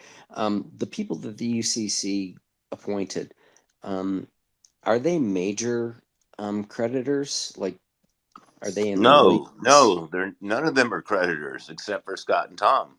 That's what I'm talking about. Scott and Tom, are they big creditors? Along the lines of Simon or whatever.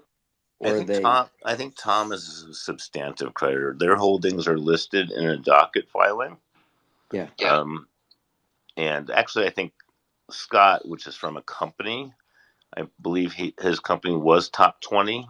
I don't remember. Maybe Cam remembers because I saw him react on this. Okay. Yeah, they each have claims in excess of 10 million from memory. So I think Tom is at least over 30 million, and I don't recall ICB, but they're going to be similar ballpark. They're large creditors. The interesting aspect, though, if you think about it, like the UCC, I would think in a normal bankruptcy case, you'd get the largest creditors selected, and you would have effectively what I would call a plurality of the amount owed creditors represented. Whereas here, the UCC represents maybe 1% of that wealth. And they wound up taking, I guess you could call it, making an executive decision on all of our behalfs in terms of appointing all the board members. But they didn't socialize the selection except for just posting the bios in the docket. And to me, that's a mistake because the reaction has not been positive. And it's been an organic reaction of everybody looking at these bios and being like, how are these people representing us? And like Yolo says, it makes sense. You want to have independent directors that might have expertise in certain areas, but we're missing a mining expert. We're getting a bunch of distressed asset investors.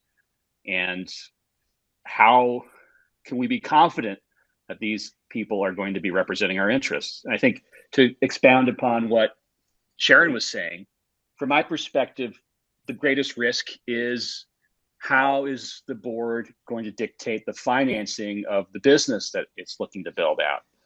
Are they going to dilute shareholders by issuing more equity? Are they going to do debt-based financing?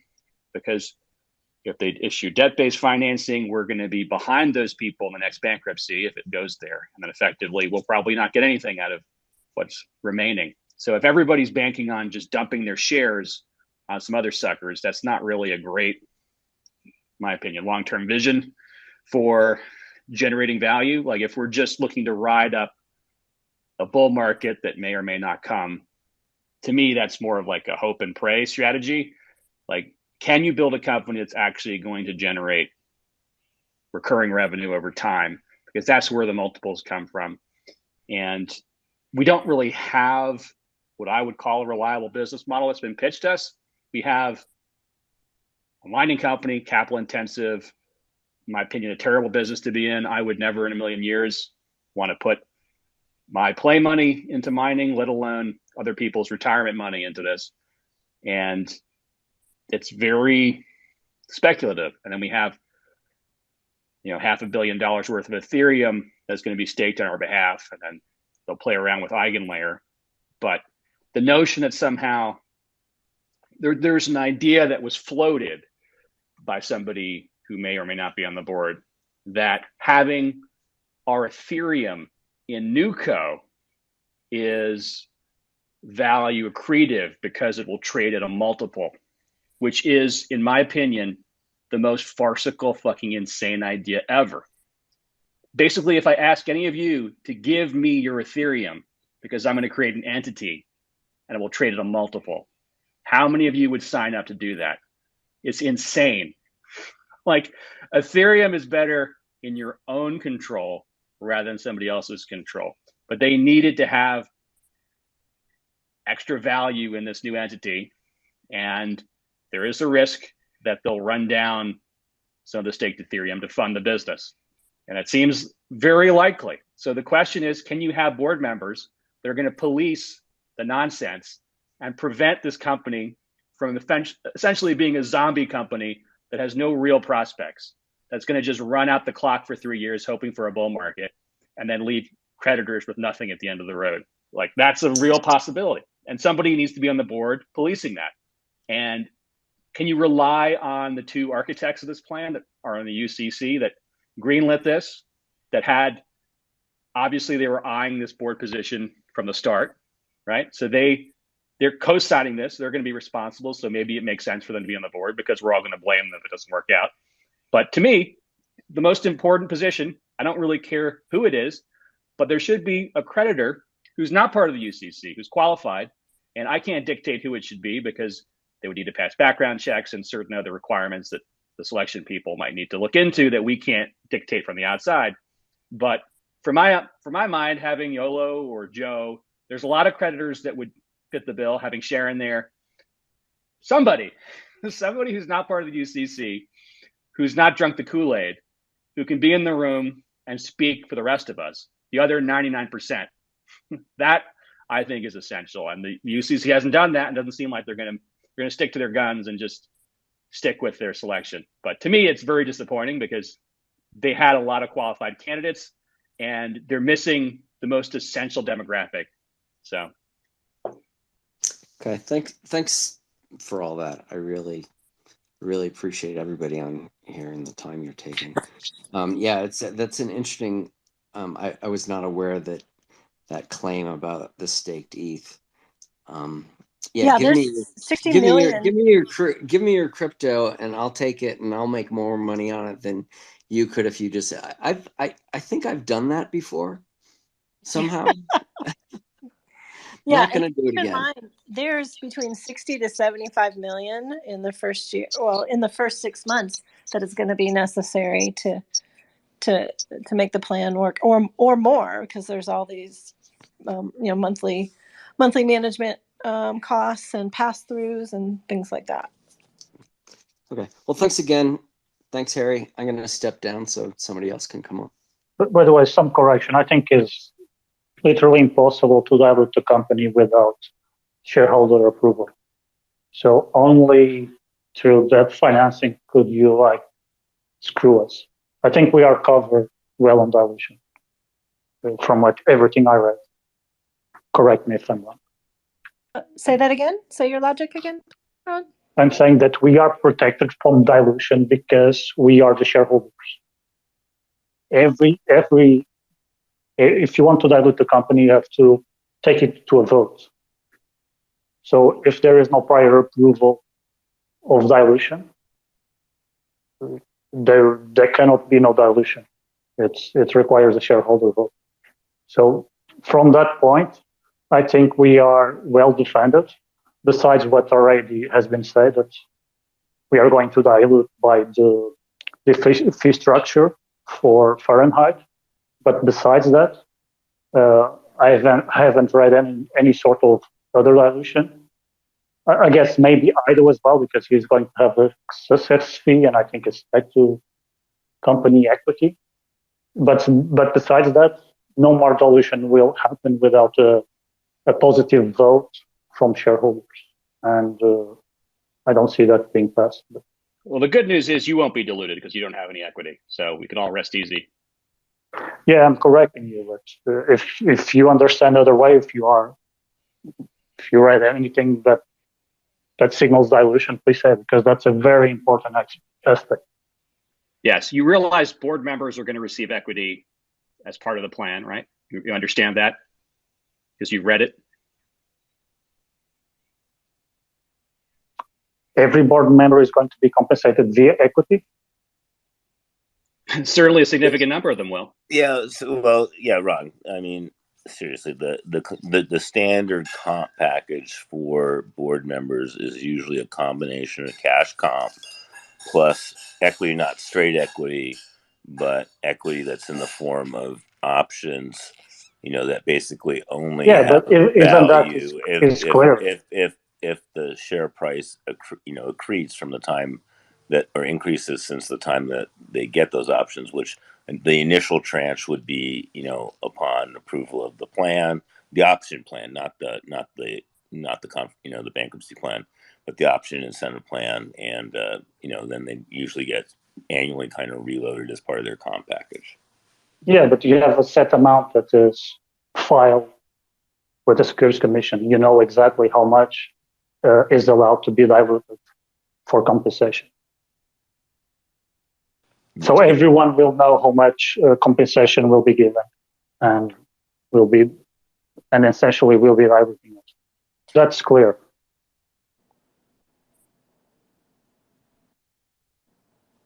I don't think I've ever seen the board composition actually defined.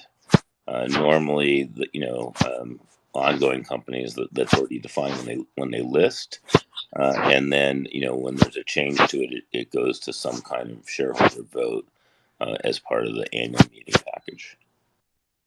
All right, Michael. Thanks for joining us on stage. Do you have a question or input? Yeah, thanks for having me on stage. I guess I just had a quick question. Does anyone know for certain if both in the United States and elsewhere, do all claims not, or all returns not claimed in 90 days, do those get converted to US dollars?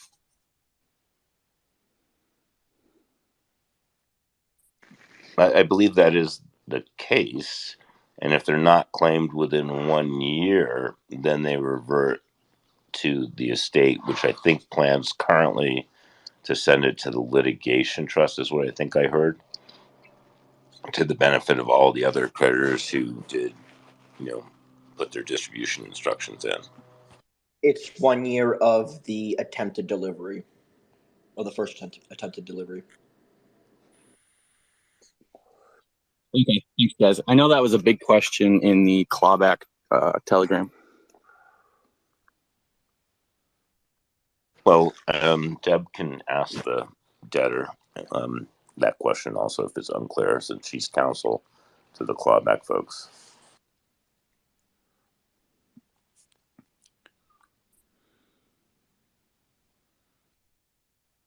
Well, wow, that's okay.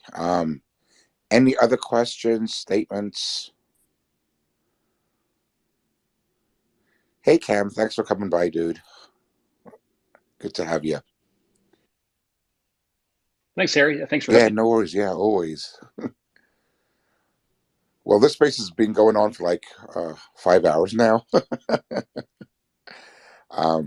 If nobody else has any other questions, maybe we consider shutting it down, and I may do another one on Thursday as well, because as you well know, these documents, Simon put a good word out or told us in CryptoYolo, and I'm sure of us all know that we're going to be receiving more documents in the next coming days, as Strato does, or I don't know if it's K&E or Strato or whoever starts submitting these documents to the courts.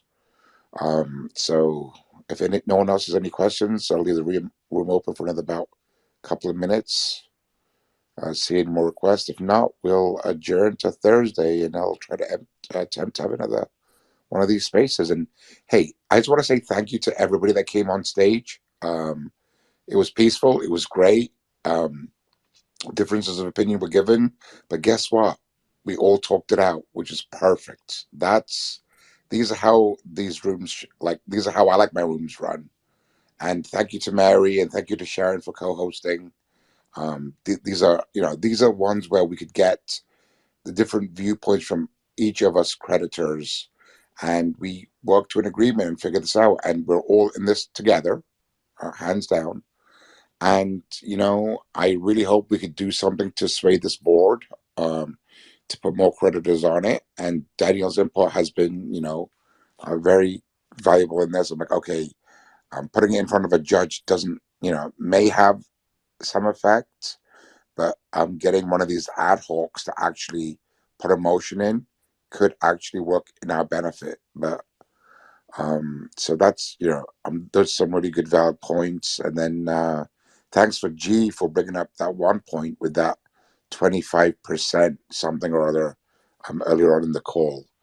Thursday's call or space will be recorded, so that way everyone can go back to it, because I've been getting a lot of DMs wishing that I had recorded the space. But so Thursday I'll record the space. Yes, Daniel, how can we help you? Just to say something real quick. What you said about getting an ad hoc to do it, I'm not sure if it's very realistic unless you're able to get a significant amount of funding and basically right this very second, like in the next day or so. I don't think any ad hoc will be doing it unless you form your own with sufficient funding. I'm just going to be realistic. Yeah. Because I don't think any ad hoc will do it unless you can guarantee a significant amount of funding that will see the litigation through to the end. Right. So if you're able to fundraise, great. I'll help you do it. I'll support you all the way. I'm rooting you on, but I don't realistically think it's going to happen. You need to you need to find somebody or some buddies, or an entity or whatever, willing to put up significant amounts of cash, or I guess crypto, but mostly USD. That's what's needed. And then go to one of the ad hocs, presumably the borrowers of the earn, because withhold, no offense, but they don't really count, and custody doesn't really give a shit. And sell, well, that's just Mashinsky. And then basically tell them, look, here's $500,000 or $1 million or $2 million. This is what we should do. And I think if you can do that, there is a chance that will do something. But like your window is rapidly closing. I understand, Daniel, but remember we had Scott in here as well. I think at that point it was either Mary and or Sharon made a very concise statement saying how we are, well, at least the people that come on to spaces all the time and who are actively talking about what's going on are unhappy with their board selection.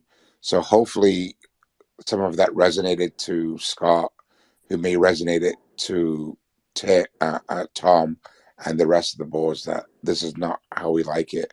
And like Sharon said, hopefully, have you tried setting up a call? You could just set up a call with them.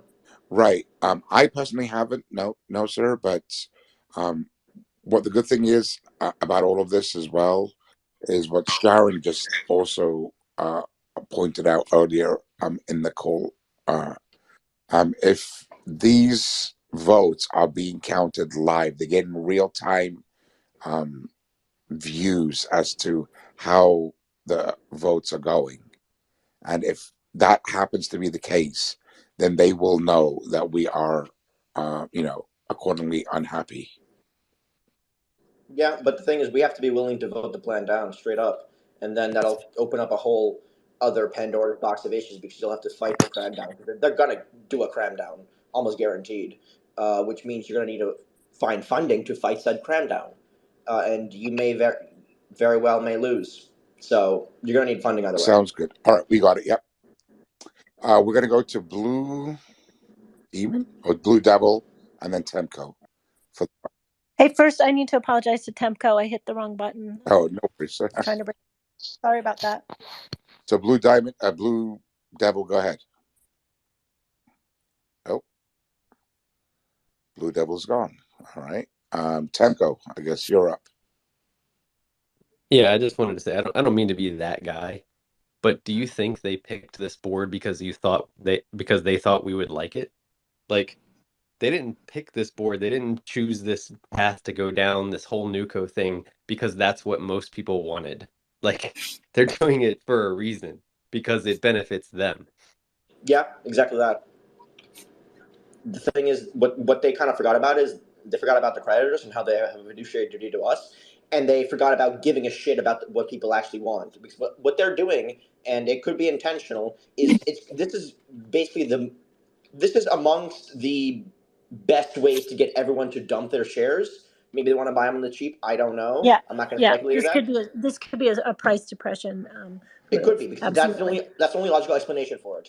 Because there's no way they've been doing a series of moves, which seems from a PR point of view to be the worst case scenario if you want people to support the plan and to actually want the equity. Because people went from wanting the equity to nobody fucking wants it. They don't need us to want it though. I think that's the missing part of all of this. They don't need us to like them. They don't need us to want it. They're gonna cram it down our throats, and they're gonna take the profit. Or some outside hedge fund is going to be buying the shares when we dump it, and they're going to liquidate the company for a profit if it falls below net asset value, which is a very realistic possibility.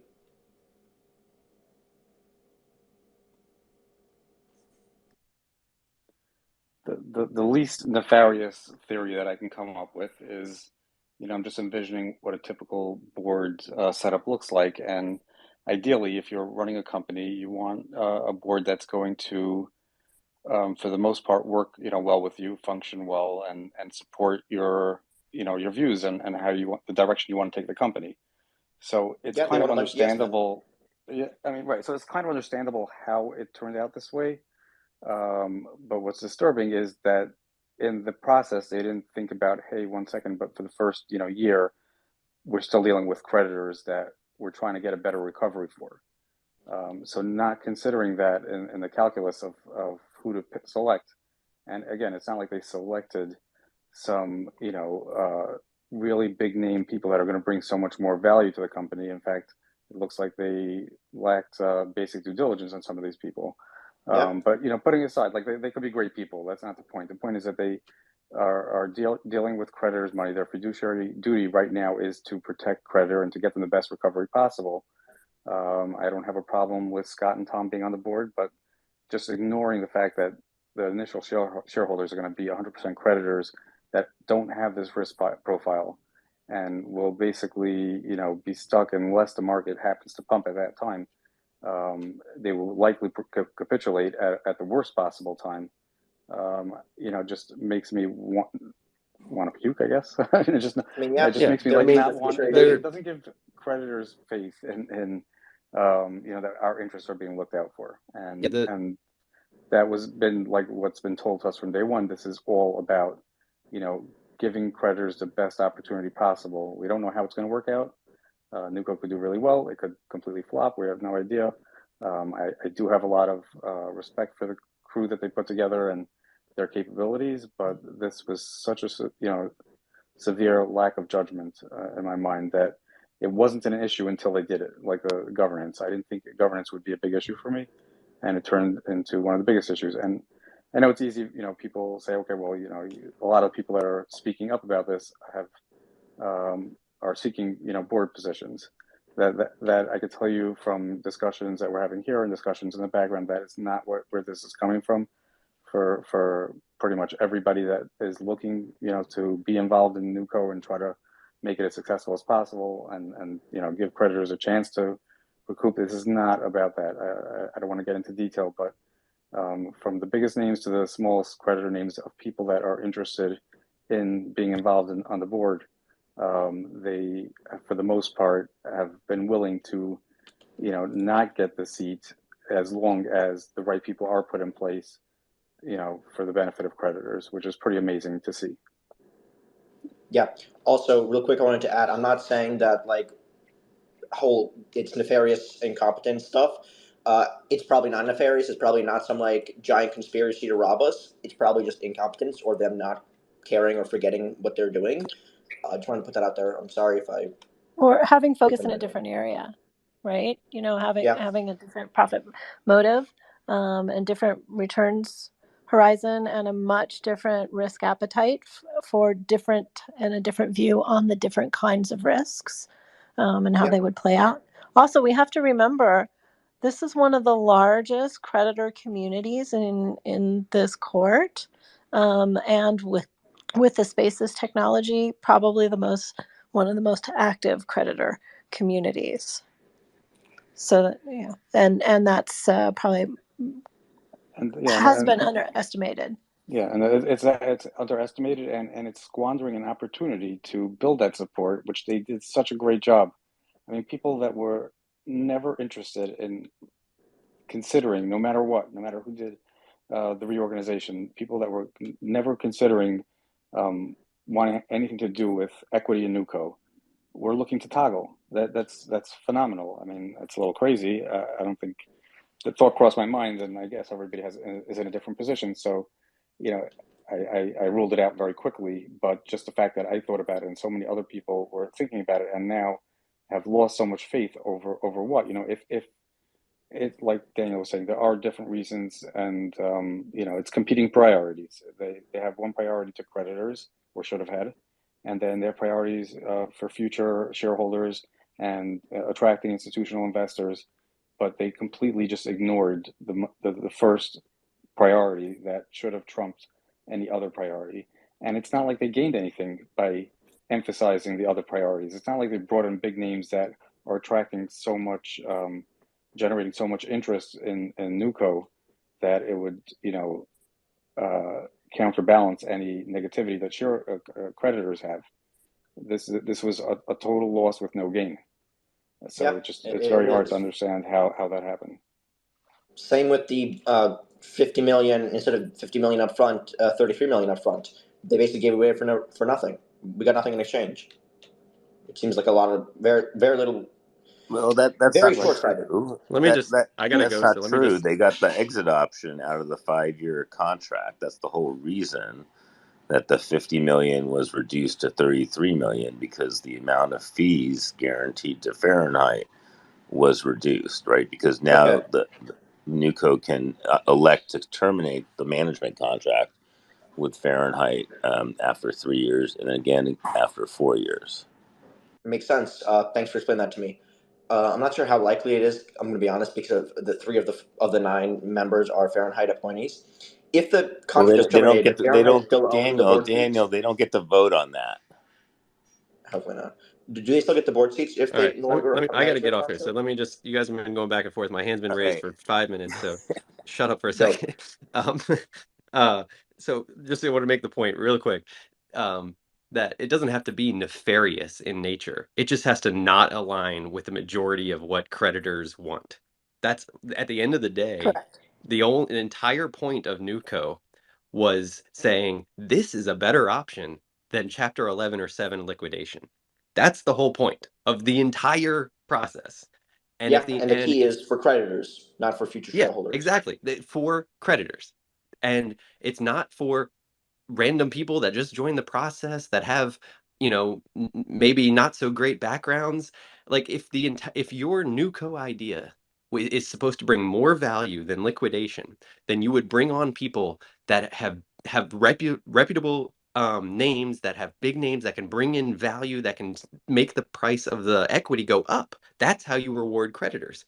You don't just bring in random people who, and backgrounds and just do your own thing and say we're gonna and oh well 90% of startups die, we're just gonna wing it. And I know grandma has her Roth IRA funds in here thanks to Zach, but we're just gonna roll with it and just see how it goes. That's not the whole point. Was to be a better option than Chapter 11 or 7 liquidation, and it is not a better option. And what they've done though is they said, here's a convenience class where you're going to get a sweet deal. Here's a clawback exposure where we're going to force you into voting yes, and we're going to cram this down your throats no matter what you do, and we're going to pick our own board, and we're going to do our own thing, and you guys are going to be SOL. You're completely right. You're spot on. So real. One slight correction though, Manuel Adu has been milking us for over a year, so he's the one with the spotty record that Yolo found, and he's been getting paid throughout the whole process. Yeah, He's the exec director he gets for Barella. He gets a So big he comes payout. with experience, I guess. Yeah, and he gets a over $5 million fee. Once the transaction is consummated. And Ronnie almost gets a bonus. Think of all the other insiders are going to be getting bonuses. Just saying.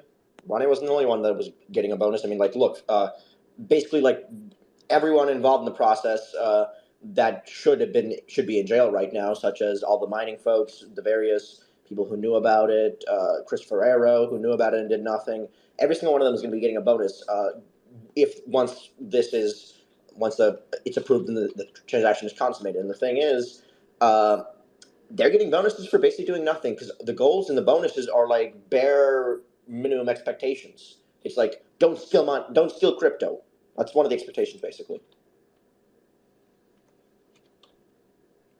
Tecmo, could you get Danny an internship at the FBI? Because I think he could lock some people up pretty good.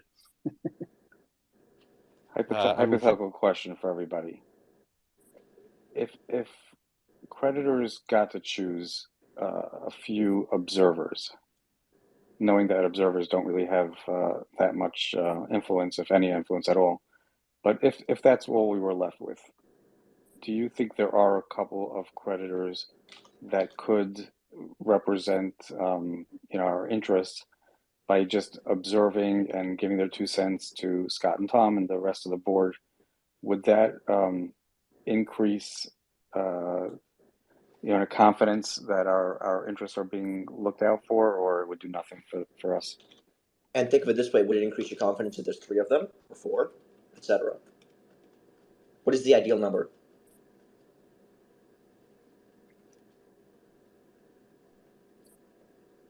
Just a general question. No, Joe. I think Daniel answered it correctly. An observer that has no voice, that has no power, and just is relaying information back and forth. Yes and no. There are opportunities to influence and perhaps backlead. Go on. I'm curious. I'll learn. Go ahead. Go ahead, Sharon. Well, I mean, observers, can, if they're adept at their role, gently guide. Sentiment in the room can matter.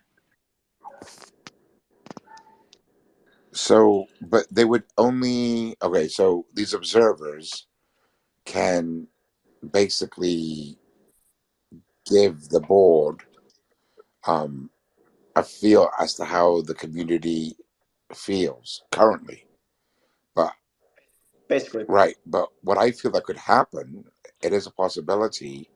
Once NewCo gets going, I think the board's going to do what it's going to do, and the CEO and the C-suite are going to do what they're going to do, and we just become equity shareholders, and that's that. So a full rights board observer should have access to receive the packets, inspect the corporate books, which is and records and meetings, and potentially attend committee meetings.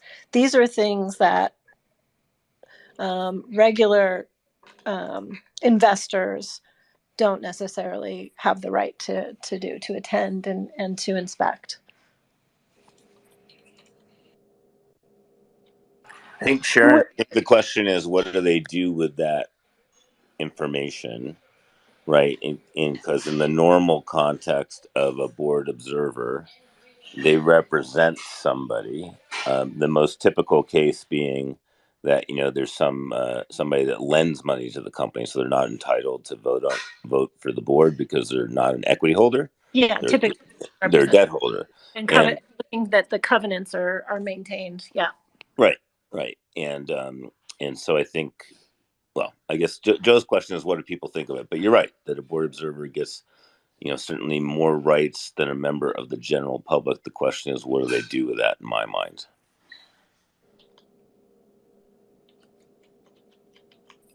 It depends on how they utilize influence.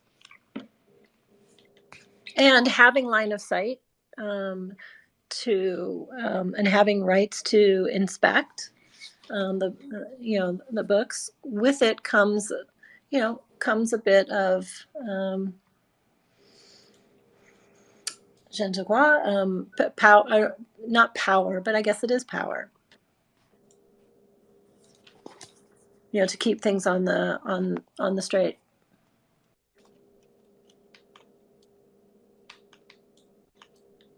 Let me ask you a question.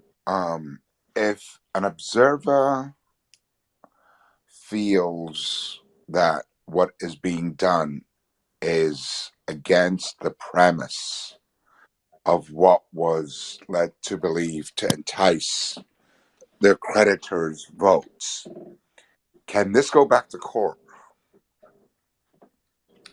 I don't think so. I mean, this No, would the answer is most no. I likely be mean, after. once the plan is confirmed and goes effective, that's basically the end of bankruptcy court.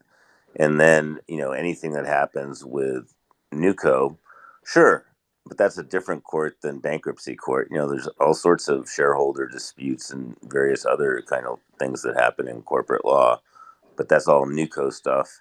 That's different. But yes. So it's separate. It's separate. It's just like the Right, normal normal corporate court. world of So governance. then, which Yeah. leads me to my second question, is, so we were all presented a plan a couple of weeks ago. That plan, as we all know, has changed considerably since we were shown the other plan. Can this considered to be enticement, in which we were offered something, right? And the offer was better than the previous offer. But now, if we look at what we're actually getting in the disclosure statements, the ones recently submitted, that offer has considerably changed. So can this nullify Fahrenheit as the winning bidder, because we were enticed, we were falsely led, because we were presented something 2 weeks ago, 3 weeks ago, that is vastly different from what we're getting now?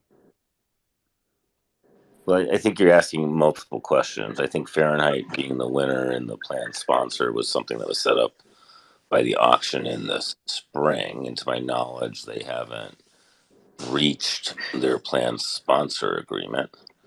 And, in reality, kind of the parties that are in the discussion over the plan, it's the debtor's plan still, right? So K&E and the special committee are the ones who decide on it. And there's a growing amount of influence of the UCC because, the UCC is also supporting the plan. And is exercising certain powers granted under it, i.e., the decision on who the board is, for example. I'm sure that the discussion over the MSA involved both the UCC and Fahrenheit and the debtor. Although my guess is that the UCC had a little more weight in that discussion than the debtor on the MSA because they represent more the ongoing interest. But I'm not privy to those discussions. That's speculation on my part. So but if you want to stop the confirmation of the plan because something changed, that's all about confirmation hearing objections, which start on October 2nd. The vote is this Friday, and so whether or not all classes accept. If all classes accept, the plan will go forward. I think it's a highly likely. Well, I think it's highly likely that one or more classes will reject the plan. I don't know what, and I think it's more highly likely that more than one class will accept the plan. Like custody and convenience, I expect to accept the plan. And the question is, what does Earn do? Yeah, okay. Because I think the plan now with that 33 million, with the board selection and all that stuff, that wasn't what we were told. Right, but is it considered materially different to cause Dollar action? amount? Yeah. 50 million to 33 No. million? That's no. So it's all been Not. disclosed to you prior to your vote. Yep. And basically, your agents in this negotiation, i.e., the UCC is representing the creditors, the company's agent, which is the special committee and their counsel, and Fahrenheit, the sponsor, have agreed to these changes. So somebody else has to object to that and have to have enough weight in the process. That's what Daniel was talking about. I get it now. All right. Right, but as I've often said, no offense, Daniel, but we have yet to really see a pro se motion granted, and I told this to everybody that's ever asked me that if you want to have an impact and you think you want to dispute something, you need to do it with an attorney. More to the point with an ad hoc, because quite frankly, every single individual attorney, other than Jeffrey Sabin, who was hired by Ignat Tuganov, has fallen flat on their face, especially if they're representing an individual, not like companies or, like, for example, the Series B. Their lawyers did pretty decently for their clients. They got what they wanted, which was releases. You're going to need an ad hoc or a group of people. They did more than pretty decently, actually. They caused the whole chaos in the case for 4 months until that. Yeah, and they got what they wanted, which was releases. At the end of the day, they were really looking for that. It was not so much about the money. It was more about not getting sued for billions of dollars by customers. I don't see. Well, I think the people that are going to sue them are their investors, not customers.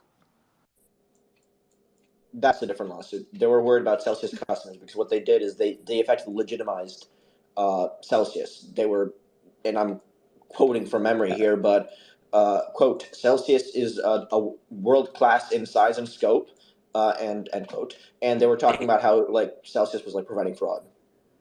Yeah, and so you, come on now. So you're going to sue an investor in a company that made it in a statement like that then lost all $650 million of their investment. I don't know. Some people would. Good luck. Yeah, Good luck. Good luck. That sounds like one of the pro se motions, Danny. But good luck with that lawsuit. I'm not going to do it, but some attorney would have done it. What they're going to do is they're going to sign up a class action, then get a small settlement, a nuisance settlement of like $20-30 million or 100. But that's not possible anymore. So I'm not sure what we're talking about this, to be honest. No worries. All right, guys. I think that's a wrap for today.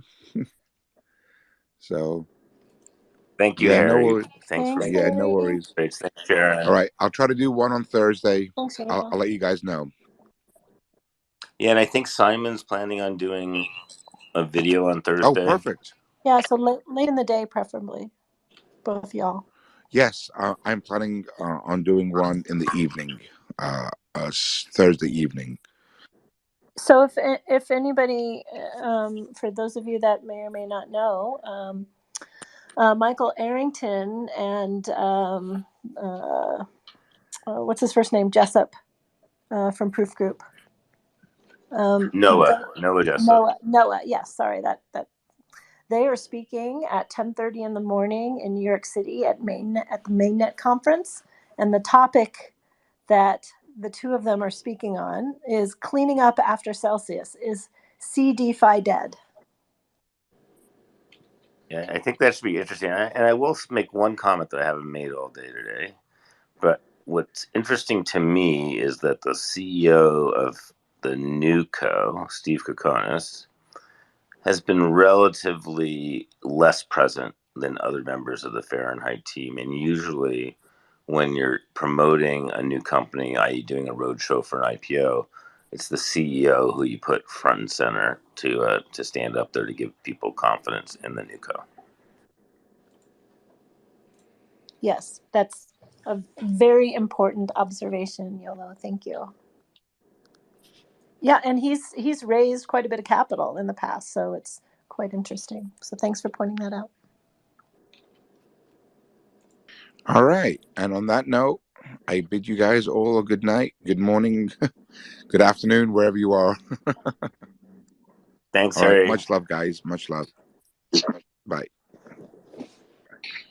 Bye, all.